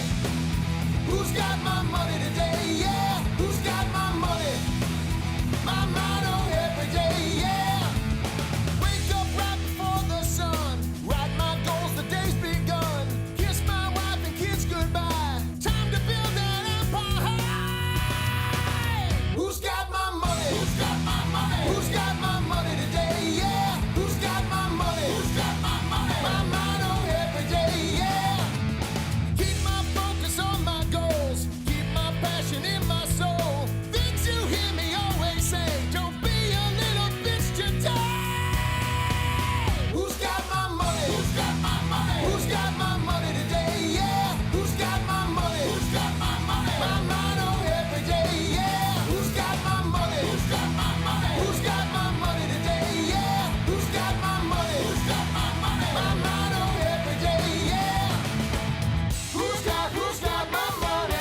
that jet, baby. Grant Cardone. Yeah. I pull up to the MGM. Ain't no Grant, I'ma give me some M's. All these haters, they envy him. Cause I did what they did, it's top 10. I pull up to the MGM. Ain't no Grant, I'ma give me some M's. Take a loss, I'ma give me some wins. Multiply my money by 10.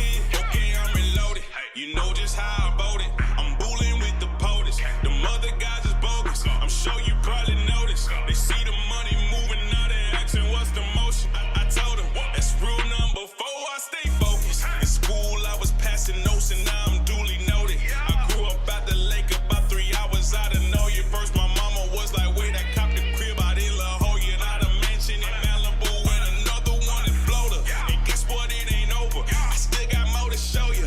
In Vegas, we ain't voting. I'm worldwide, I'm global. I'm so TREM trim, the real estate mogul. Man of my word, doing exactly what I told up, cause we like that. Bring the pressure like Mike Jack. Rule 1, we showing up. Setting goals, got my sight back. Big faces on big stages. You gon' see it. Whooping cases like Tyson. I'm gon' beat it. We at MGM and it's packed out. 10 squad throwing stacks out. Grand finale gon' crash out. Getting cash flow till we pass out. It's Cardone. You know my name cause I made it known. Yeah. From Lake Charles to across the globe. MGM. Ain't no Grant, I'ma give me some M's. All these haters, they envy him. Cause I did what they did, it's top 10. I pull up to the MGM. Ain't no Grant, I'ma give you some M's. Took a loss, I'ma give me some wins. Multiplying my money by 10. Call me the boss, call me the Don. So come in Mr. Cardone. Closing the deal, 1,000 apartments, doing it over the phone. Who got my money? I got a target, gotta hit all of my goals. I got a team, we do it big, no, we don't do it alone. Everybody say they wanna get it, oh, you really want it? Well, then get obsessive. Dominated, man, I'm on the present. I hear stacking buildings like a Lego collection. Savages going after it, by the building off like a bag of chips. Like private, 40,000 feet, I can't hear the noise when you're talking. Cash right, hustle through the night. Taking massive action so that I 10x my life. I swipe, my amex to the right. Stupid as my cash flow, had to do it. I pull up to the MGM. Ain't no Grant, I'ma give me some M's. All these haters, they envy him. Cause I did what they did, it's top 10. I pull up to the MGM. Ain't no Grant, I'ma give me some M's. Took a loss, I'ma give me some wins. Multiplying my money by 10.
When I walk through the door, I'm talking cash flow.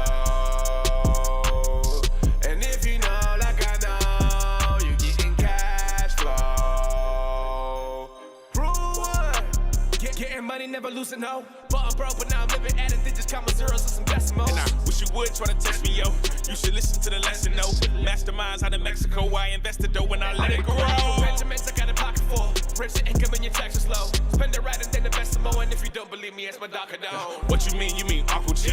Planting seeds for these money trees. Who got my money, please? Everywhere you wanna be like Visa, MasterCard, American Express. I bought the bank and I bought the jet. I buy apartments, I send checks. Yo, billionaire went undercover, help y'all discover who did it best. Just bought 2 choppers, can't wait till they see the face and they see what I do next. When I walk through the door, I'm talking cash flow. And if you know like I know, you getting cash flow. When I walk through the door, I'm talking cash flow. And if you know like I know, you getting cash flow. Yeah, and only then do I buy something stupid. How stupid can you go? You can go as stupid as your cash flow. You know what heals all ill? deals. Look who went from meals to bills. It's eat what you kill when you're in the field. In the pipeline overflowing, I don't drip, I spill. We don't seek balance, nah, we want extraordinary. If you really knew my dreams, it'd be more than scary. We got more to spare, ain't no shortage, baby. Winning by the chopper and another for my lady. Talking about the bird in the strap, say the word and she handle that. Fully loaded, put it at the target, and you know we letting off every man. Got my money, who got my back? You can never get it if you never ask. Big bags, legendary swag. Only one thing better than cash. When I walk through the door, I'm talking cash flow. And if you know like I know, you're getting cash flow.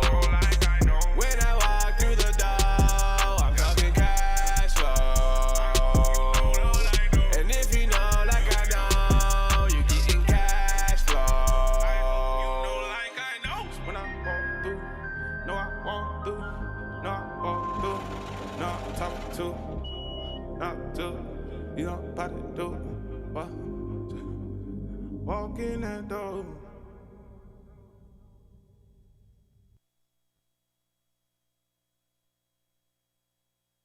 Chapter 6, Step 4, Who's Got My Money? Who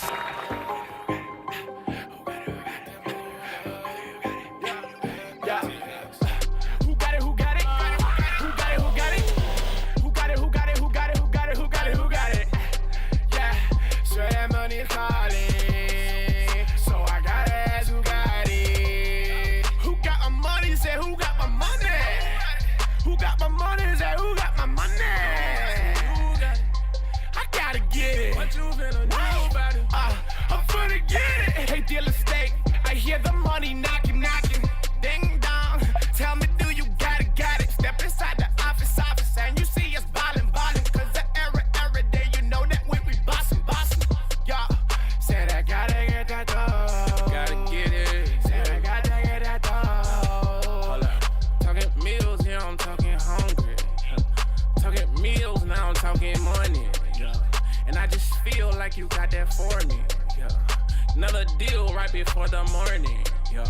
Talking credit or cash, every question they ask, we gon' get to the bag. But they don't believe it, they say, how he achieve it, they say getting rich is a fantasy, Uncle G, what they say, watch where you getting advice, get you a millionaire mind, do you some millionaire math and multiply like chapter 5, then I got one question, hold up, 2 questions, can you keep it 100, do you want blue blessings, say we got all the answers, that's a scuba lesson, do whatever it takes, like season 2 especially, Mikey B gon' ring the bell and get the 2-stepping. I doubled up and Jay say, homie, quit your 2-Xing. Dominate, don't compete. Champion came to win. What you say, Uncle G? Can we ask him again? I say, who got my money? Who got it? Who got it? Who got my money? Who got it? Who got it? Who got my money? Who got it? Who got it? Who got it? Who got it? Who got it? Who got it? Yeah. Sure that money calling. So I got what you finna do about it? Who got my money? Say, who got my money? Who got my money? Say, who got my money? Sure that money is calling. So I gotta ask who got it. Okay, let's get to the paper. Talking millions on the phone. Okay, let's get some new haters. Ain't no feelings in the zone. Okay, you talking Premier. VIP all about business. I never hope for the money. Me, I go out and I get it. See, me, I go out on a Tuesday. You know, every day Tuesday. And you know, Sheriff stay groovy. It's a 10X move. You know, we stay on the move. Gotta get money, they do it. Getting the wins, never losing. We never talk, we just prove it. Who got it? Who got it? Who got it? Who got it? Who got it? Who got it? Who got it? Who got it? Who got it? Who got it? Yeah, sure that money's calling. Who's got my money? So I gotta ask who got it. Who got my money? Got my money. You got my money. No. I got one question. Who's got my money? And keep asking until you have answers. And once you have answers, then you go to who's got that money and you do whatever it takes. Once you commit to this concept fully, the money will follow like magic.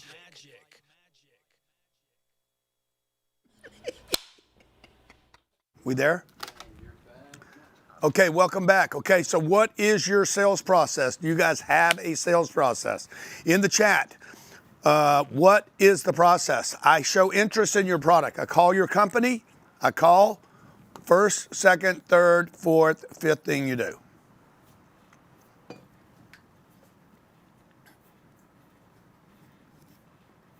Yeah, that's a problem. Okay, let's get somebody up. Let's get somebody up. Bring somebody from one of the rooms up. Connect, qualify, fence in budget, and give a Zach. quote. We got Zach.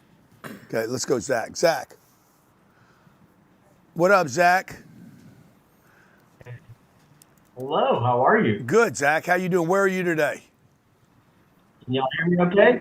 Yeah, I can hear you perfect. I'm in Houston. Oh, it's beautiful. raining just a little bit. My cell came over. Yeah, beautiful, man. Beautiful. Hey, Zach, Doing what well. do you sell, Zach? So I am in commercial roofing and AI development. Okay, good. So I call your company and I want a price on roofing for my Woodway Square project, 520 units in the Galleria. Okay. What's the first step you're going to take with me? So first step is whether or not it comes directly to me or not. But if it comes to me directly, what I'm going to do is I'm going to now especially qualify and understand what you're looking for. What is it that you need? Okay, is that first step or second step? For me, I guess it would kind of be pseudo first step, right? Get to know what do you need? Do you need somebody to okay? Do you need me to come out there to do an inspection, or what's the problem? Yeah, no, yeah, okay. So I'm with you now. You're going to qualify me. So you're going to meet or greet. Hey, Grant. Hey, thank you for calling. Bob. We just did that. You're in Houston. I'm at the Galleria, and then you're going to qualify me. Okay. Once you qualify what I want, then what do you do?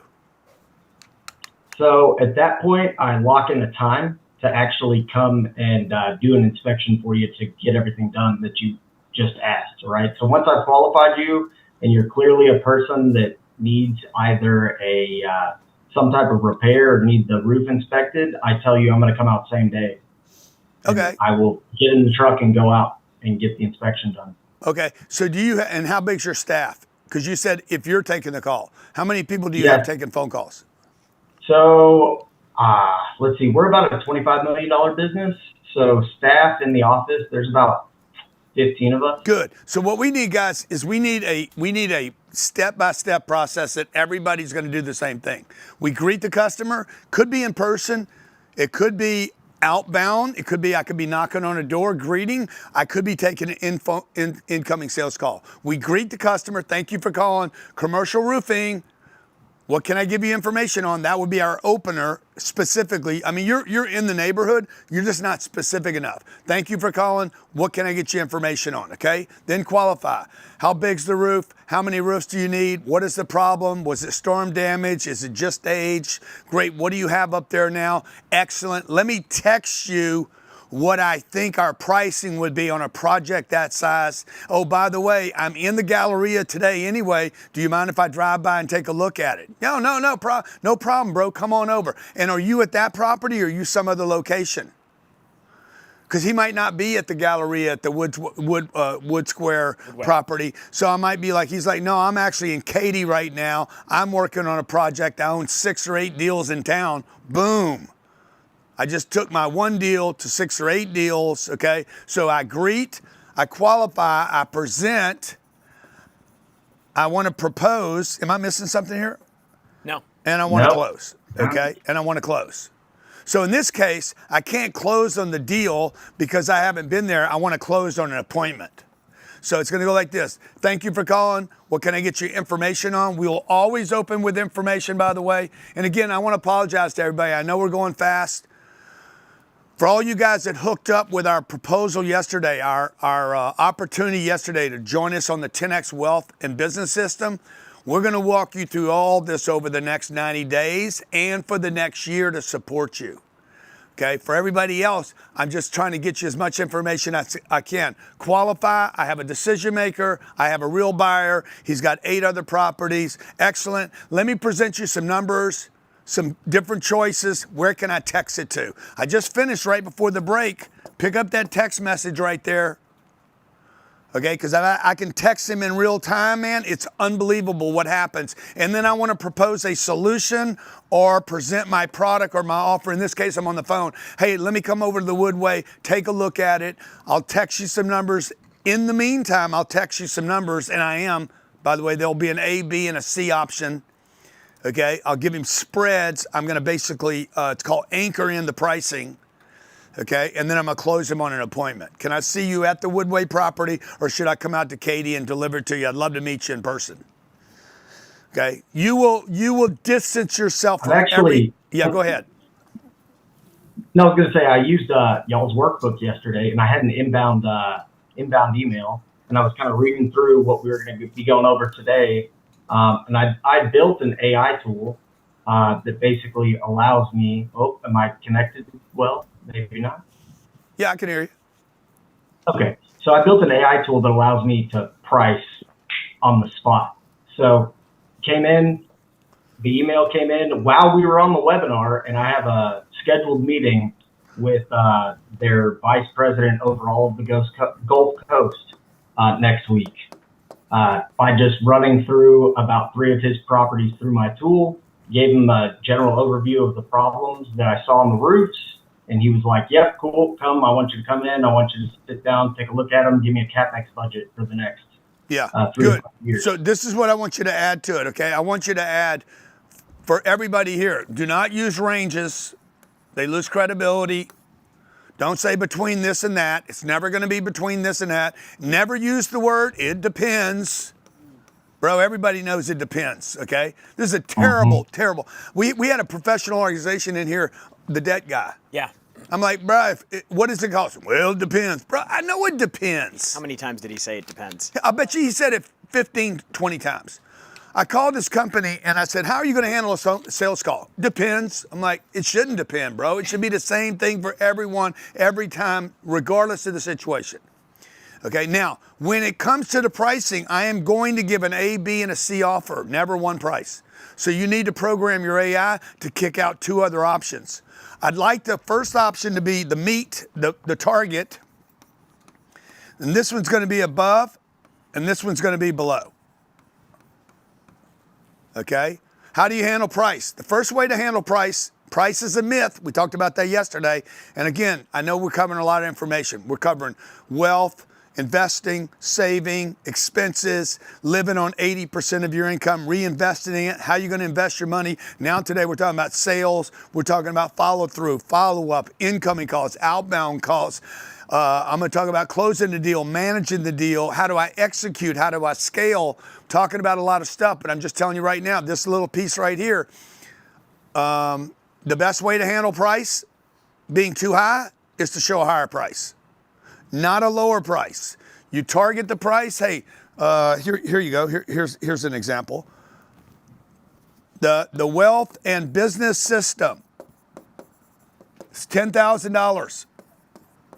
Okay. By the way, I'm going to include the $5,000 wealth system. We're going to give you that with a personal consultant to walk through every income item, every expense item, your investment, your portfolio. We're going to provide you with a financial planner to actually get your finances in place, so you'll have documents of exactly where you're spending, what you're spending on, and what you should be doing, including a target of how to get to your $1 million, $10 million, $100 million, or $1 billion target. Okay, we're giving you that today. We're going to give that to you. That's a gift. I'm going to give that to you. Now, look, if that doesn't work for you, that's option A. B option, okay, is I'm going to, oh, by the way, I'm going to give you a 3-day business boot camp for free. That's $5,000. We gave that to the first 100 people. This is $5,000. Gave you that. Now, if that doesn't work, what's my next thing going to be? Up. We're going to go up, not down. In the case of Glenn, what did we offer Glenn? I think it was $23,000. Yeah. Okay. And then the other option is, C option is, you could just do the wealth plan by itself, okay, for $4,800. We're anchoring down before we negotiate anything. This is a form of negotiating, by the way. We're negotiating in the mind, okay? Everybody's negotiating in their mind anyway. This is how you shop.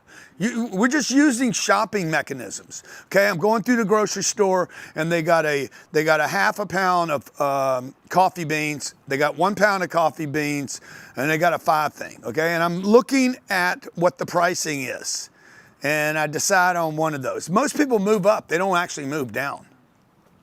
The dollar store works like this. Starbucks works like this. We have tall, which is small. No, what's the small? Tall. Tall is small. Grande. Grande is medium. Venti. Venti is large. And then Trenta. Orinda.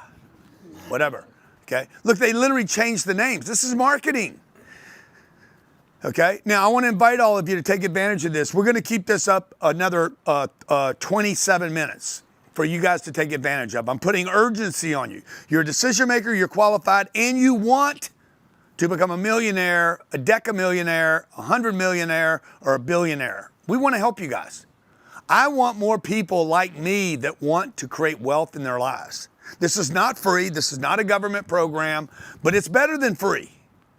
Because in this case, we're going to show you exactly what you need to do. From your business plan to your wealth plan, we're going to support you with the 10X Business Summit. We're going to give you that. That's in 2 weeks, or is that 3 weeks?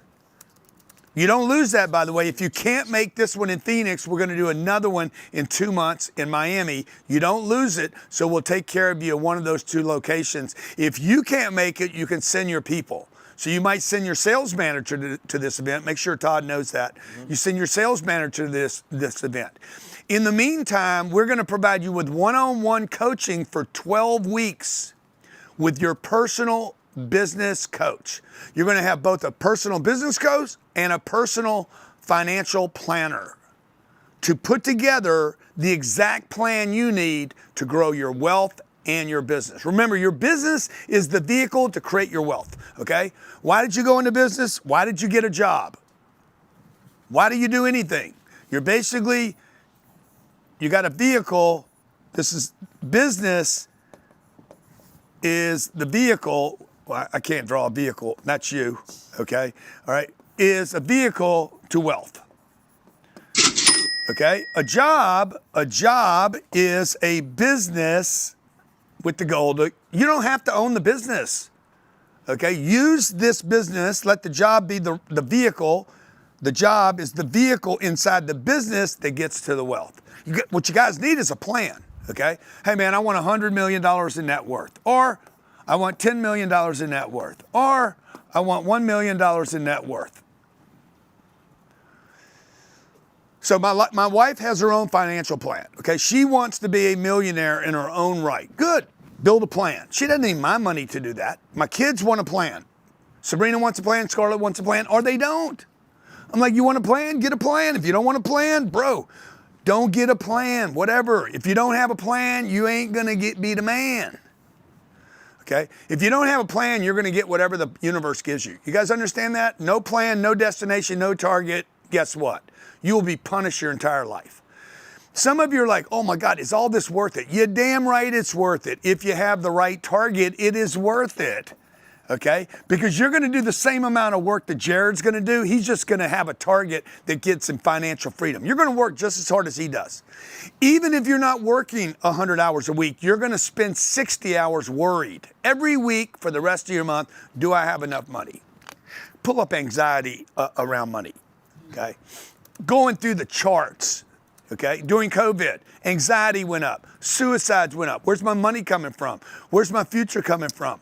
A significant majority of people experience anxiety related to their finance. 72 to 87% of Americans report feeling stressed about money. Okay, now is stress work? Stress is work, okay? You're like, oh, I don't work any. If you're stressing, if you're in fear, all these things take energy. They take resources. They drain you. If you're worried about money, and by the way, you should be, if you're not, you're checked out. Okay, you're checked out. Every time you go to the grocery store, oh my God. Okay, you get some bacon, oh my God. You want organic foods, not whatever. Okay, oh my God. You found out that cage Free don't mean anything. And you're like, cage free is a joke. Okay, the Beyond Meats was a joke. Like, once you learn enough, you're like, wait a minute, dude, I am stressed. My food's bad. My food system's bad. My money's bad. Even if I save money, it goes down in value. You guys aren't worried? You're not paying attention. You should be worried.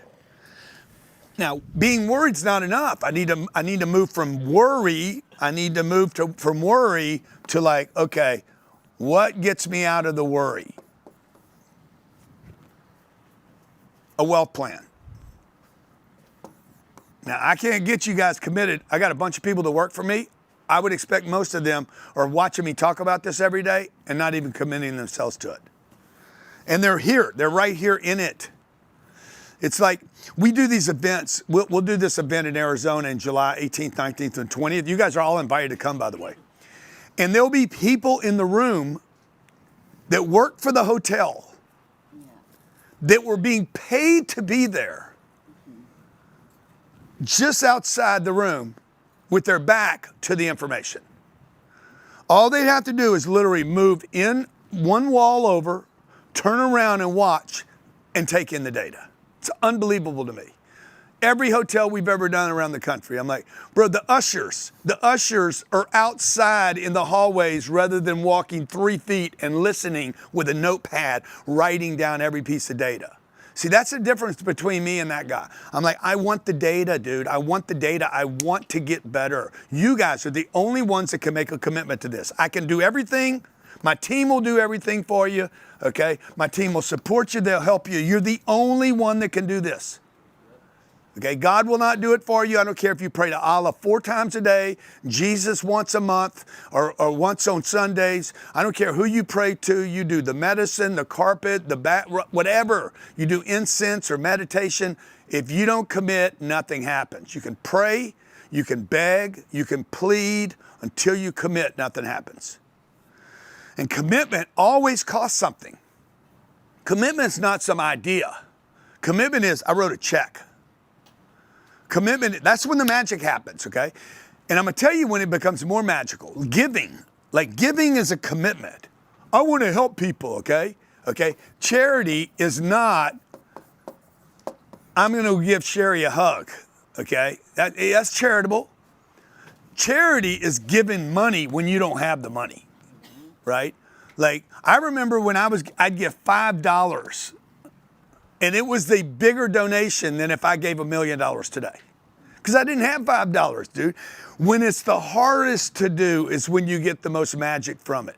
Now, I have raised, probably $125 million for charities. Given money, I probably gave 25 away of my own, but raising the money was more work than giving the money. But they both come with magic. Okay? Because when you help people you don't know, we've helped millions of kids with financial literacy around the world, millions that I'll never meet. I know that those contributions, I didn't do it because the magic comes back to me. I did it because I want to help. I want to know that I helped. But something happens when you flow. Yesterday I mentioned this. Okay? The word currency comes from current. I showed you this chart. Everything's a chart. Everything's moving. There's this current. And when you get money right here and then you stop the flow, you say, no, stop it. I got money, now save it. When you save money, it stops the flow. The flows stop. And guess what? Money quits coming in too. So when you guys try to save money, understand, you're just going to puke it out. It's just going to go down in value anyway. It's going to stop your flows. You're trying to manage something rather than increase something. You want to just keep creating flows of money. Let the money move in and move out. I don't mean be irresponsible. I'm not talking about buying junk. I mentioned the first day. I reinvest 80% of the money. I live on 20. If you do that, you can never overspend. It is impossible to overspend. No matter how much money I make, $2,000 a month or $2,000 a day, I will only spend on my lifestyle 20% of it. Now, when you talk to the financial planner, when you guys pick a financial planner, okay, and really we're going to pick the financial planner most suited for you and your goals. This is a very aggressive plan. They're not going to recommend this to most of you guys. You guys are not like, this is like all meat. What is that? What kind of diet is that? Carnivore. This is a carnivore diet. This is, I mean, you would have meat in your toothpaste. Like meat is in your water, okay? This is an all meat diet right here. This is for wealth only. You would live on 20%. You would starve your family of every living standard that most people have, okay? You basically just crunch everything down. All income goes to reinvesting either in yourself, your business, or other investments. But you just got to do this for like 5 or 6 or 7 years. And the next thing you're going to look up one day and you're going to have wealth. Wealth is going to be created because I was collecting assets rather than bracelets. They're going to probably recommend something more like this. Look, Grant Cardone is an extreme human being, okay? Don't try it. They're going to probably do this. Hey, man, 50-50, okay? Invest $50,000 a year and live off of $50,000. Because they're going to be like, this is reasonable. It costs you $4,000 a month. That's going to be your rent and your cars and blah, blah, blah. And I'm going to be like, no. I'm gonna reinvest $80,000. I'm gonna live off of $1,800 a month. I'm gonna find out what woman wants to go through this with me. You get a good woman like that. I'm like, hey, we're gonna reinvest 80 grand for the next 10 years. We'll have $8 million. I'm sorry, $800,000. We'll have $800,000 invested in investments that should go up 8 times. Then we'll have 8 million. Okay, we're going to live off of this. But the truth is you can't live off of this. So what am I going to have to do? As a good man, what do I have to do? I got to increase my income. You'll increase your income because you can't. If I force you to increase your income, you will increase your income. Okay? If you have to breathe, if somebody's holding you down and you have to breathe, you're going to find fight in you that you never knew you had in you. But it's not until like you're choked out, you're like, I got to go, I got to get up, okay? And unfortunately, in America, most people just get cooked. The air conditioning's on, your lazy boy's there, you get to watch Netflix, you can go to the refrigerator, get you a little comfort food, get you a little ice cream, just get a little softer. They just cook you over long periods of time. Okay, now, your management team needs to have the same kind of intensity. Hey, what's their target? If I have a target, what's their target? Because their target becomes my target. How are they getting attention? How's the company getting attention? The lead management, the sales. Now we're moving to number 6. How do I manage the activity? How am I managing the money? Money came in. What does the team want to reinvest the money? Do we want to hire more people? All right. 10X sales manager. When's our next 10X sales manager? Oh, I think it is in August or September. Let me just see your sales. August 28th or 29th. How much is that? $5,000. Okay, this is a course for sales managers, people that want to manage, grow, and scale their sales team. This is one of my favorite workshops that we've ever done. Jared can give you the feedback on. I don't know if we have any people on that have been to the 10X Sales Manager. This thing is extreme, okay? We actually show you guys how to pick up and double the sales that are already naturally coming through your system. They're coming through, nobody's managing the activity. Now, you have to be responsible. I was a sales manager before I was ever a sales manager. I was managing a group of people without managing anyone. Okay, I was responsible for managing first myself and then starting to inspire other people. And what I found was, even though I wasn't paid to be the manager, and I didn't really want to be the manager, when I extended my responsibility into the environment, I became more responsible for the things that happened to me. So number one, you're responsible for being a 10X manager before you actually find a manager. I didn't know I was going to own a business one day for myself. I didn't even think about it. I was just like working in this place. Nobody's managing anybody. There's no intensity. There's no energy. There's no accountability. There's nobody pounding. There's nobody pressuring. It's just loose, like most companies. Most companies are just loose. No dedication to a target, no inspiration, no motivation. How many of you can relate to what I'm saying right now? You work in a place where there's no juice going on all the time.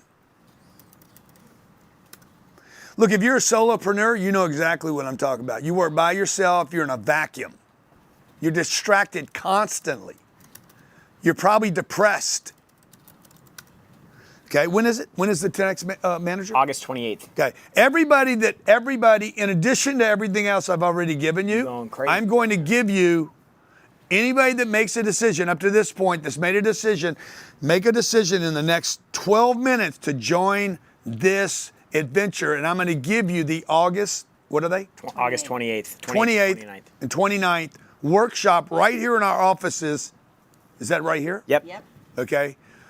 The 10X sales manager, okay? And I'm going to show you how to be, I'm going to show you exactly how you could extend to your team a veracity that does not exist in your marketplace. Number two, you have to manage, I'm sorry, you want to show me something there? Yeah, go back to that. Scroll down. Yeah.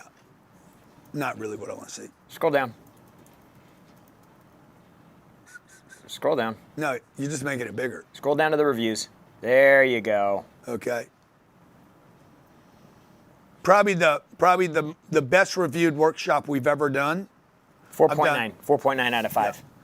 Yeah. Now this is for people that want to grow your team. You want to grow your team, you want to grow your sales, you want to grow your revenue, and you don't want to increase your marketing yet. So if you want to grow your revenue without increasing your marketing, you just want to become a beast machine, okay? I'm going to give this to you. Anybody that takes advantage of this in the next 11 minutes, okay? So give me a count on who does that. And anybody that's already done it, obviously I'm going to give it to you guys because you already made a decision. Well done. You're the kind of people I want to be around, decision makers, okay? Shot callers, big ballers, dreamers. Man, put me around those people any day of the week. Number three, you got to understand how the team wins financially. You must understand how your team wins. I got a team right now on a Sunday. Okay? How many of you are closed today? Put closed or big C in the chat if you're closed. Let me know what you get on yours, Jared. Okay. Because I don't see it. Teresa, Chioma, Sagreen, Heather, Kimberly, Sheila, Rob, Julie, India, Celeste. Closed. Dion, Robert, Joanne, Ben, James. Okay. If you're open today, put your phone number in the text, in the chat. If you're open, if your company's open today, put your phone number in the chat. And then we're going to see if you're open or closed. Because you might be open and closed. You know what I mean? You could be open. Man, that's a lot of numbers. Hold on. Slow down. 818. There you go. I got it. It's already in there. Okay. Let's see if they're open or they're closed. He said they're open. But you could be open and closed. Grant Cardone. Oh, my God, man. It wasn't supposed to come to your phone, bro. Well, I'm open. Yeah, okay. But give me... Okay. What product do you sell? I'm insurance sales, IULs. Yeah. You sell life insurance? Yes, sir. I need $10 million worth of life insurance. I'm 67 years old. How much is it? Probably, I can't. Don't say it. Yeah. Yeah, you would be closed. Okay, thank you. And if you guys think that they handle it any different any other time, you're wrong. It's worse. It's worse. Okay? So you could be open and still be closed. Now, he's going to be like, oh, man, you're being too hard on me. No, I'm not really being too hard on you, bro. You ain't ready. And you ain't ready, Freddie. Let's keep it real. Come on, Johnny, hit it. Not like us. They not like us. They not like us. Okay, what I'm talking about ain't for everybody, folks. What I'm talking about is only for those people that are committed to success. So my guy, let me call him back again. I'm gonna give him another chance because I feel bad about it. I shouldn't feel bad about it. I don't even know why I feel bad about it, but I feel bad about it. He might not even answer. And this is why people don't open on Sundays. Thanks for calling Stark Insurance. Yes, sir. Yes, sir. That's much better. Hey, man, I need $10 million worth of life insurance. I'm 67 years old. I don't smoke and I don't drink. How much is it? $350 a month. $350 a month? $350 a month. Okay, hey, thanks a lot. You're welcome. Okay, he's a little more open, but he's still closed. Because I got the data and he doesn't have any information from me. He doesn't know who he's talking to. He doesn't know where I'm calling from. He doesn't know how I found out about it. He should have handled it like this. Thank you for calling the cheapest insurance company in the world, or whatever the name of the company is. Thank you for calling. What can I get you information on? What kind of insurance would you like information on? Life insurance. I'm 67. Da, da, da, da. Great, sir. Let me do this. Let me put it together a couple of different plans for you. He didn't use the A, B, and C I just went over. He'll get better and better as we work with him. By the way, I can work with him today, but what if I worked with his team next week, and then next week, and the following week, and next month, and then we put a wealth plan together for him. I don't know his name. I'm going to write down his number. I'm going to compare the 350 to 2 other companies. See what I'm saying? No control, no close. You could be open and still be closed. Okay, let's see how 407's doing. Okay, I don't want your personal number. I want your company's number. Can he really sell me $10 million in insurance for $350 a month? Wow, but if he can, let's take it. Yeah. I'll take some too. We'll give a 3-for-1 plan. Yeah. On some. Yeah. Now, was he just? Can y'all find out? Was he just? For quality assurance and training purposes. Now, how many companies do this? They spend money on that recording. Yeah. And then don't train. Calling Ace Lending Group. This is Elton Perez. How may I be of service today? Hey, let me ask you a question. What is your most expensive product? Well, we actually do mortgages, so it just really depends on where you're looking for. Were you a client or were you a partner of ours? Yeah, no, I'm a client. I'm looking for a 30-year mortgage right now. What's the rate on a 30-year with 20% down? Yeah, I can definitely assist that with that. Can I ask you a few questions to make sure I put you on the right product? We got, for primary homes, investment homes. I can definitely assist Yeah, with it's a that. primary. It's a primary home, sure. Yeah, and your name was? My name's George. George, okay, wonderful, George. And can I also get your email and phone number so I can also email that quote to you in writing once we're done? No, I'll write it down. Okay, no worries, George. And you said that was a primary residence? Primary residence, $718,000 mortgage amount. $718,000. I got my cousin. My cousin works for Rocket, and he's giving me a quote, and I don't love it. Yeah, I understand that, man. Those are retail guys. We actually do wholesale lending here. We're a mortgage brokerage, so I'm sure I'm going to be able to get you the best quote. Let me ask you a few more questions just to make sure I'm quoting you right thing, because I would hate to change that on you. Was that going to be a single-family home, or was that going to be a condo, No, it's a multifamily? single family. Single Single-family home, 20% down. I can't even handle a one family and a half. Can't imagine living in a multifamily, huh? What's your credit score at, George? My credit score? Yeah. Oh, it's great, perfect. Okay, so above a 780? Yeah. Okay, awesome, George. And I know you said you were going to write that down, but I just want to confirm the phone number you're calling me from here. Can I also text it to that once we're done? Yeah, please text it. No, absolutely. I want to make sure so that way when you're comparing with your family member there, you can compare all fees apples to apples. And Yeah. I'd love to get a second chance to review them next to each other, okay? Okay, good. Okay, so I'm bringing that up. And then one last thing I just need to know. What zip code are you looking to buy? 33180. 33180? Yeah. Okay, awesome here. So it looks right now that I pulled that up, and we could be somewhere, not somewhere, actually, 6.375 on the 30-year fix, and I can get that over to What's the rate? What's the rate? What's the rate? What rate did you say? 6.375, George. Oh, wow. Okay. Yeah, so I'm sure that's better than what your cousin's giving you, so how can we move forward? Let me think about it, man. Send me that over, and I'll compare, okay?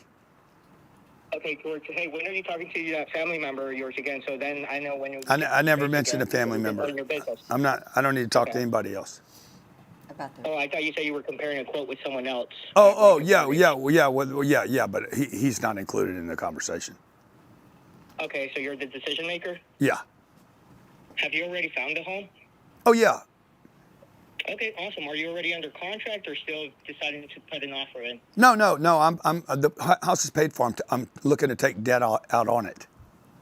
Oh, so it's going to be a cash out. No.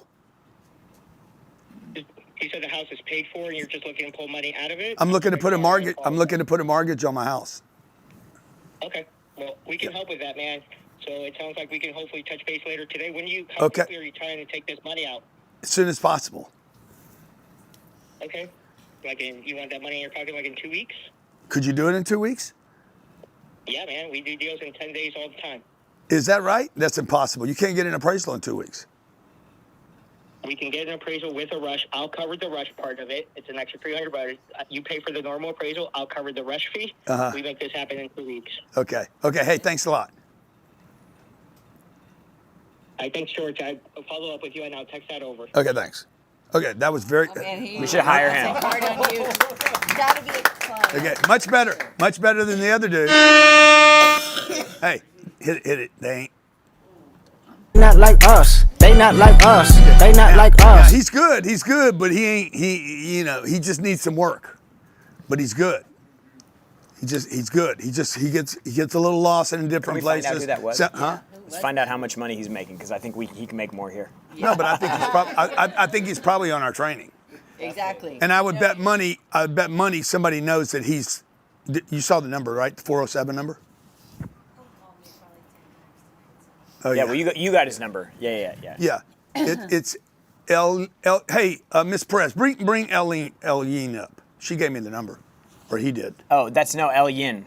Yeah, Perez. El Yin. Yeah, I think. Yeah, Let's find out if they're on our train. training. He's a client. Let's yeah. find out if they're on our training. El Yin. I would bet money they're on Cardone University. El Yin. Yeah. You bringing them up? Yeah, they're gonna bring him up right now. Okay, number 4. While we bring Ellen up, number 4. El Yin. Huh? You must understand what's required for the target to be hit. These answers are way too long. What? Same guy. Is he one of ours? Yeah. Bring him up. Where's he at? How can I bring him up? No, I know. I'm just. El Yin. That's not how you say it. It's EYLIN. It's El Yin. Okay, number 5. You must commit to a growth plan. Okay, this is how management starts.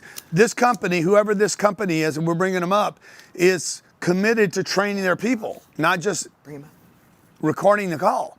You must become unreasonable. We got to fix this page, guys. Okay. Purpose of the 10X manager: close deals. Build a driven sales-first organization. You should be a sales-first organization, not a customer-first organization. You should be a sales-first organization, not a customer-first. Okay? I'm not looking for customer satisfaction. I'm looking for customers. And then I satisfy. Number 3, ensure your team has tools. You guys need tools. You don't have tools. You don't have the profit planner.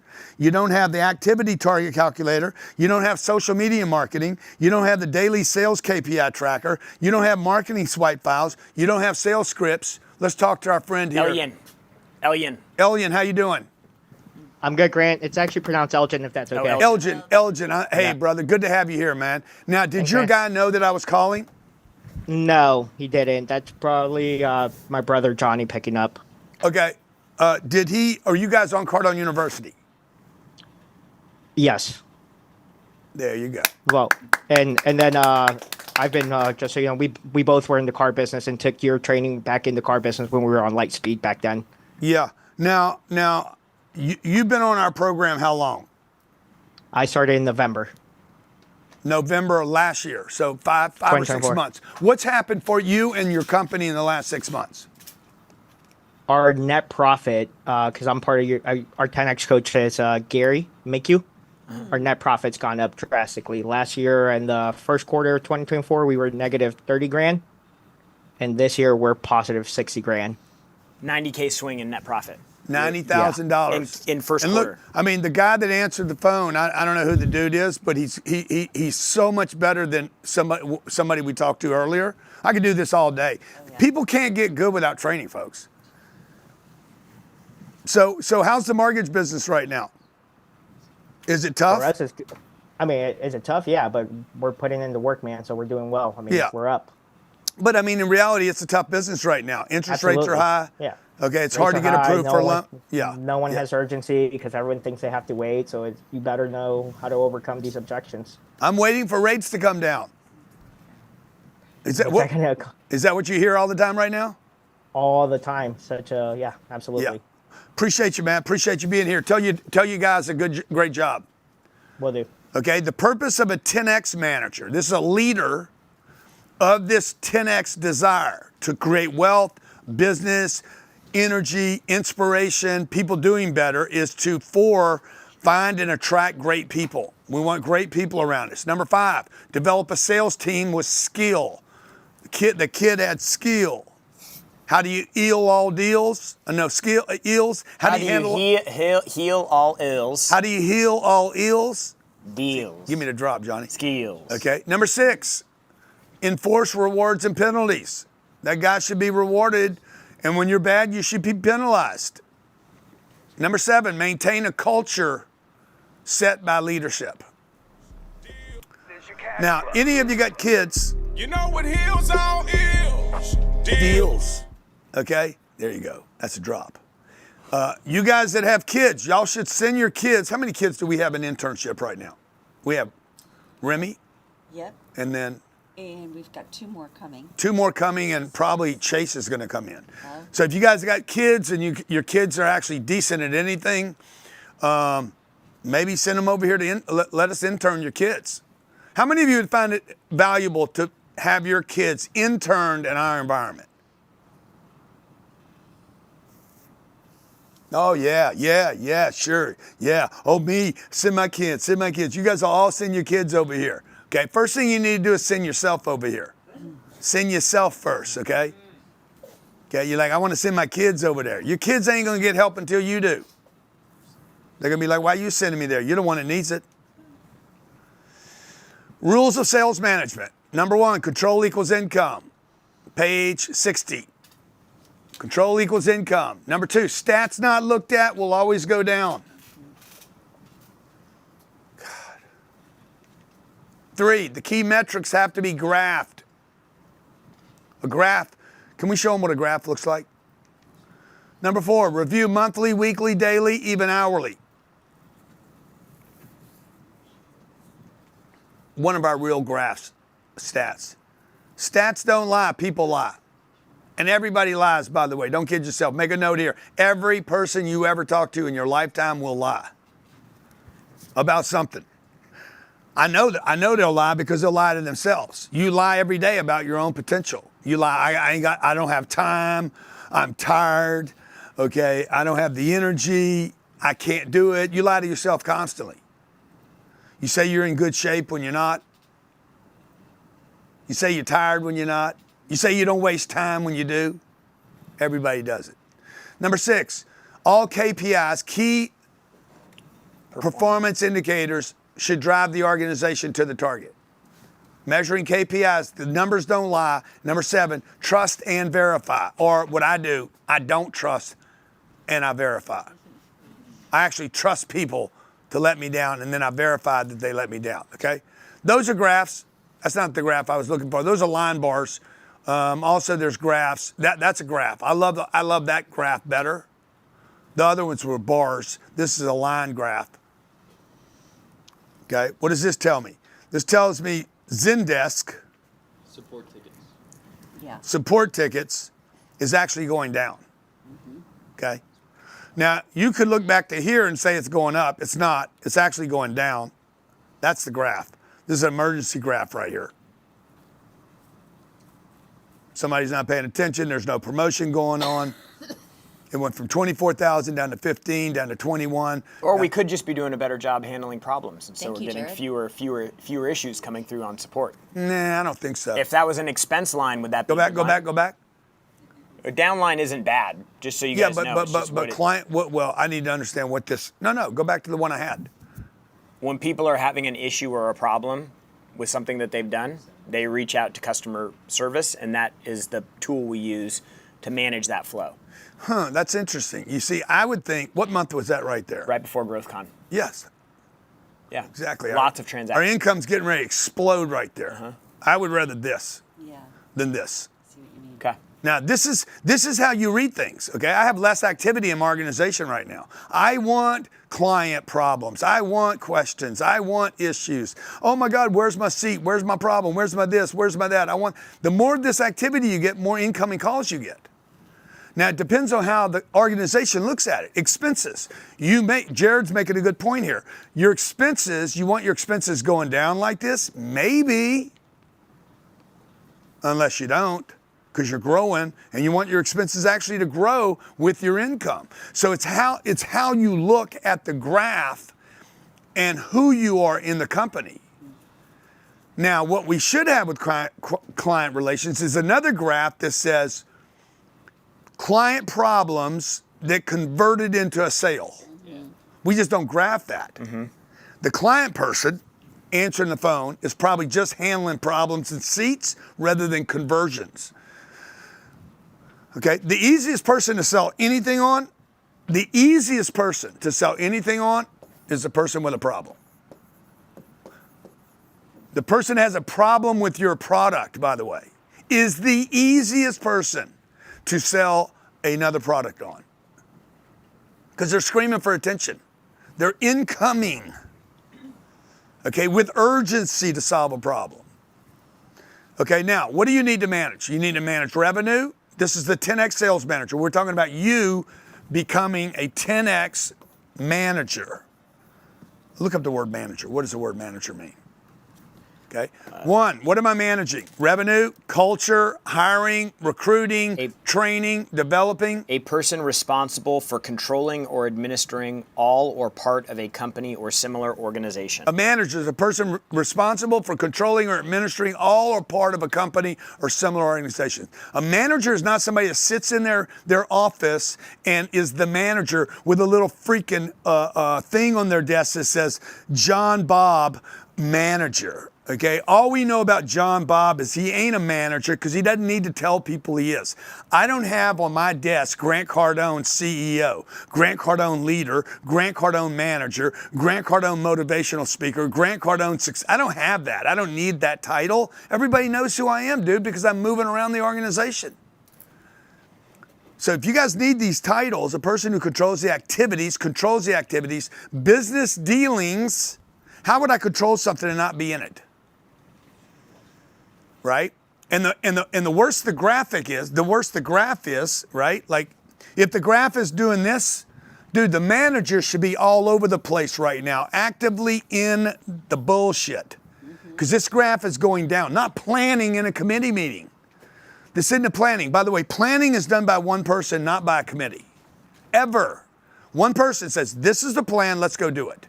Now, I know you guys think the plan is by a bunch of people, but it's not. Okay, it's by a guy that says, hey, this is where we're going, this is what we're doing, do it. The manager then makes this graph go up. He does not stay in his office. He does not plan, he does not think. He's like, okay, I gotta make the graph move up. So Jared, I'm a manager, okay? I never talk about being a manager, but I am. Jared comes to me, hey, we're having a problem in here. I'm like, good, let's go do this right now. My job is one thing, to move that graph. Right now, my job is to move you guys.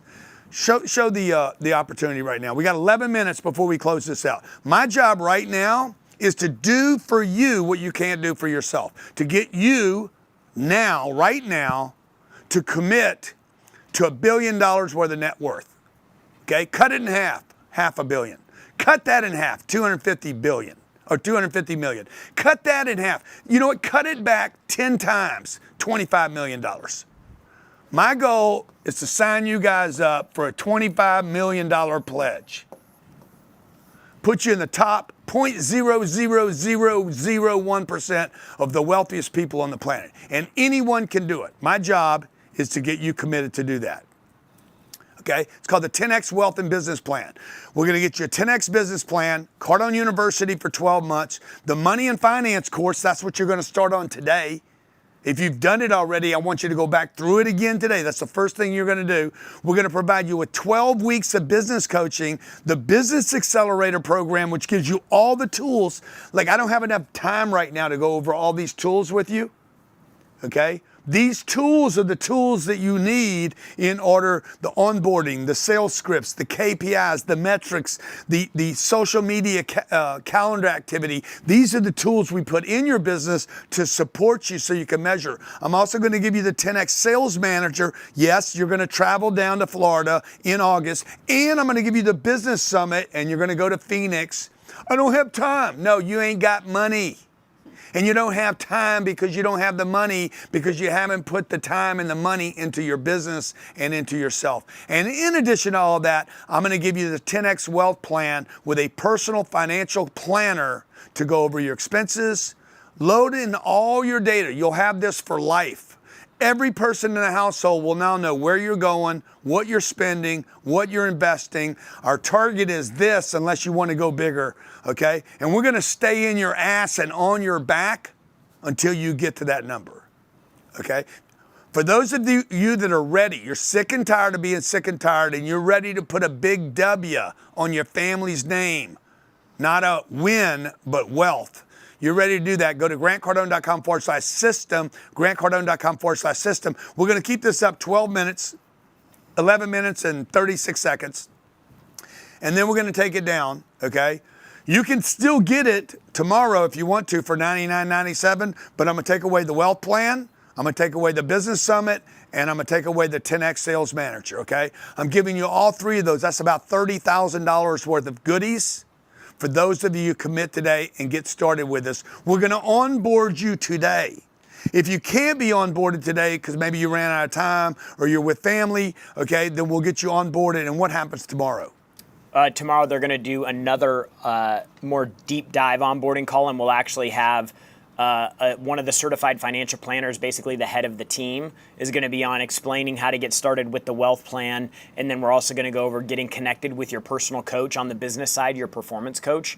And then you'll get with them, you'll schedule your first call. They'll do an intake, a strategy session. They'll determine what the goals are, what the needs are, where your business is at. And then they'll start working with you on a plan. Again, the coach, our performance coach that works with you on your business isn't just there to inspire you. They're there to help you get stuff done. So you need to get your targets done, we're going to help you do that. You need to get more attention, we're going to help you do that. You need more leads, you need better lead management, we're going to help you do those things. You need to help with your sales process, we're going to help you do those things. You're not just getting a course and we're saying you need to go watch this and then figure it out. We're actually working with you over the next 90 days.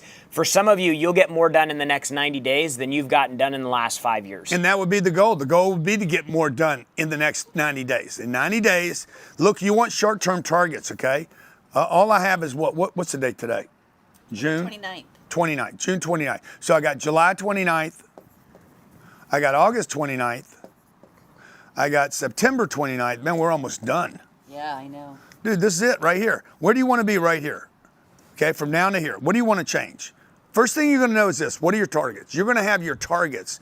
By the way, in the next 90 days, that target could expand unbelievably. You might start with a $1 million target to become a millionaire, or 10 million, or 100. And you might, once we sit down with your financial planner, you might be like, no, dude, we can do way more than this. That's just the financial plan. So there's two parts of this, okay, in 90 days.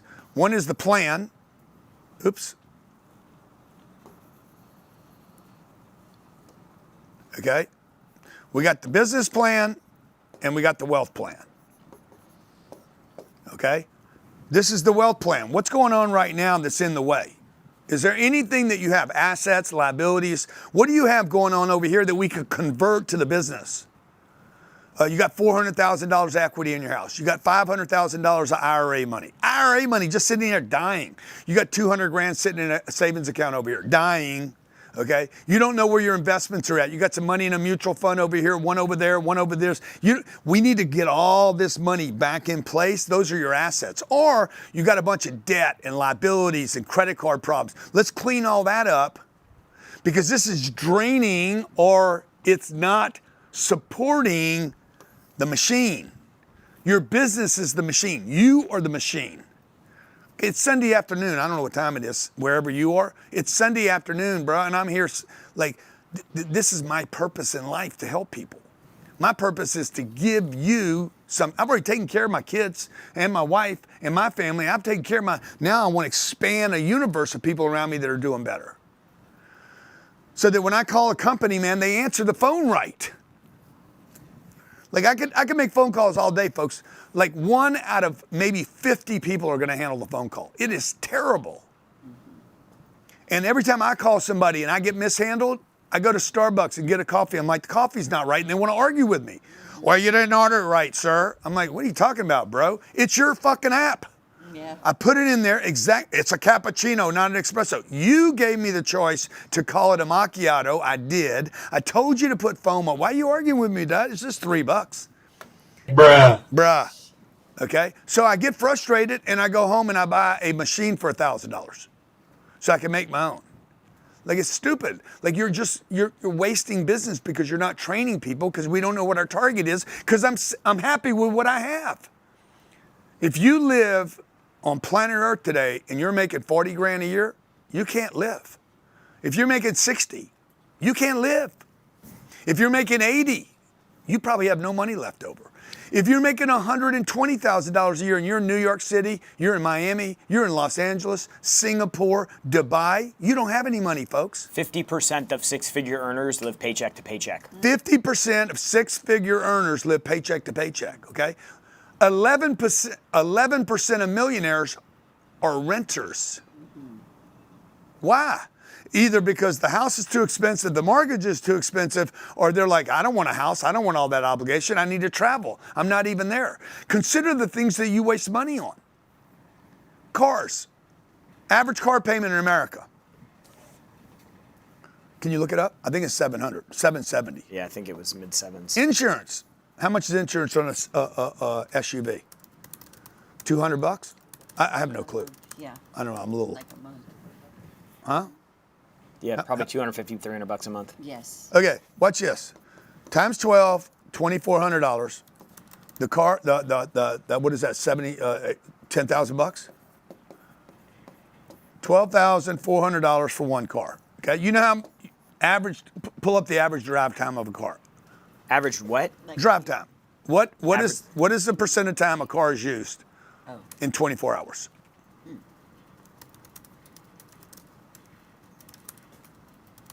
It's $160,000 a year for this one investment.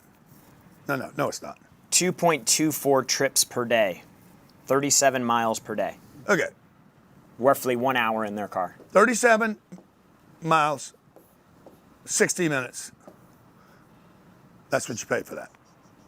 A day. You're using something for 60 minutes. You're insuring a car. This is so ridiculous, it's incredible, okay? Now, today in the 21st century, I live 2 miles from my office, okay? If I was on the come up, because wealth comes in different categories, right? If you're at the top of the triangle, you can do anything you want to do. There is no mistake right here. Like you can do stupid stuff all day long forever. You got $1 billion, you could buy a new watch every single day of the year and not run out of money. Okay? You could buy a new car every day of the year. What's $80,000 a day every day?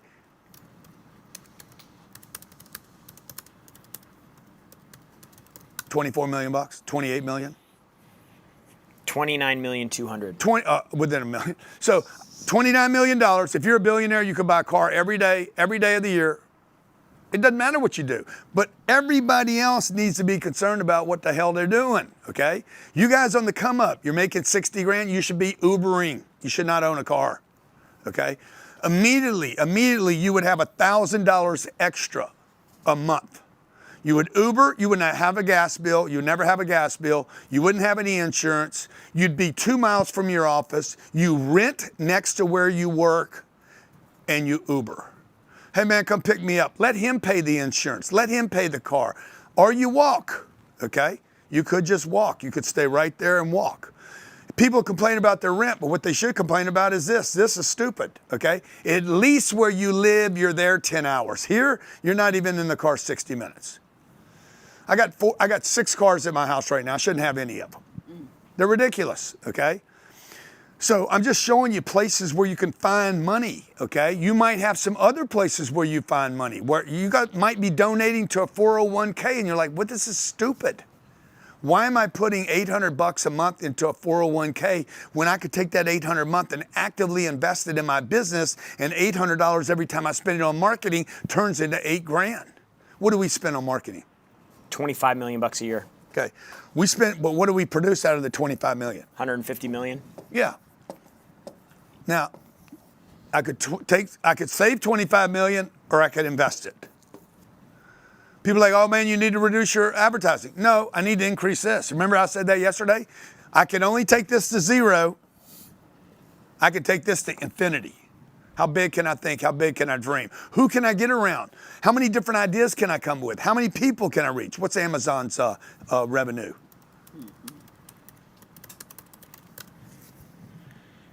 $637.9 billion. Yeah, how much a day?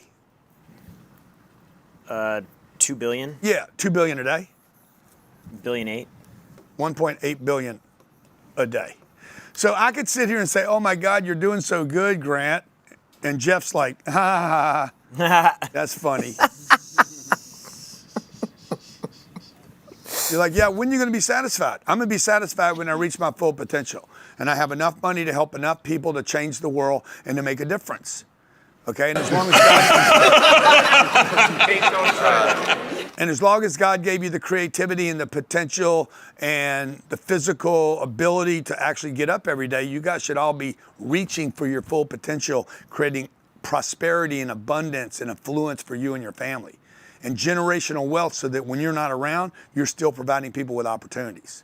Okay, so what do you need to manage? 1, revenue. Number 2, culture. 3, hiring and recruiting. Training and developing, compensation plans, KPIs, and accountability, and achieving the target. Did we hit the target? No, we didn't. Why didn't we? Stay on, don't go away, no vacations, hit the target. Okay, exercise. Do you have a predictable process for sales and marketing? Yes or no? You either do or you don't. There's no gray. Number 2, which KPIs are you not tracking? Did we go over the KPIs yesterday? Yeah. Number 3, what manager activities are you currently not doing? Areas of management you currently struggle with the most? That's it. 10 minutes? Okay, no. 62, page 62. Do you have a predictable process, yes or no? And then let's open it up to questions as soon as we're done. Give everybody enough time to do this.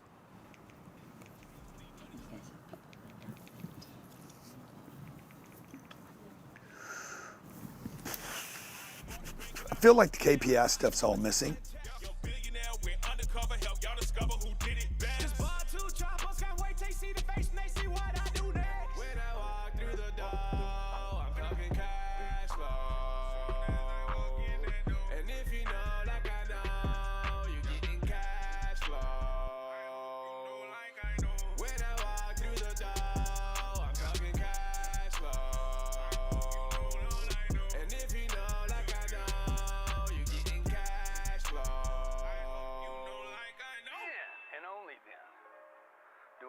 Something stupid.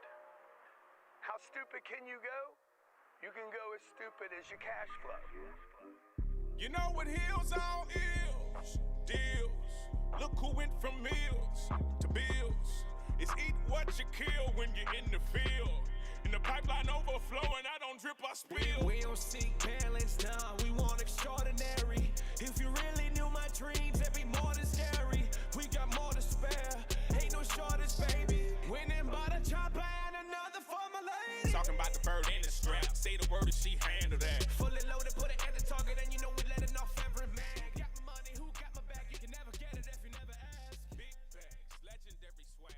Only one thing better than cash. When I walk through the door, I'm talking cash flow.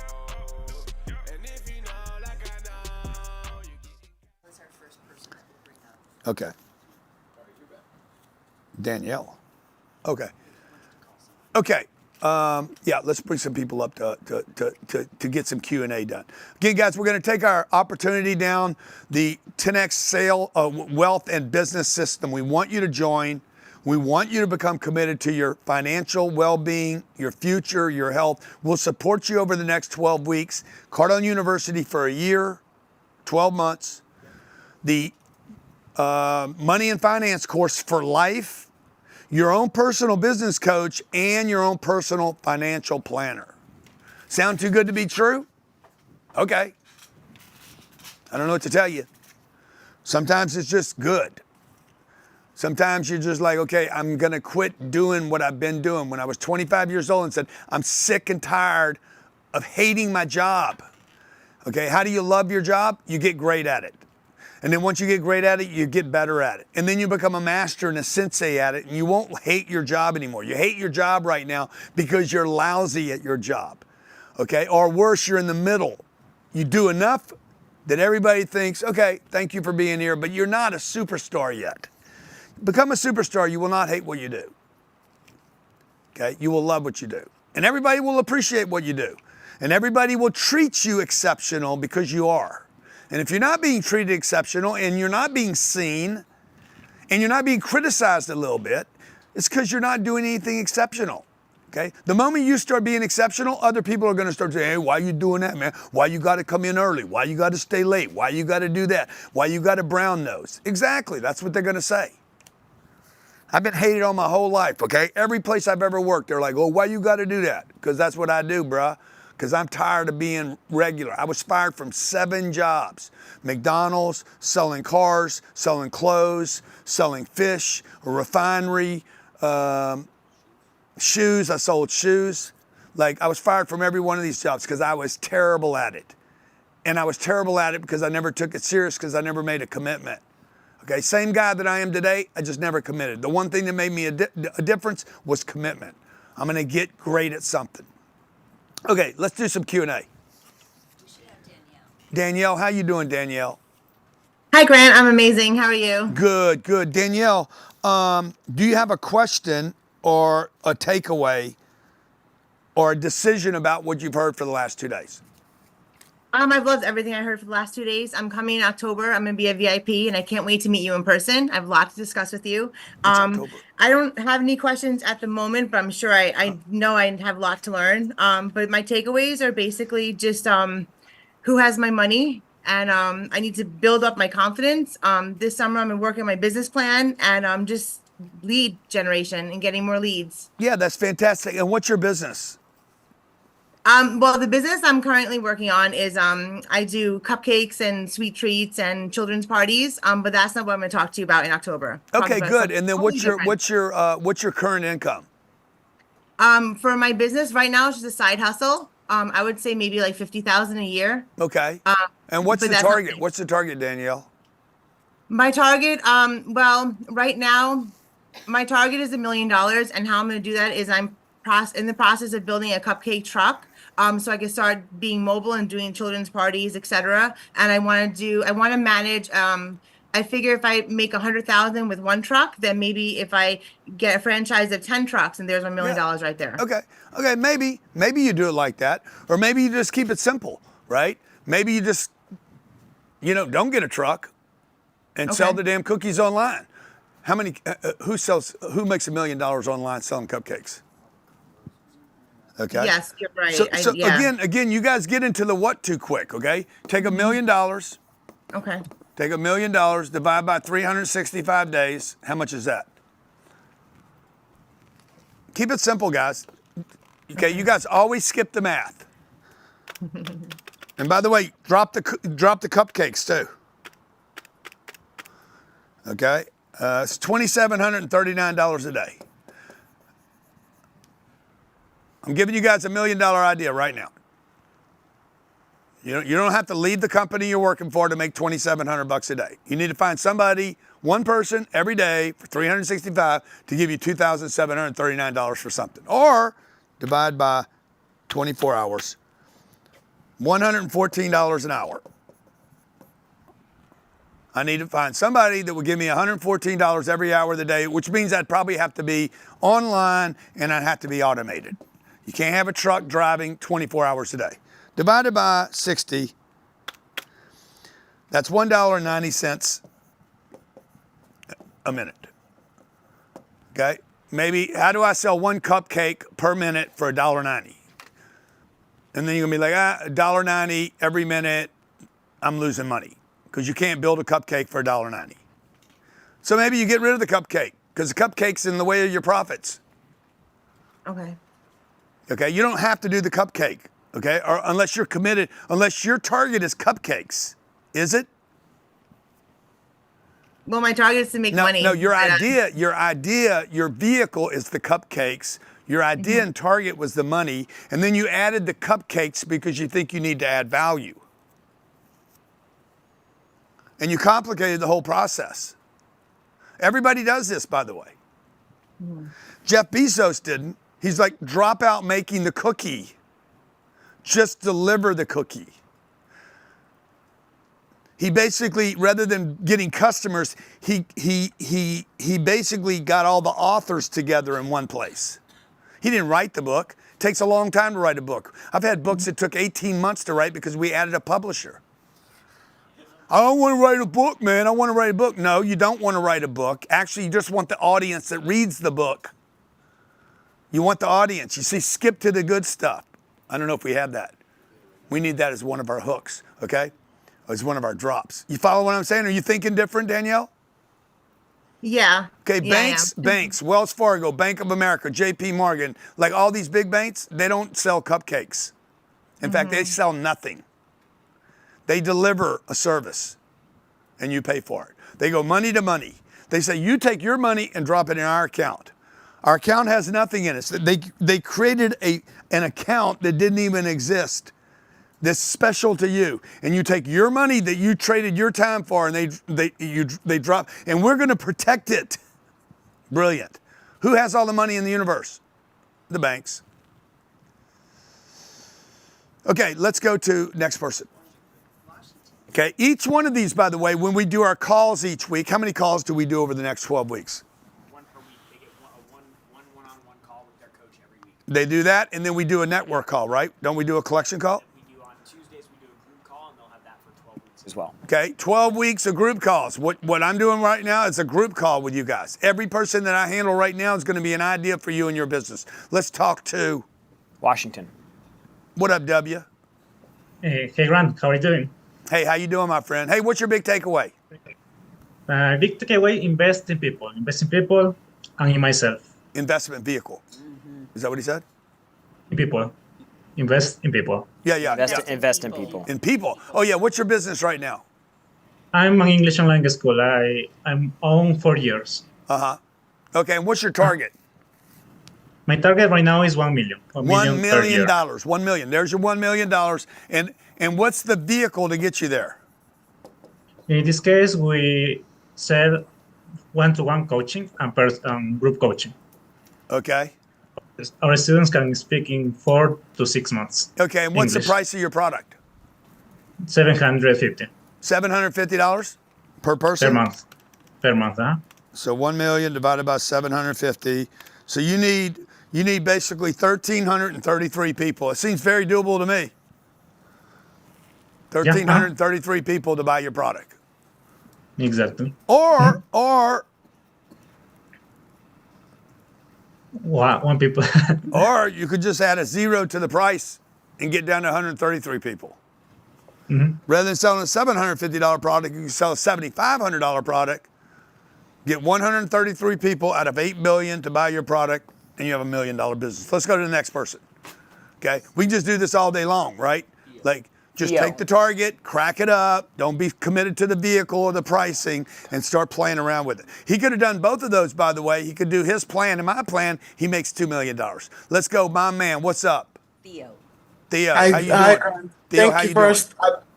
So this is me just first of all saying thank you for the recognition, the video. A lot of things came up from posting that 10X video, and I'm still dealing with it. I'm on tour, on radio, talking about 10X. I have 2 activities tomorrow, and a lot of things are happening. So I feel good about that. I just wanted to mention that first. My question is, Now, with a lot of things happening, I'm working on building my business.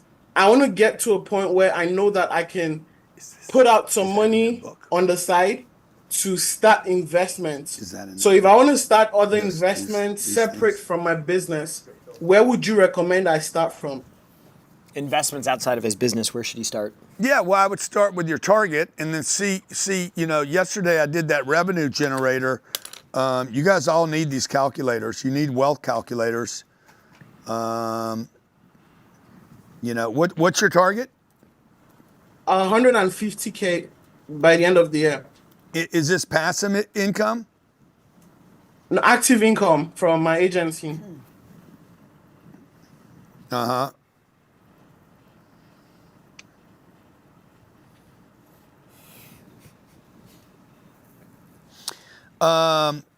Okay, well, active income, 150,000. You just got to do the same math that I did, right? It's 12,000. Okay. Basically, it's 12,000 some odd dollars a month. $500 a day or something. Then you're going to build a product around that pricing, around that math. Don't be committed to the products you have. Do the math and then plug it in. Okay. Now on investing money. When you guys are trying to create wealth, maybe not an answer to your plan, but if I want to create $1 million of wealth and I have 15 years to do it, this is how I'm going to do it. I'm going to plug it in. I'm going to start with $100 and I'm going to add $100. No, I'm going to add 100. Let me see. Let's say I have $100,000 and I got 15 years. I'm going to do the math. You guys need to do math first. Y'all don't spend any time on the math. And this says I'm going to create $551,000. Let's say I want that number to be $1 million. All I did was change that to 200. Started with 100. It didn't change for me, Jared. Oh, sorry. There you go. So I'm going to start with 100 grand. Let's say I have 100 grand. How many of you here have 100 grand in an account? Just put 100 grand, 100K if you have 100. I'm going to go 15 years. I'm going to earn 25%, not 12. And I'm going to add $100 a month. I'm not even killing myself. That's $3 million if I did it right. Okay, do I have 15 years? No, I don't have 15 years. I want to do that in 10 years. Good, I changed it to 10 years. And I earn $976,000, okay? I can't earn 25%, I can only earn 12%, okay? Great. Then guess what? That's only $332,000. It got worse. So I'm like, okay, what am I doing? I don't want a 12% return. Now I know where to look to get the returns that I want. I'm just looking for this one return, okay? How many of you have 100,000? Look, Denise has 100, Minerva has 100, okay? Let's say, who's got $1 million? Let's say I start with $1 million and I got 20 years and I invest in Grant's real estate Bitcoin fund and I add nothing. I just start with $1 million and it's $139 million in 20 years. I don't want to wait 20 years, I only want 10 years. Okay. I started with $1 million. I added nothing every month. Gets hung up. Guys, is that ours? Now, are you going down to 10 years or are you trying to? 10 years, yep.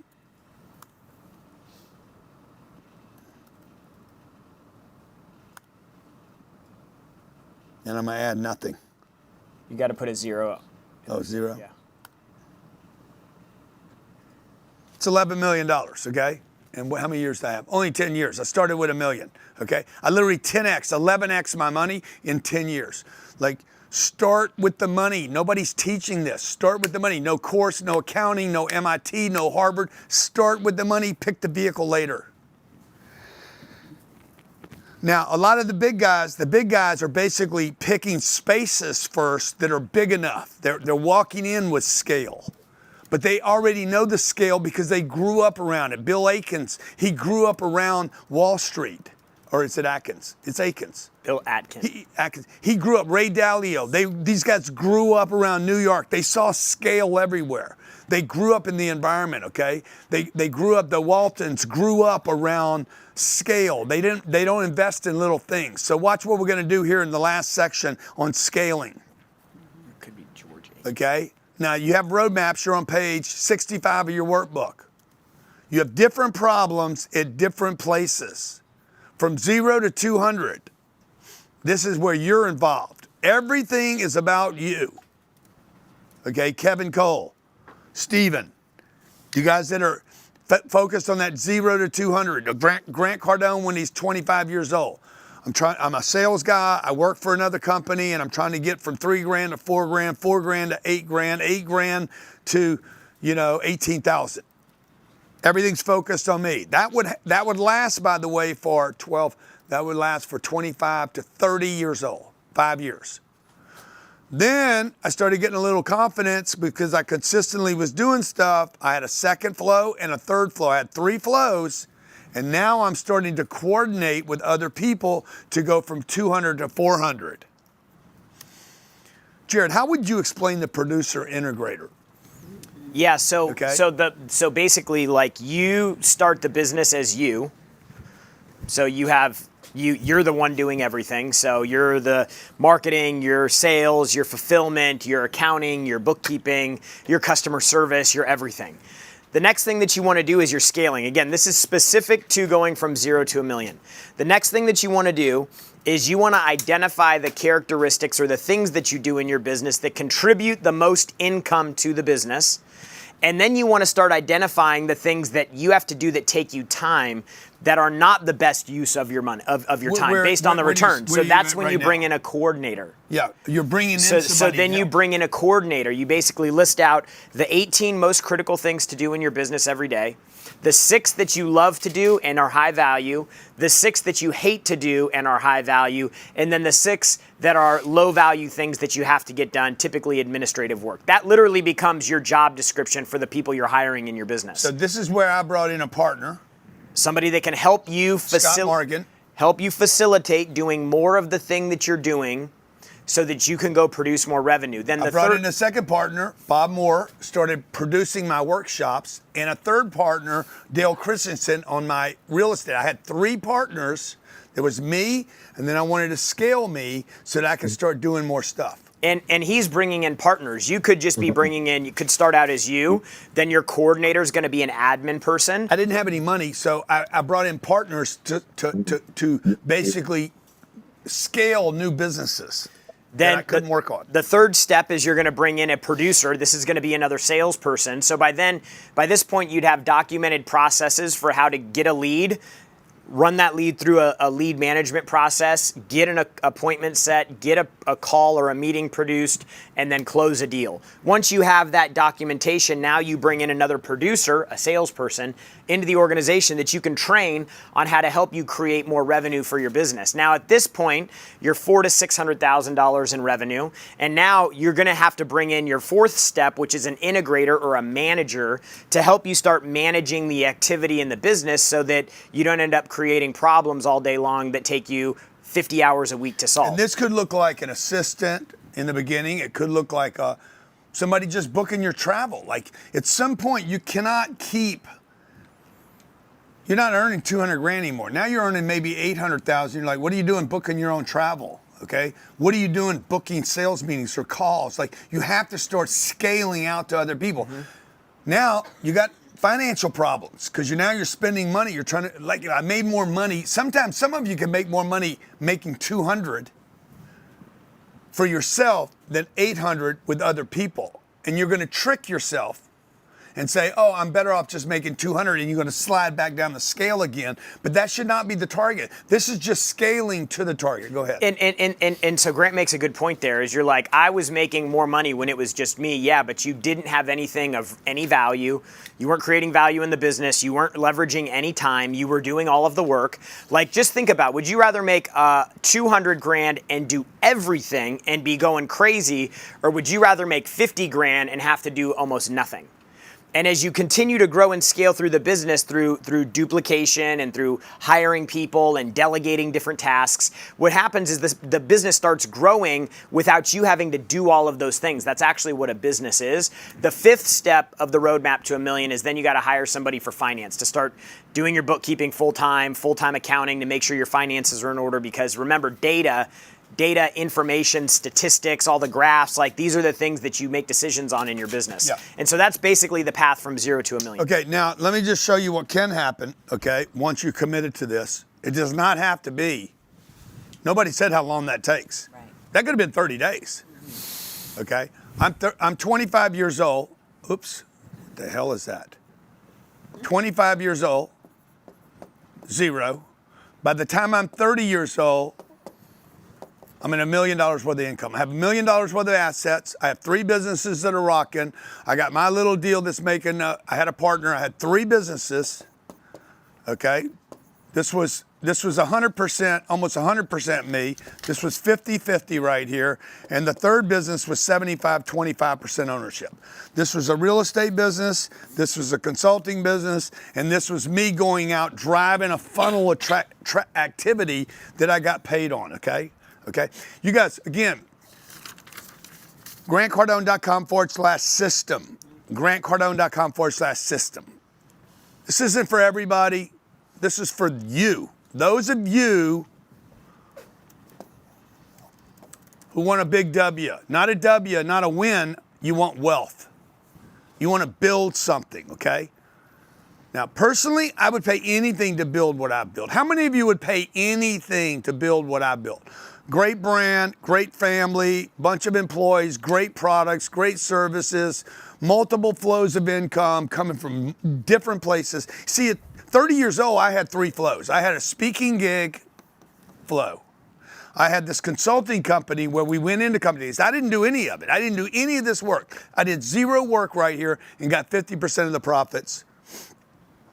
And then I had the real estate that was growing. This was growing, by the way, slowly and quietly, creating passive income. This was the real wealth builder, by the way. This was the work. These were work. These were grinds. This business was wealth building. Now, fast forward a few years with a plan. The speaking business, what did we do in speaking last year?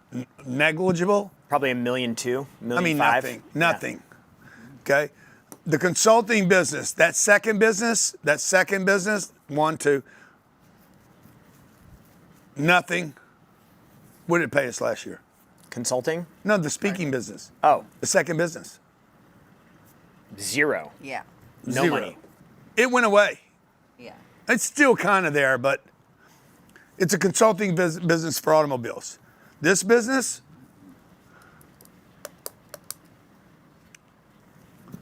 that's my sister. This business last year did, I don't even know what it did.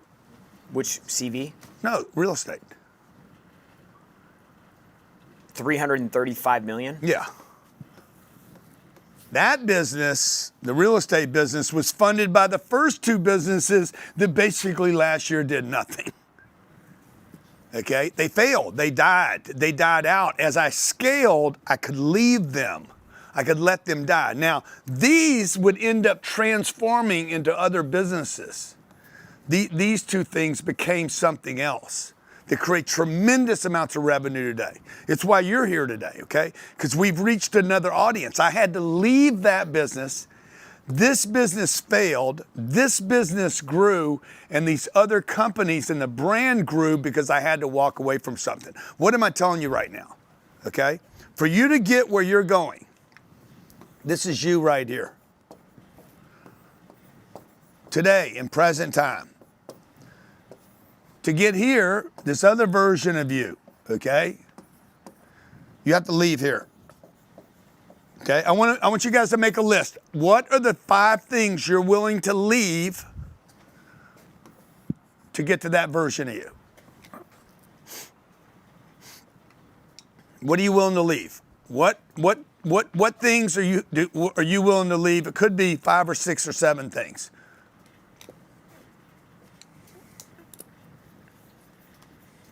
This is you right now. I don't want to do this anymore. I don't want to be this guy anymore. I'm not satisfied with this person anymore. I want a better version of myself, and I want to go be this guy over here. Okay, I don't know who this guy is. I don't know what it is you're trying to get to. You're not happy right here. Oh yeah, I'm happy. Well, then you won't change. If you're happy here, you will not change. Just understand that. Okay, what are the things you're willing to go to? What are the things you're willing to leave in order to get that? I'll just tell you some of the things I've left. 5 homes. I left Lake Charles, I left Houston, I left Chicago, I left LA, and I left San Diego. I left my friends, if they were friends. I left bad habits. Great weather. I left unbelievable weather, 70-degree weather. I left comfort. I left drugs. Family. I left family for sure. Had to. I left businesses that didn't work anymore. I left partners that didn't work anymore. Man, I left a lot of stuff, man. I'm telling you, I ain't regretting any of it. I have regrets. None of this is any of them. I don't regret any of this. I got rid of animals. I had two Great Danes, two chocolate labs, and a parrot. Like where I was going, I'm like, I cannot take care of these animals anymore. I'm going to give them to a great home. And I did. Okay, they went from living in my little half-acre lot or quarter-acre lot or whatever it was with no place to run to 100 acres in California to run the hills and have fun and hunt at night. And I didn't, like all this. By the way, all my old friends are inspired by what I did. My family members inspired by what I did. The drug addiction that I left, all those drug addicts inspired by what I did. The business that I left, I got a couple business partners I left. They're doing great. They're doing exactly what they want to do, but they're freaking inspired by what I did. I left money, I left cars, I left furniture, I left places, locations, bad habits, small thinking, comfortable Grant, little Grant, okay? And I had to go into environments. I had to move into environments that were scary, okay? Now I want you to write down this version of you. What are you willing to do? What's a list of things you're willing to do to get there? Now today's gonna be hopefully inspirational to you. Today, hopefully you're gonna be like, man, I'm gonna do this, I'm gonna do this, I'm gonna do this. Okay, what are you willing to do? Are you willing to invest money in yourself? I've spent millions. I spent millions last year on my self-improvement. The time I have spent going to workshops, traveling, okay? Time away from home, traveling, looking, searching, debt. I've gone into debt to do all this. Folks, this is the path. This is the formula, okay? It's like, who are you? You have to become dissatisfied here. If you're not dissatisfied, you will not make the move. And the best way to become dissatisfied is to get around people that are doing more than you're doing, and then you're like, they become a reflection of what you're not doing. Because right now you might be the busiest, most successful person you know. If I would have stopped at 40 years old, I'd have been like, I was more successful than anybody else around me. How did I become dissatisfied with that to go keep traveling and keep doing? Okay, personal coaching. I got it the whole time. 7-figure mindset, okay? Then an 8-figure mindset, and then a 10-figure mindset, and then just keep going. The money and finance course, you have to become an expert on money and finance. You have to be in a university every day.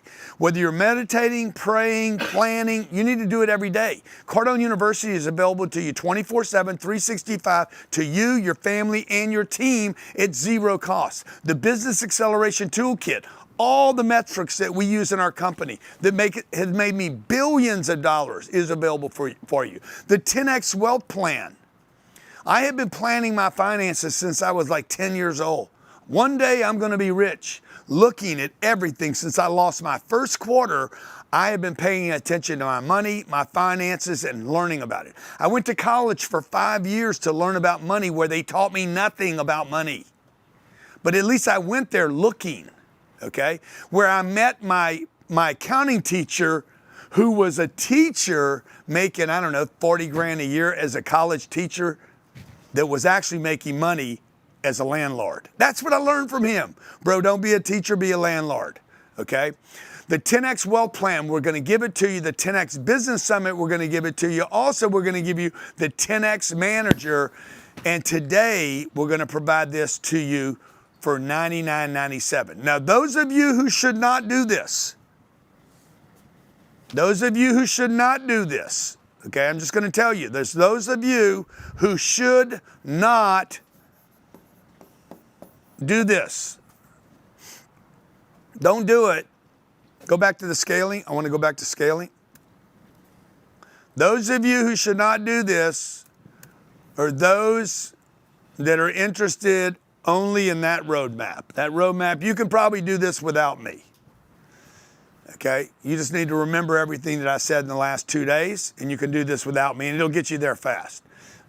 But those of you who want to get to this map, this is scaling, because the scaling is different when you go from 100 grand to $3 million. For instance, when I was 30 years old, I was making $1 million a year. I didn't finish this story. By the time that year ended, I was at $5 million in 1 year. I hacked the system. I literally jumped. Okay, I don't know if they can see the scale, but you can buy the scale. You don't have to go from 100,000 to 3 million. You could actually jump. So when I was 45 years old, I jumped from about $8 million a year all the way to the $25 million mark through a purchase. I'm about to jump again off this chart. I'm going to make one leap. Other companies have done this, by the way. This is not proprietary information. What I'm sharing with you today, there's companies out there wouldn't even look at $125 million purchase. They're like, dude, that's not a company. They need $1 billion every quarter. Some of the numbers Jared was giving us earlier, you know. What does Bezos make a day? 1.6 billion. Billion. The money's out there, folks. Possibilities out there. You're out there. You're sitting in the mix of all this. We're either on a flat Earth. I saw this flat Earth video too. Man, maybe it is flat. Okay. Or we're on a globe. There's a rock running through the universe, and maybe none of this even matters. And the whole thing's just a big joke. And wealth, it doesn't mean anything, and business doesn't mean anything. But you know what? When you go to Whole Foods tonight and you want to pick up some organic chicken breast, or you want to get some organic eggs for your kids or some bacon, guess what? They're going to probably ask for some money. And if you're worried about what things cost, shame on you, because there's plenty of opportunity in this country and wherever you live for you to pay for everything and for your neighbor. You just need a plan, okay? And the first part of that plan I opened with yesterday. Do we have anybody waiting for us right now? Okay. Who is that? Let's talk to Jacine. Okay, the first thing, the only thing you guys need to do is commit. Like Jacine, she committed. Jacine, how you doing? Hello from Australia. Hey! Wow, man, Jacine, you're in the skincare business, right? In the beauty business. Yes. You got involved with us. What happened to your revenue as soon as you got involved with us? So I signed up, and when I started working with my 10X business coach, my average monthly revenue went from $432,381 to $587,255. So my coach offered third-party insight and helped me track my KPIs better and gave me the encouragement I needed to grow my business. So your business grew by, like, how much was that? It's about 34%, I think it was. Yeah. Well, yeah, 130. You made 130,000. No, 150,000. Let me see how you Australians measure things. Yeah, 34.7% or 35%. Okay. If you lived in America, how much money do you think you would make in America? A lot more. But our biggest base is the USA. Yeah, why do you think that? Why do you think you'd make more here? Because there's more people. There's more opportunity. 100%. 100%. I mean, more people, more money, more opportunity. Now, you know, it doesn't mean you can't reach over here, though. So what you got to do, We're there. yeah, I just want to challenge you to start working with your coach to say, hey, why am I thinking so small? Crikey! Okay. Okay, let's go to Nick. See, now my job is to push her and her coach. Yeah. Okay, Nick, where are you today? Hey, Grant, what's going on? I'm coming to you from New York. Oh, man, what are y'all doing up there, bro? Yeah. I have no idea. We're working our asses off. Okay, he's like, I ain't paying attention to that stuff. Okay, so, Nick, what were you doing, what's been the impact of our environment on you? It's been insane for the mindset shift. We were doing on average, you know, right around 170,000 a month in revenue. And then when I signed up and started working with my 10X coach, we're now doing on average right around 370 a month. And we're actually closing out this month right around 500,000. So that's 3X in how long? 3 months. In 3 months, he's 3X his top line. What's the biggest shift been for you? The biggest shift for us has definitely been me delegating and using my guys a little bit more, less micromanaging, so I can focus on the game plan of what's, you know, the direction of the company, where we're going, being able to hire more people and increasing our efficiency. Because not only are we spending less money per month, we're also making a lot more money a month. So our bottom line revenue is increasing like crazy. Yeah, so you're spending less money, you're more effective, and you're making more money. Yep. Hey, Nick, thank you, man. Appreciate your example, the example you're setting. And he's in a business, Thanks, by the way, that I'm not in that business.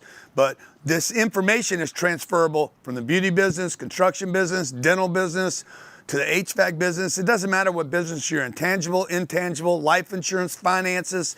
We're in probably every sector, 190 different verticals. We have been able to, I'm proud to say, influence people from around the world. Almost every country we've touched, every type of business we have influenced, okay, with this 10X mentality, okay? And it starts with you. Do you want to 10X? Do you believe it's possible to 10X the revenue of your income, your household, your company, your employees? What if everybody was thinking bigger, okay? This is about big think with regards to your wealth. And your business, by the way, is the vehicle. Today I run, manage, or a founder in a health business, consulting company, real estate company, an education company, an event business. We have studio. A what? Production studio that's not doing great, but we might have 3 shows this year that get picked up by Paramount. Huh? I got a Grant Cardone Foundation. We raise tens of millions of dollars a year for kids around the world. Cardone Veterans Group. Cardone Veterans Group. We support 20 million veterans in America that served or their families have served. 10X Roofing. We have 10X HVAC. Cardone Ventures, a consulting arm out of Scottsdale.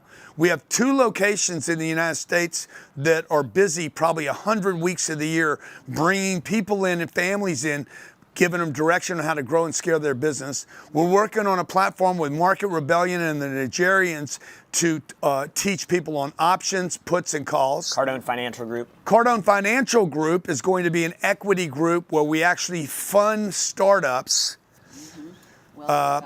The 10X coverage insurance. 10X coverage and 10X mortgage, Cardone mortgage business. We're looking at actually entering the mortgage space and influencing that because we think the mortgage business is going to explode here as soon as Jerome Powell walks away.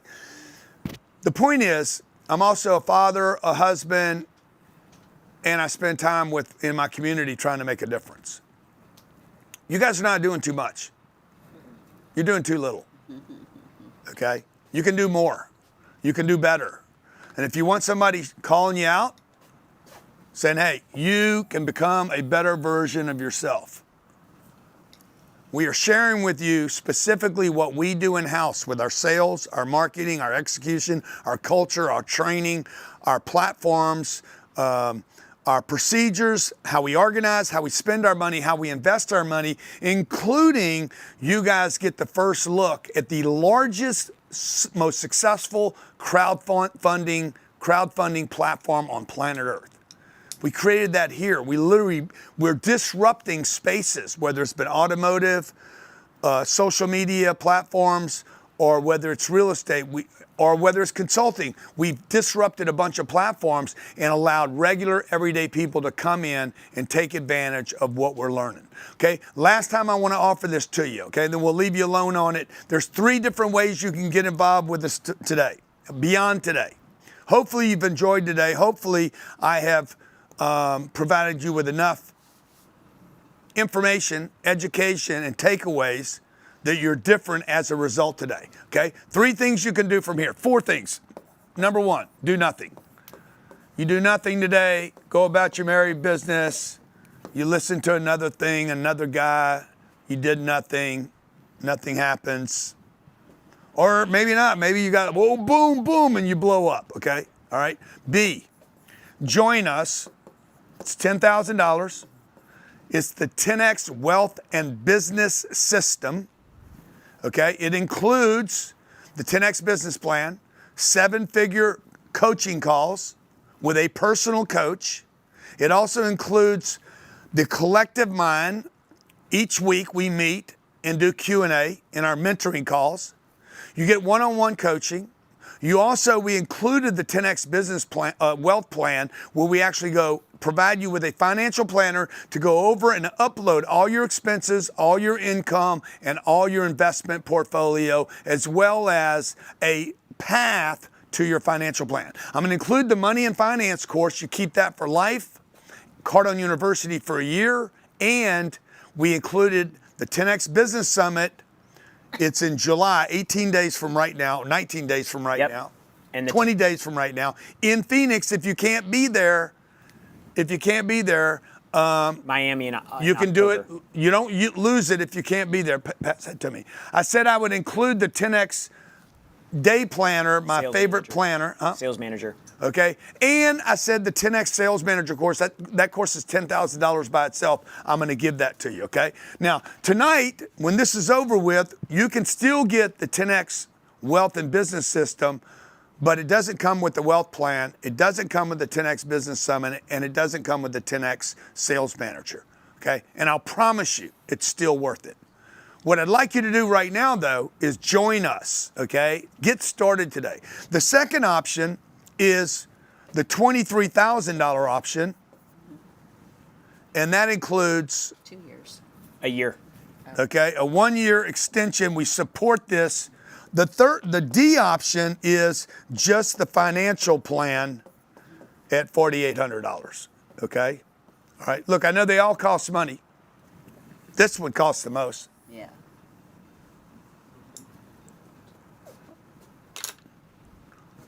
Not committing is a degrade to yourself. Because every time you walk away and you don't commit to yourself, guess what? Watch how many other people in life won't commit to you. Why would anybody invest in you if you won't invest in you? A man told me this when I was 26 years old. I'd started to make a little bit of money, and it was interesting. I could actually use money better when I didn't have it than when I had some. I had a little bit of money, had $40,000 or $50,000 finally saved, and I started chinching. And I'm like, nah, I'm gonna hold on to that. The guy said, bro, you sell the way you buy. I said, huh? He's like, you won't give them a tip, you won't take care of somebody, you take forever to make a decision. Guess what? If you won't invest in you, why would anybody invest in you? I remember when I was broke and I didn't have any money, and I went to my mom and I said, I need $3,000 to change myself. The moment I had $3,000, I wanted to hold on to it. It was stupid. Okay? Quit holding yourself back over $10,000. Okay? Quit holding yourself back, period. your wife, your spouse, your husband, your kids, your family members, your brother, your uncle. When you become successful, folks, you're going to inspire a lot of people. This is more than about money. It's about how many different people will see what you did. And because of what you did, not what you said, they're like, hey, I'm going to change the way I am. Okay? We invite you to join us. I hope you take advantage of this. If not, we're still here for you. Also, if you would like to call someone and talk to someone right now about maybe a problem you're having with the download, the upload, or whatever, or where to start or where to get started, 310-777-0255. If you haven't started and you have a question or you need a payment plan, okay? Let's say you don't have 10 grand today and you're like, man, I would do this, but I only have 3 grand and I can make payments. Just call the office. We'll take care of you. Anything I can do to help you. As long as you got commitment, my company will help you get started, okay? I've directed my people, whatever it takes to get you started today, we're here to get you started, okay? Last thing, we're gonna onboard Right now. right now. So don't go anyplace. For everybody that elected to join us, stay tuned. God bless you. Thank you so much. Appreciate you being here. And I look forward and pray and hope and wish for you to have massive 10x success going forward. Thank you so much. You're getting cash flow. Getting money, never losing hope. But I'm broke, but now I'm living adding digits, comma zeros and some decimals. And I wish you would try to test me, yo. You should listen to the lesson, no. Masterminds out of Mexico, I invested dough and I let it grow.